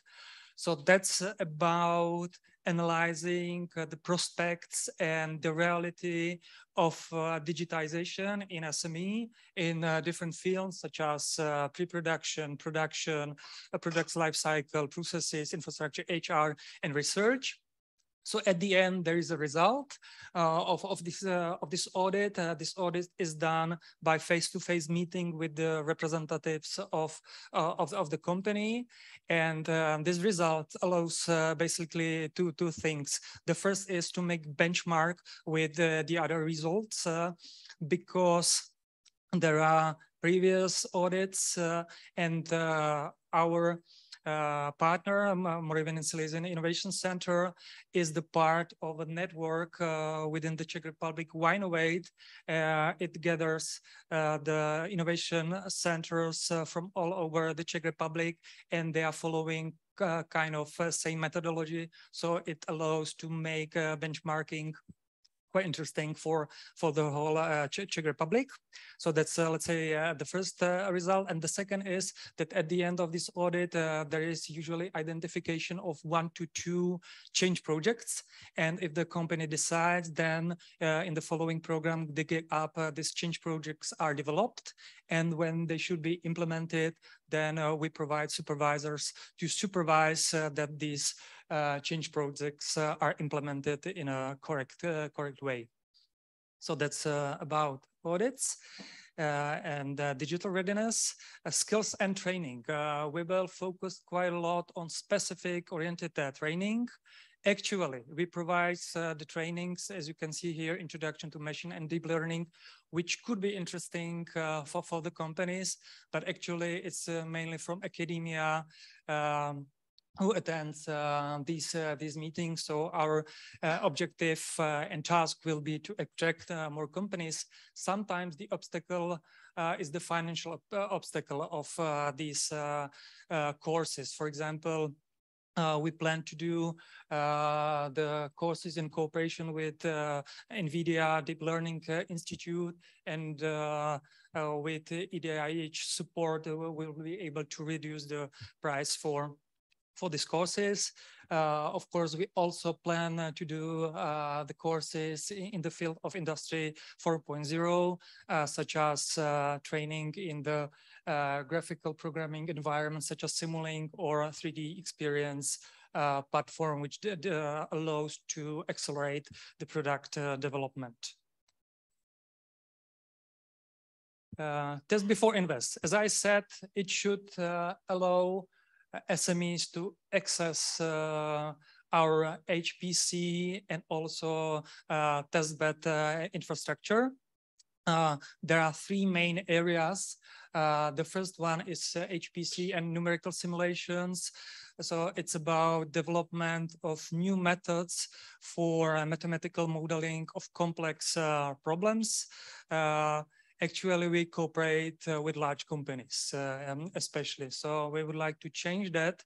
There are few obstacles why SMEs cannot allow in a way as large companies can allow. Well, one of the reasons is, again, the financial obstacle. We count that there will be the price reduction around 85% of the price to come to our infrastructure and to use our expertise. What you can see here, these are the examples of using computational fluid dynamics. That's about developing the first with Siemens, about developing the optimal fund section design for improving cooling efficiency. And the second one is using this CFD simulation for designing special technology for reduction of emission in combustion plants. There are other areas of specialization. The second one is advanced data analysis and AI. That's the example of cooperation with startup project, Vidarai, and it was about using neural networks to train them better, that they are able to select, categorize, and segment the images which are taken from fundus cameras, and segmenting them, it enables to identify the diseases which are connected with diabetic retinopathy. So diseases such as high blood pressure or diabetics. So, and these neural networks can learn, and they are able from these thousands and tens of thousands of images to make better judgment about the level of the serious severity of this disease, etc. The third specialization is about using this testbed factory, smart factory, and the example again with a large company, Elvac and Varroc, was about realization of calculation and software for adjustment of headlights in the front headlights when they are mounted in a body. So it's about correct position of these headlights in a body of a car. We count that concerning testing HPC technologies, we count that there will be three main regimes. The first one, the company will be able to come and just to rent our HPC infrastructure. The second one is just using our expertise, but the majority, I think, of the future cases will be the combination of that. So using HPC infrastructure, but also the expertise which is behind that. And it's quite similar to testing for digitized manufacturing. That's my last slide, and it's about presenting that the DIH Ostrava is not standing alone as the project or activity.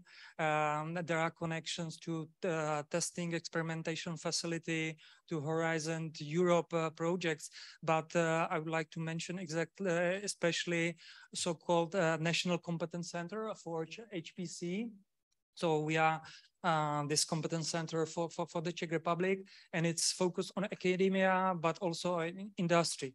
And we perceive that project as a kind of pre-step for before the DIH, because it allows you also to assess in general the usability of HPC for the companies. So when it's assessed, then they can come to our DIH and to make the real cases they need to solve.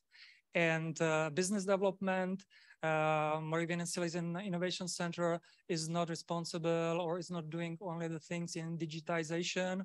They have other measures and programs supporting development and the growth of the company. So we see that it's quite integral part of other activities we are doing in the region. So thank you for your attention. and the questions will be welcomed. Thank you. Yeah. Thank you, Martin. Please let you stay here with me because although we are in digital, we have a paradox situation here. I've got in my email a desperate message from Adam Olszewski from HPC4 Poland that is not able to join the link that has been set. So in fact, we have 6 more minutes to discuss about the focus of your Digital Innovation Hub, about the services you have, about the possibilities you can offer abroad, because there are some other Polish colleagues. Bartosz Józefowski will be joining us in a while for the blog together with Kateřina Matýšková from Digimat. So please tell us more about your running or potential cross-border collaboration, because this will be of interest mainly for our Polish or other colleagues that will be joining later also from Austria. Yeah. Thank you for the question. It's true that we are located on the border with Poland. So there are already connections, especially with EDIH, which are on the border from the Polish side. So first of them is Krakow's EDIH, and the part of this EDIH is also Cyfronet. So it's another HPC center in Poland. So we know Poznań supercomputing center from the projects such as what I mentioned, these national competence centers, and we are also in touch with Gliwice EDIH, which is also just behind the border. So we know Poznań, but concerning EDIH, we have not, I think, contacted each other about the future cooperation, but I think it's quite natural it will be in the future. And concerning the other countries that were today in a program, are you somehow in contact with the other EDIHs across Europe, or would you be especially keen somewhere to establish the collaborations? We are the part, I think, of quite big consortium, which in a consortium network, which is called EDIH for manufacturing. So I think there are about 25, maybe already 30 EDIH from all over Europe. We just plan to have the first physical meeting in January in Italy, and that's let's say one of these networks, and there are some bilateral agreements as well. So we will see what the future will bring. For the moment, the Austrian colleagues are still not with us, if not, I'm not mistaken. But anyway, it seems that you might have also friends in Vienna. Because they are production focused, Erich, based on simulation center that is intended for industry, and they are AI5 production called Erich. They will be joining in a panel right after these 30 minutes. So possibly let's also wait for the input from Roland Zomer, who will be joining us from Vienna. And yeah, hopefully this event and this kind of communication collaboration will bring you also the new cross-border partnerships. So that's it. Basically, we are at the end of this block. Thank you very much again. And now we should be starting the first, especially manufacturing focused session, but also in combination with artificial intelligence and other technologies. Kateřina Matýšková from Erich Digimat is here with us, and it's her turn. Microphone here, presenter here, and the presentation should be on. Good afternoon, ladies and gentlemen. It's a really nice pleasure to be here with you and to have this international I will stay here, but sometimes some of our speakers were already here, so I think I will. It's as you like, yeah. Yeah, I think I will. Please maybe stay here because I have a better overview of you and also the presentation. So as I am very happy that we have this international opportunity, because We have heard a lot about our Czech edX, but we have many more other edX that are not even presenting today. But I'm very happy that we can be here and learn more about each other. I introduced this first slide, which is focused on our Czech digital innovation hubs in the Czech Republic. So for our foreign partners, I think this might be the first one, in fact, today. So it's very useful. Valuable slide for those who maybe don't have so much of geographical awareness of where we are located. So we have actually 3 edX in Moravia, which is the eastern part of the Czech Republic, and 2 edX in Prague, and that's the Bohemian part in Prague, and also Dolní Břežany. We actually do have some areas that overlap, but most of us are focused on their specific know-how and their technological part. As far as our edX Digimod, we are located in South Moravian region, just 10 kilometers of Brno. Brno is the second largest city in the Czech Republic.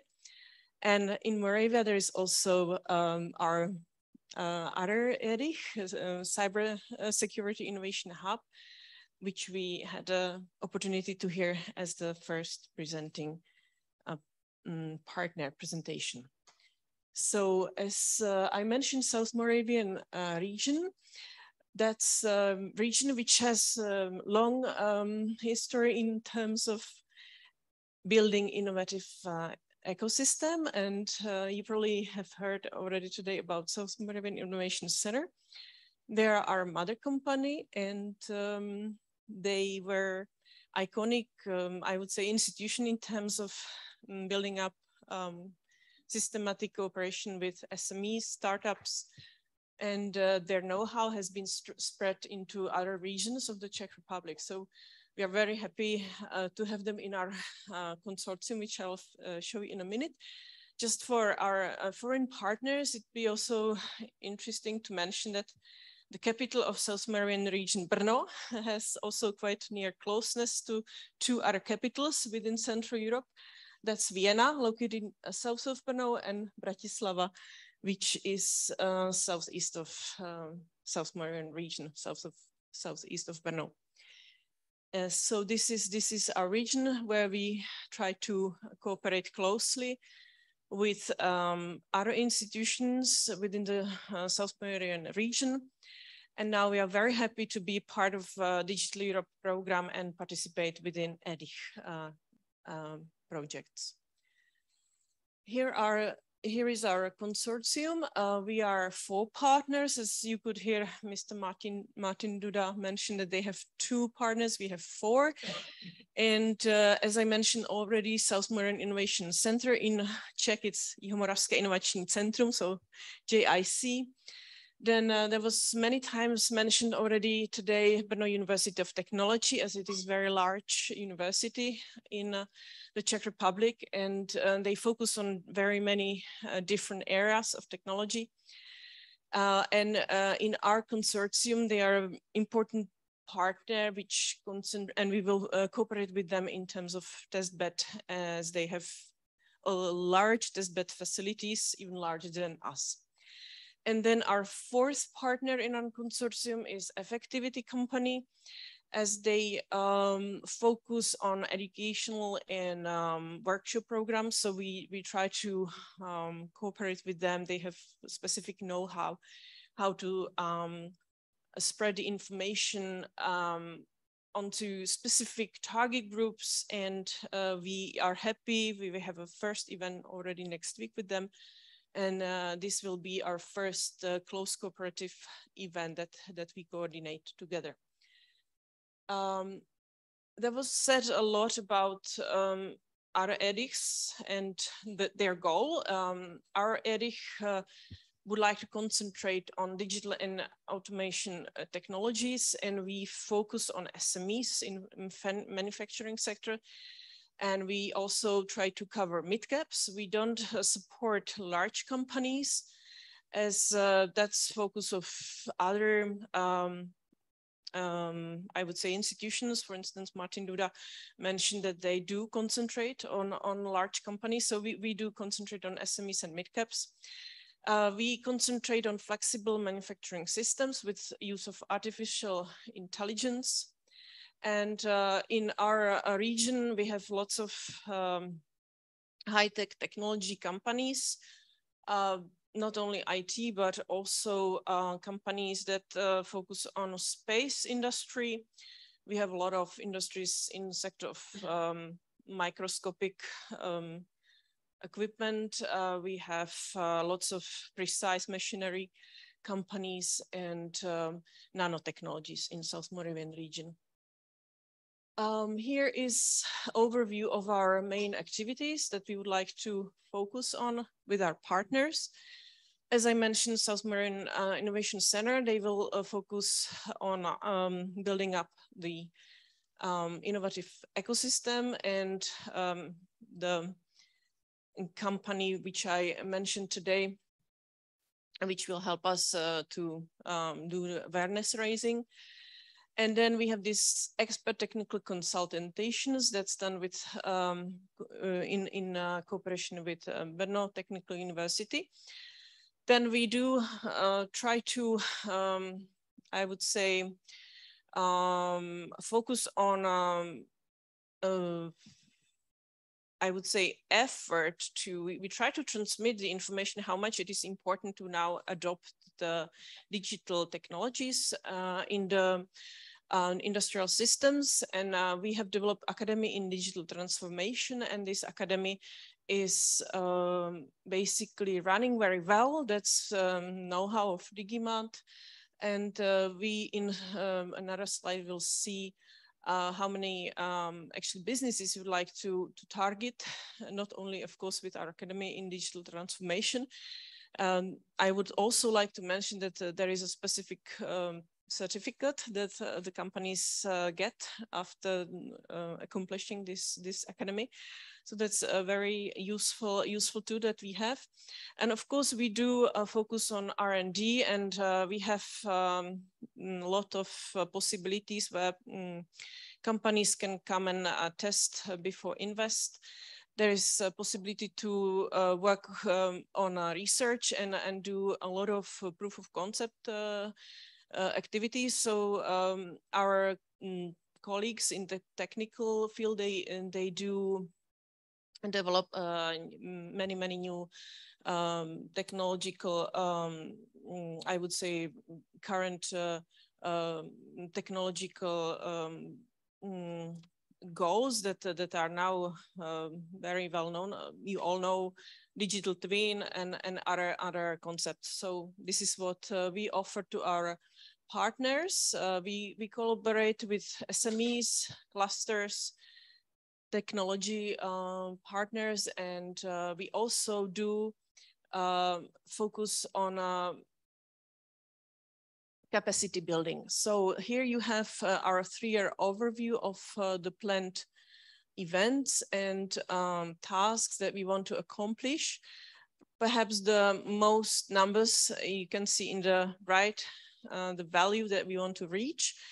So we would like to reach the number of 250 businesses in terms of networking, brokering, ecosystem building, awareness raising events. That's another very large target that we would like to reach.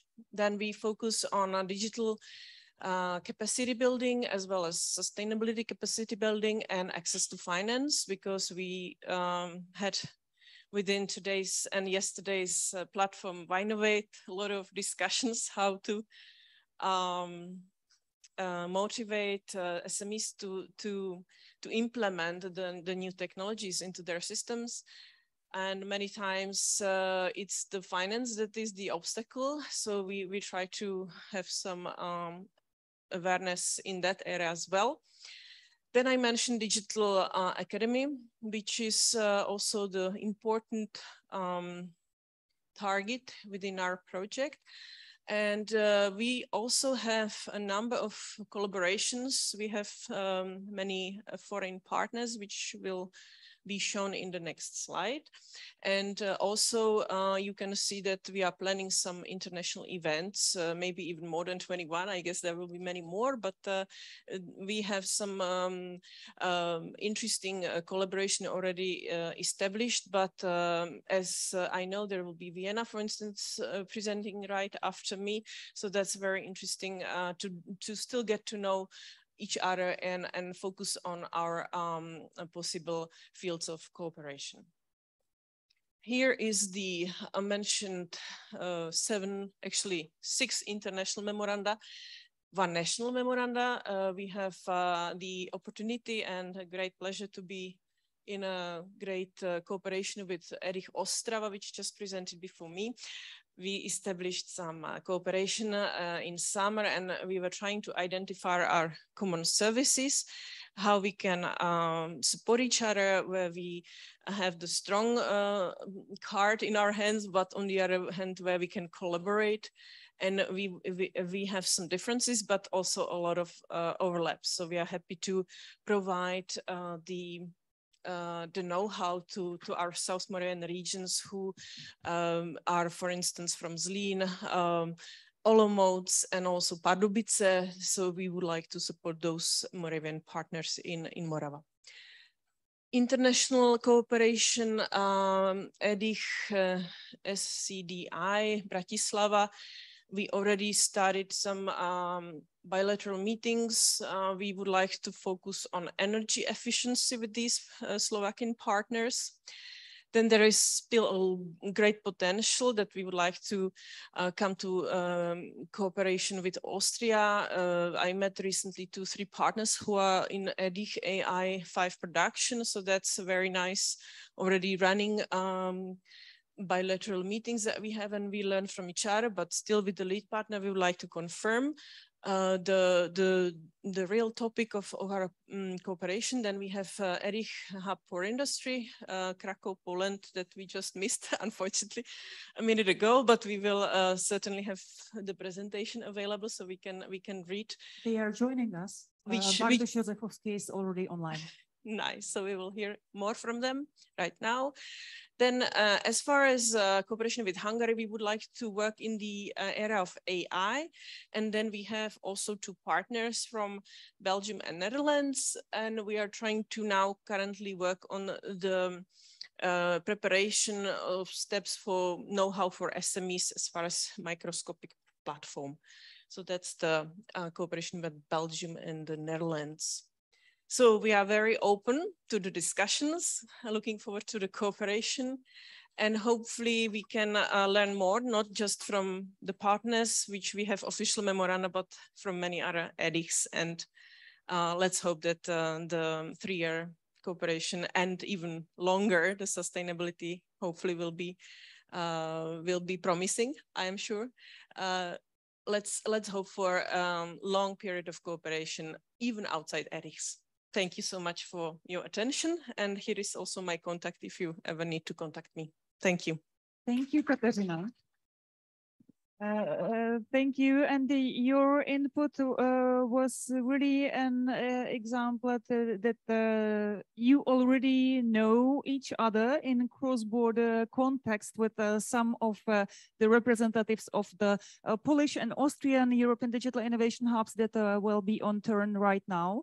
And that for more, there is also high potential also to strengthen the collaboration on a national level, because Brain for Industry will be your national counterpart. Of course, we are ready on behalf of Cybersecurity Innovation Hub as well. So let's network among the 5 Czech EDIHs after the official streamlining and after the official program, and let you maybe strengthen the collaboration with the Hub for Industry, Krakow Technology Park, and Bartosz Józefowski, who is now with us online. Welcome, Bartosz. Nice to see you again.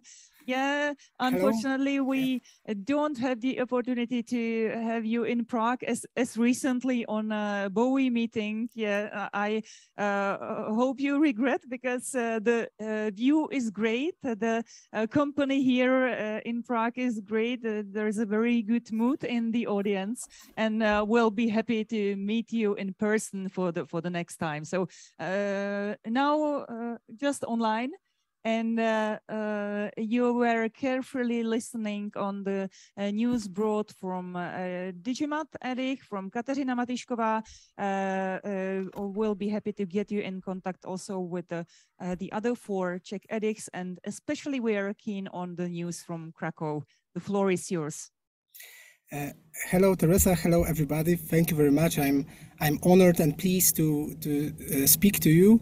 I had the pleasure to be in Prague like very recently. We also had quite a big team coming to Ostrava 2 weeks ago. So it seems that this Polish-Czech connections are growing, or at least we try to build them stronger.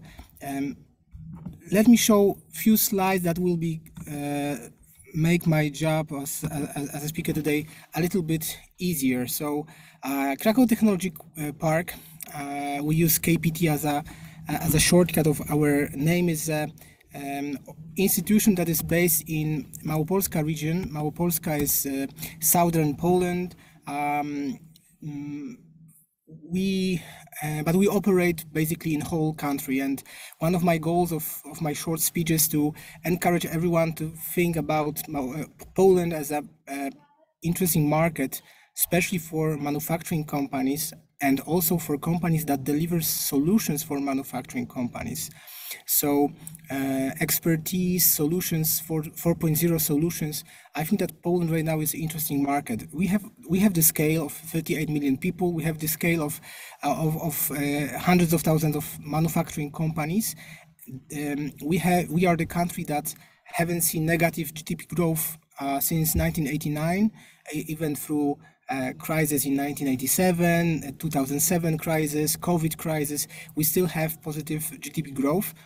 And there is a still big hunger in Poland for success. So we are very determined, but we are also at the same time the country of that was quite low on the value chain of manufacturing in Europe, manufacturing chain. We have companies that have a big or huge scale right now that still are not very digitalized. Even the robotization as such is challenge. We have 3 times less developed companies in terms of robotization than Czech Republic, counting as a number of industrial robots working in manufacturing. So we are 3 times less developed market. So this is opportunity, and we've seen this before in Poland in many areas where we jumped ahead quickly. Sometimes it's even better. So to jump over some intermediary technologies already to highest possible, let's say 4.0 revolution. That's why it's an interesting market, and we as a hub for industry, as a Krakow-based digital innovation hub, we would like to be your gateway to Poland. So you have to visit Krakow to feel the local vibe. When you will be in Krakow, I will be showing the same slide with our food, with our traditions, and giving you a little bit more of a context of the city. But if you like Brno, then I think that you will love Krakow. I feel the similar vibe in both cities. Krakow is a very IT-oriented city. We have huge business process outsourcing processes, business process outsourcing sector in Krakow itself. So this is a huge market, and around that there is a huge market of IT professional. So I can say that among our clients or companies that we cooperate with, there's a lot of IT, and that's why the main, let's say, expertise of Krakow Technology Park was for many years in IT.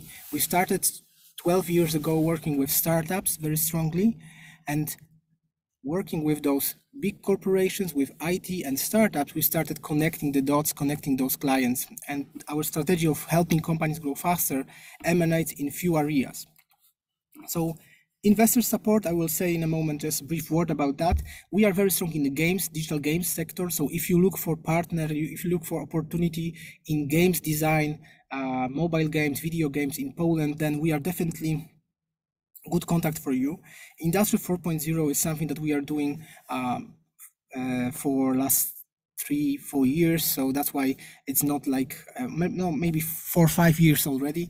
That's why it's like the immediate level of advancement in our business. IT startups and space tech and smart city are kind of smaller areas that we try to grow in. So maybe also this is opportunity for some of you to reach out to us in those areas.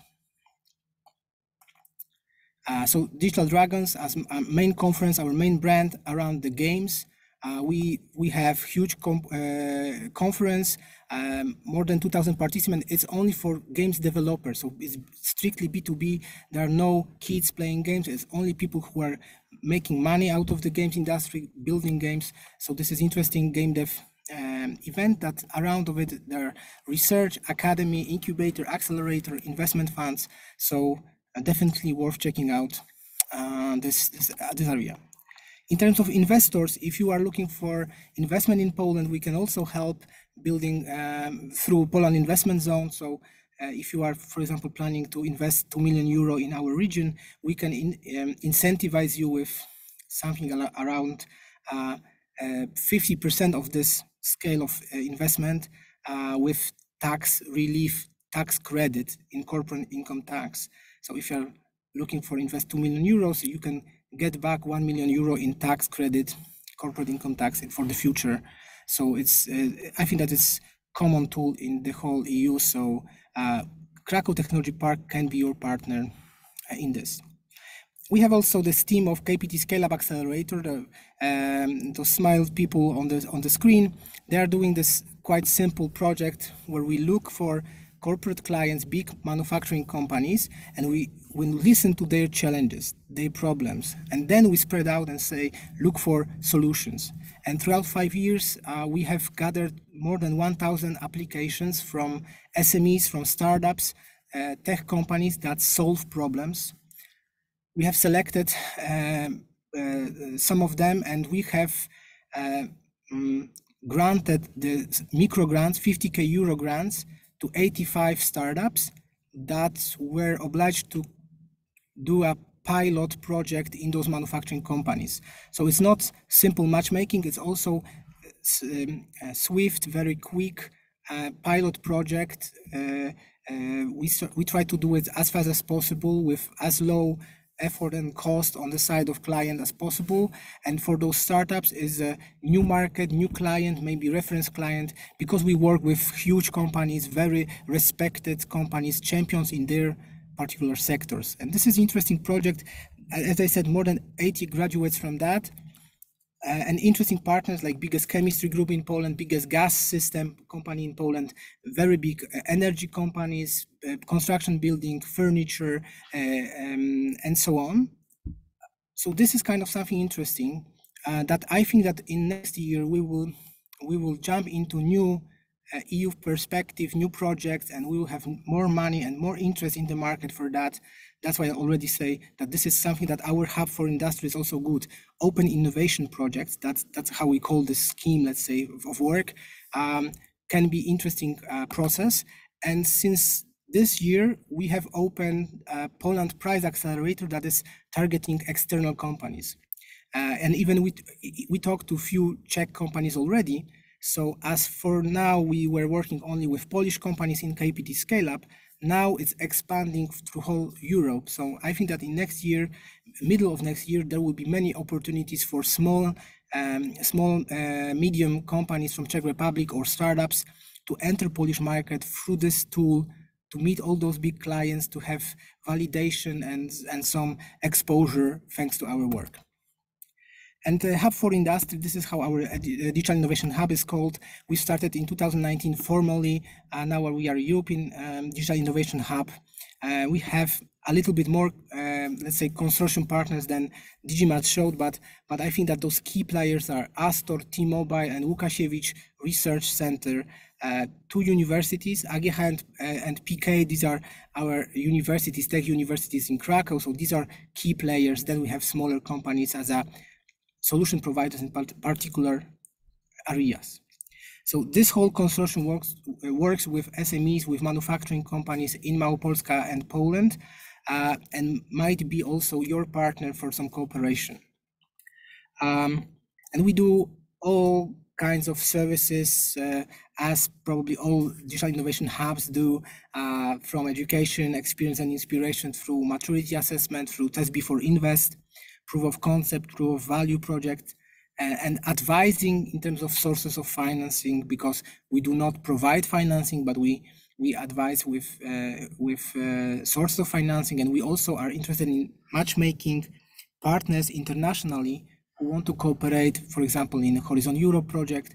This is something that we are looking for also for Polish companies. So this kind of connecting people from Czechia and Poland could be also quite feasible and useful, I think. So I know that already several digital innovation hubs presented, so this is quite challenging for me to say something more. Those key technologies, sorry, this is in Polish, but I hope that still is a bit of understandable.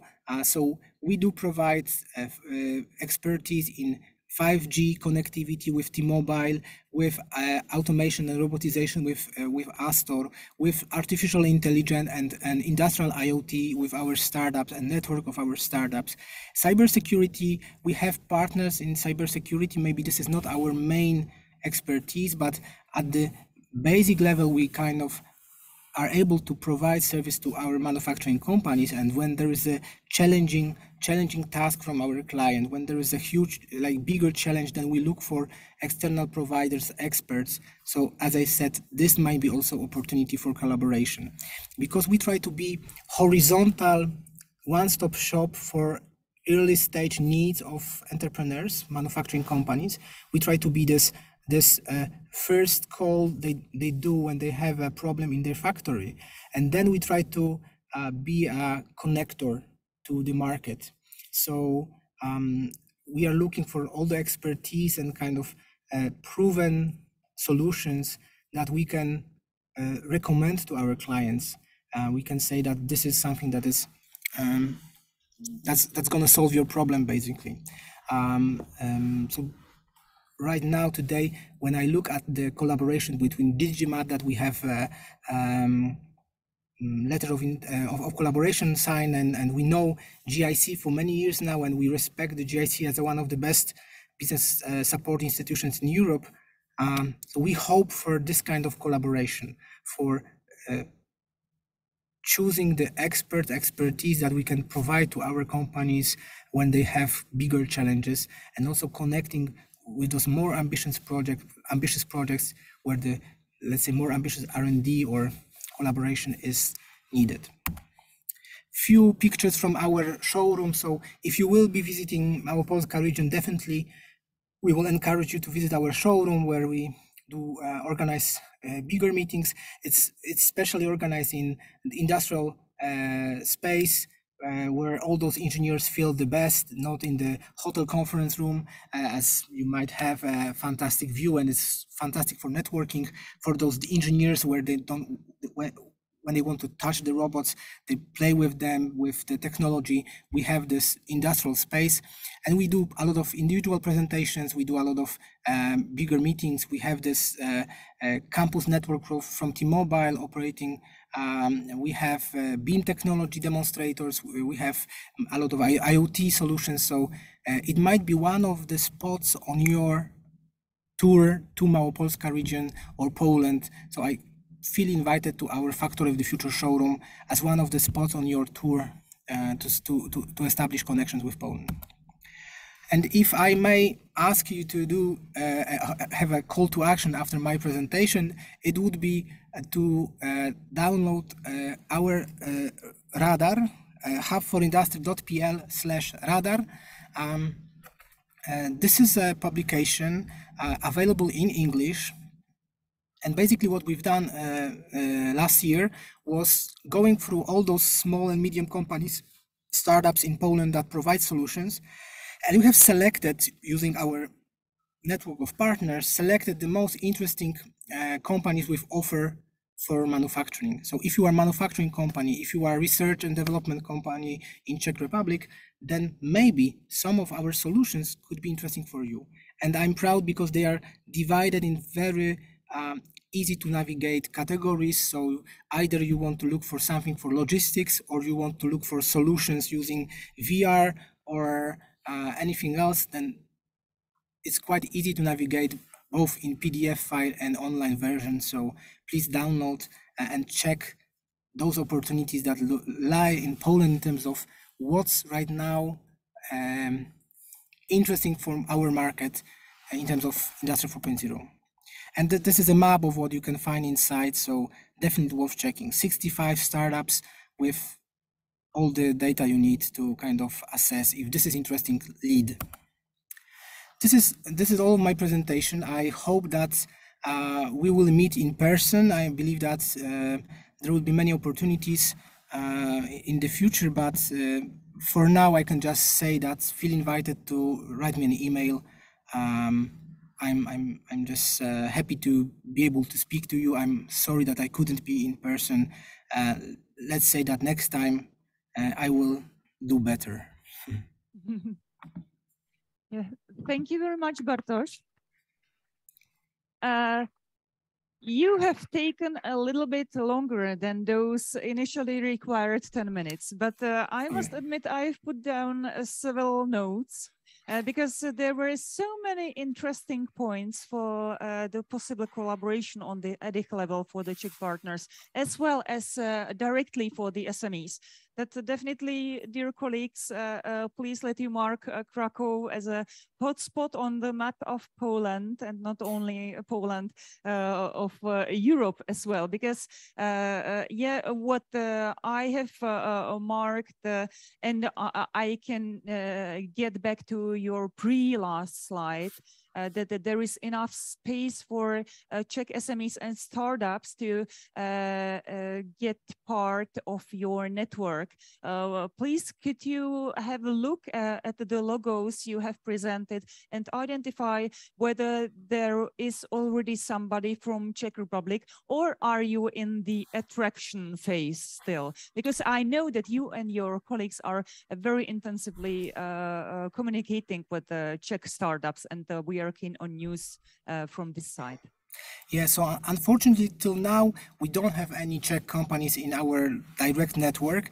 We've started this year trying to expand internationally and look for international partners. So definitely there is a lot of space on the market for Czech companies, and we would like to get in touch and get to know Czech companies that could be someone we recommend in the future. Okay, so they are listening to you here on the spot and also online. Just to recapitulate, you have offered a unique opportunity to collaborate on the gaming topic, where you're in fact one of the biggest European players in this field. Gas and energies. There's also the activity called KPT Scale Up, where I hope there's enough space for the Czech companies. And please, if you would stay for us for a while, for the last 30 minutes, then for sure you will find another Czech partner on the EDIC level, because we have here colleagues from Brain for Industry EDIC, established in Dolní Břežany, nearby Prague. They are also manufacturing focused. They also combine in their technological expertise some more digital technologies, and maybe you'll find something that is in common, and on the other hand also some points where you can complete yourself between yourselves. So thank you very much, Bartosz. It was a great pleasure to have you here. And now it's turn of Brain for Industry. Andrej Chrzanovský, as the EDIC coordinator, will be presenting, and Jana Demerlie is also here with us. And Jana, please let you come closer, and you can, of course, accomplish the presentation. Yes, so microphone, presenter, the floor is yours. Okay. Thank you very much. Thank you very much for the invitation, and to have a privilege today to be with you and share some information regarding our Brain for Industry. Before we step up to EDIC, which we obligately, let's say, received in this year, we have to introduce our Brain for Industry consortium. And actually, we are somehow stressed by the time, so I will try to be maximally, let's say, brief, but we still have an opportunity to discuss later on. And of course, there is no problem to be in connection via the email or someone else. We established Brain for Industry Consortium as a coincidence and logical outcome based on the previously, let's say, executed steps. In 2016, we founded a company Cardam as a pilot, or someone would say spin-off of the cooperation between the industrial companies and the Academy of Science. This convinced us that it's a great job to focus on the research and development applications. We succeeded on the, let's say, cooperation between the academy and industrial companies. And later on, we decided to accept the opportunity to establish the National Center of Competencies coordinated by the Technology Agency of the Czech Republic. Then we recognize that we can extend our capabilities and, let's say, our focus on the technologies, I will mention it later on, by the consortium Brain for Industry. Our consortium is coordinated by the Physical Institute as a key administrator, the Institute of Physics, actually, of the Academy of Science. And this institute is one of the largest, or let's say, I would say it's the largest institute of the Academy of Science, with 1,300 employees approximately, divided into 6 divisions. And members of the consortiums, key members, I would say, very important, are noticed here on the slide. So we have a highlights. It's a Center for the Applied Research and Development, Laser Technologies. Of the laser technologies, we have a SIDS, we have a Cardam, we have a Thermomechanics, the Institute of Thermomechanics, and the STAR. These consortium create the environmental conditions for the mentioned, let's say, capabilities. Our common goal, which is very important, is the focus on the small and medium-sized enterprises in order to move them towards the digital transformation and technologies, as mentioned later on the slides. We want to develop the conditions for the small and medium-sized, especially I would say small and medium-sized companies, in order to give them the chance to transfer the businesses towards more added value businesses in the future. Between our values, we definitely have the priority related with the customers. We always have to understand what customers need, and then we can move forward regarding the projects which are then executed within our team. Apply research and development, that's the know-how we have mainly integrated within our consortium, and technologies related with the digitalization and additive manufacturing technologies and services. Sorry. Oh, sorry. Actually, sorry for that. So it was faster.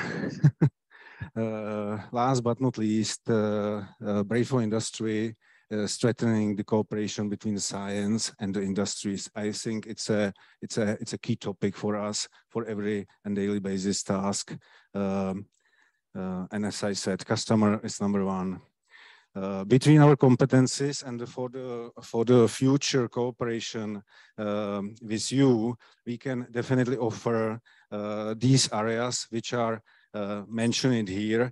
We in the past we developed the expertise in the digitalization, and we call it like a digital complexity. So when we approach the companies, industrial companies, we try to show them how can they use the digitalization capabilities in order to upscale their processes and benefit from them on the business level. We are the consortium equipped by the technologies, and these technologies are related with the product developments. The product development means that we are capable to support the customer with the complete development of the product, including the mechanical engineering, mathematical simulations methods, new algorithmization. I would say there are a lot to be mentioned, but we always have to understand that the complexity of the process is under, let's say, our mind. Our key competencies are focusing on the additive manufacturing technologies. So when we talk to our customer, we always try to explain them how can we improve their processes based on the digitalization methods and towards the new products related with the additive methods and technologies. It is becoming more and more popular, I would say, but within this process, we are capable to integrate the robotics and the sensoric technologies together with the additive technologies itself. Because we have a highlights in our team, we can focus on the plasma technologies, laser technologies, and due to the background from the Physical Institute, we are capable to offer you some plasma technologies and related systems as well. Between our services, we could, and we have to mention also the support to our customer regarding the execution of the projects. And it's always the discussion how we can support the financing. We have several possibilities, and our team could offer you some methods and even the grants. How can we support the financing of the executed projects? Process. This is very important actually to understand that if we want to maximize the benefit of the R&D or let's say apply R&D in the future, it's always good to focus on the whole process, not just like one element. We can say, okay, let's work on the additive technologies, but without the concerning to involve the processes on the product development side and the post-processing, for example, the benefits are not received as we saw on several projects. So always we want to introduce the benefits on the complete process. In our understanding, we can discuss the digitalization processes as a potential for the better, let's say, improvement of the businesses of the companies, plus the additive technologies and the technologies which are mentioned on the slide. Behind us, we have a technological infrastructure. It's not just the brain for industry, it's a consortium of the several institutes. So therefore, we do have the capabilities to offer you the infrastructure coming from this consortium concerning material research and development, material characterization. It's a very important when we developed the new technologies for the additive side, plasma coating systems, plasma systems at all, powder metallurgy, and laser shot peening is mentioned here, but it's wider and we can of course go into more details in the particular, let's say, meetings.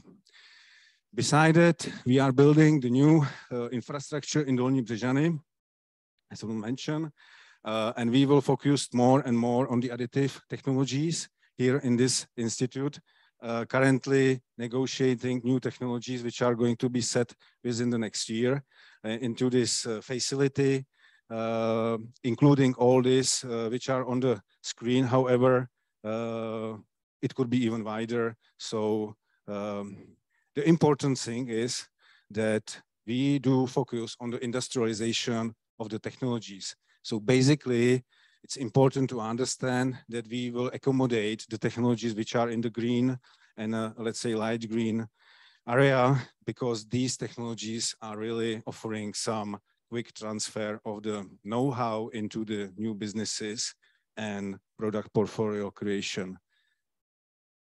Between our customers, I think we can mention a lot of fields, but predominantly I would rather mention here that our team is focusing on the products which are currently delivering to defense, aerospace, the tooling companies, and automotive is ongoing way. Medical, were partially involved as well, but these are the key areas where we see the additive technologies plus the digitalization would be more and more involved. EDIG, or the program which we actually received and we have been selected to become, let's say, part of this European member family, we can offer what we have already discussed today, several platforms, and within our EDIG, we will definitely focus on the services which are related with this diagram. So this platform would support our customers, and in coordination with other EDIGs, we can offer the services financing, of course, of the programs discussed today during the whole presentation. I just want to be quick and say that we will definitely focus on the technologies which are on the slide in the middle. The other and the rest of the services which are on the left and right side, we are more, we can see that all EDIGs have it in the program, but our, let's say, benefit and portfolio we can provide you with is related with the technology background, additive technologies, and the digitalization of the product processes. So currently we are building the new center. It's in Dolní Břežany. The target is to launch the center in the mid of next year, and you will be, of course, welcome to see the center when it's ready, fully equipped with the technology, I believe, by the end of next year, definitely. Thank you very much. And I hope that we will find some joining project.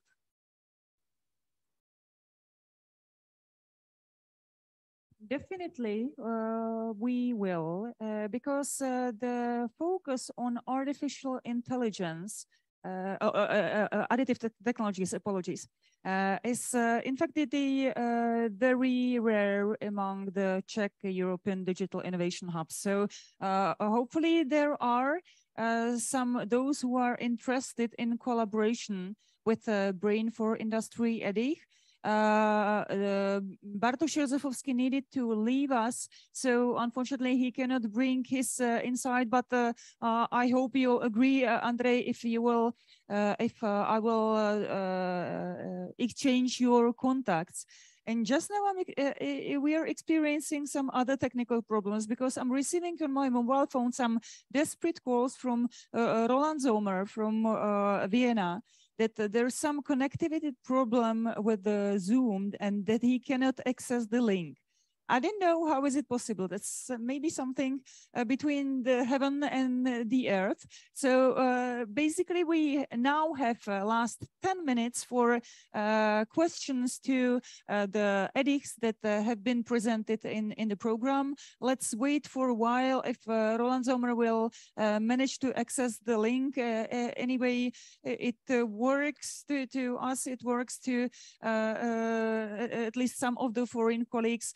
We really do not know why this technical fault has occurred. Anyway, let's formulate maybe very last few questions from you participants here on the spot to the European Digital Innovation Hubs that have been present in the program. Is there somebody who wants to ask? Well, you seem to be tired with the long conference program. The Austrian embassy, please. To add something from Austria while Mr. Sommer is trying to connect, I'm a representative of the commercial section of the Austrian embassy and also from the Austrian Federal Economic Chamber. And I would just like to invite the audience to get in touch with us whenever you are interested to cooperate with Austrian companies. And in particular, I would like to still invite you to our machinery forum in Vienna that will take place next week on the, unfortunately, 16th and 17th of November, which is maybe not the best date for Czech people. But it's possible to join the event either online or physically in Vienna. And please let me know if you're still interested to join the event, and I will be happy to send you more information. So I hope we get more technical insight. So the Machinery Forum has some focus. Data is a focus, cybersecurity is a focus, green production is a main focus, amongst others. Let me know if you're interested, and I hope that Mr. Sommer manages to give us the more technical input from Austria. Well, it would be great, dear Elizabeth, if you can leave us your contact, and we'll stay in touch. We have promised ourselves.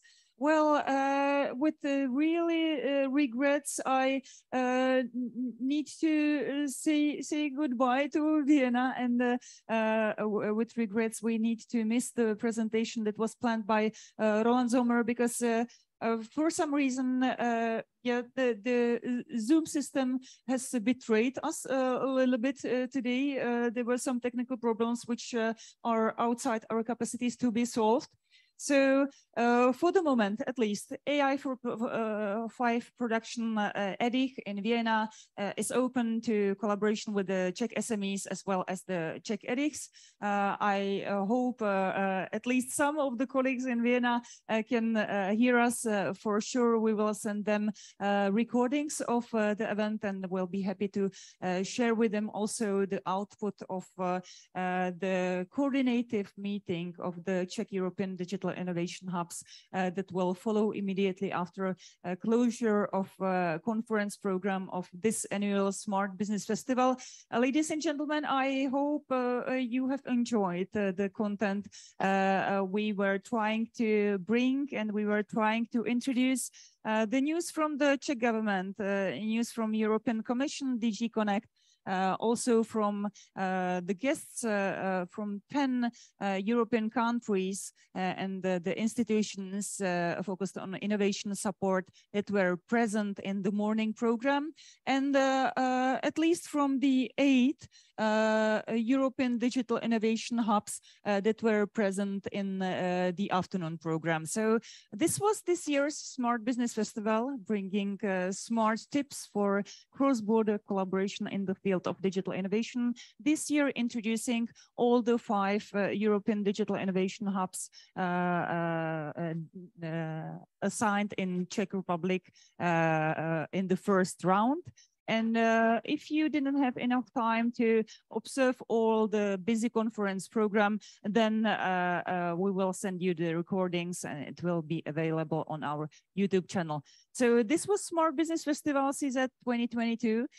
This was Tower Park Prague, Žižkov Tower, the highest point in the capital city of Prague. And this is a goodbye from the moderator of the event, Teresa Shamanova. It was a great pleasure to be with you today, physically here or in online version. Thanks a lot, and goodbye at the occasion of the other events. Thank you.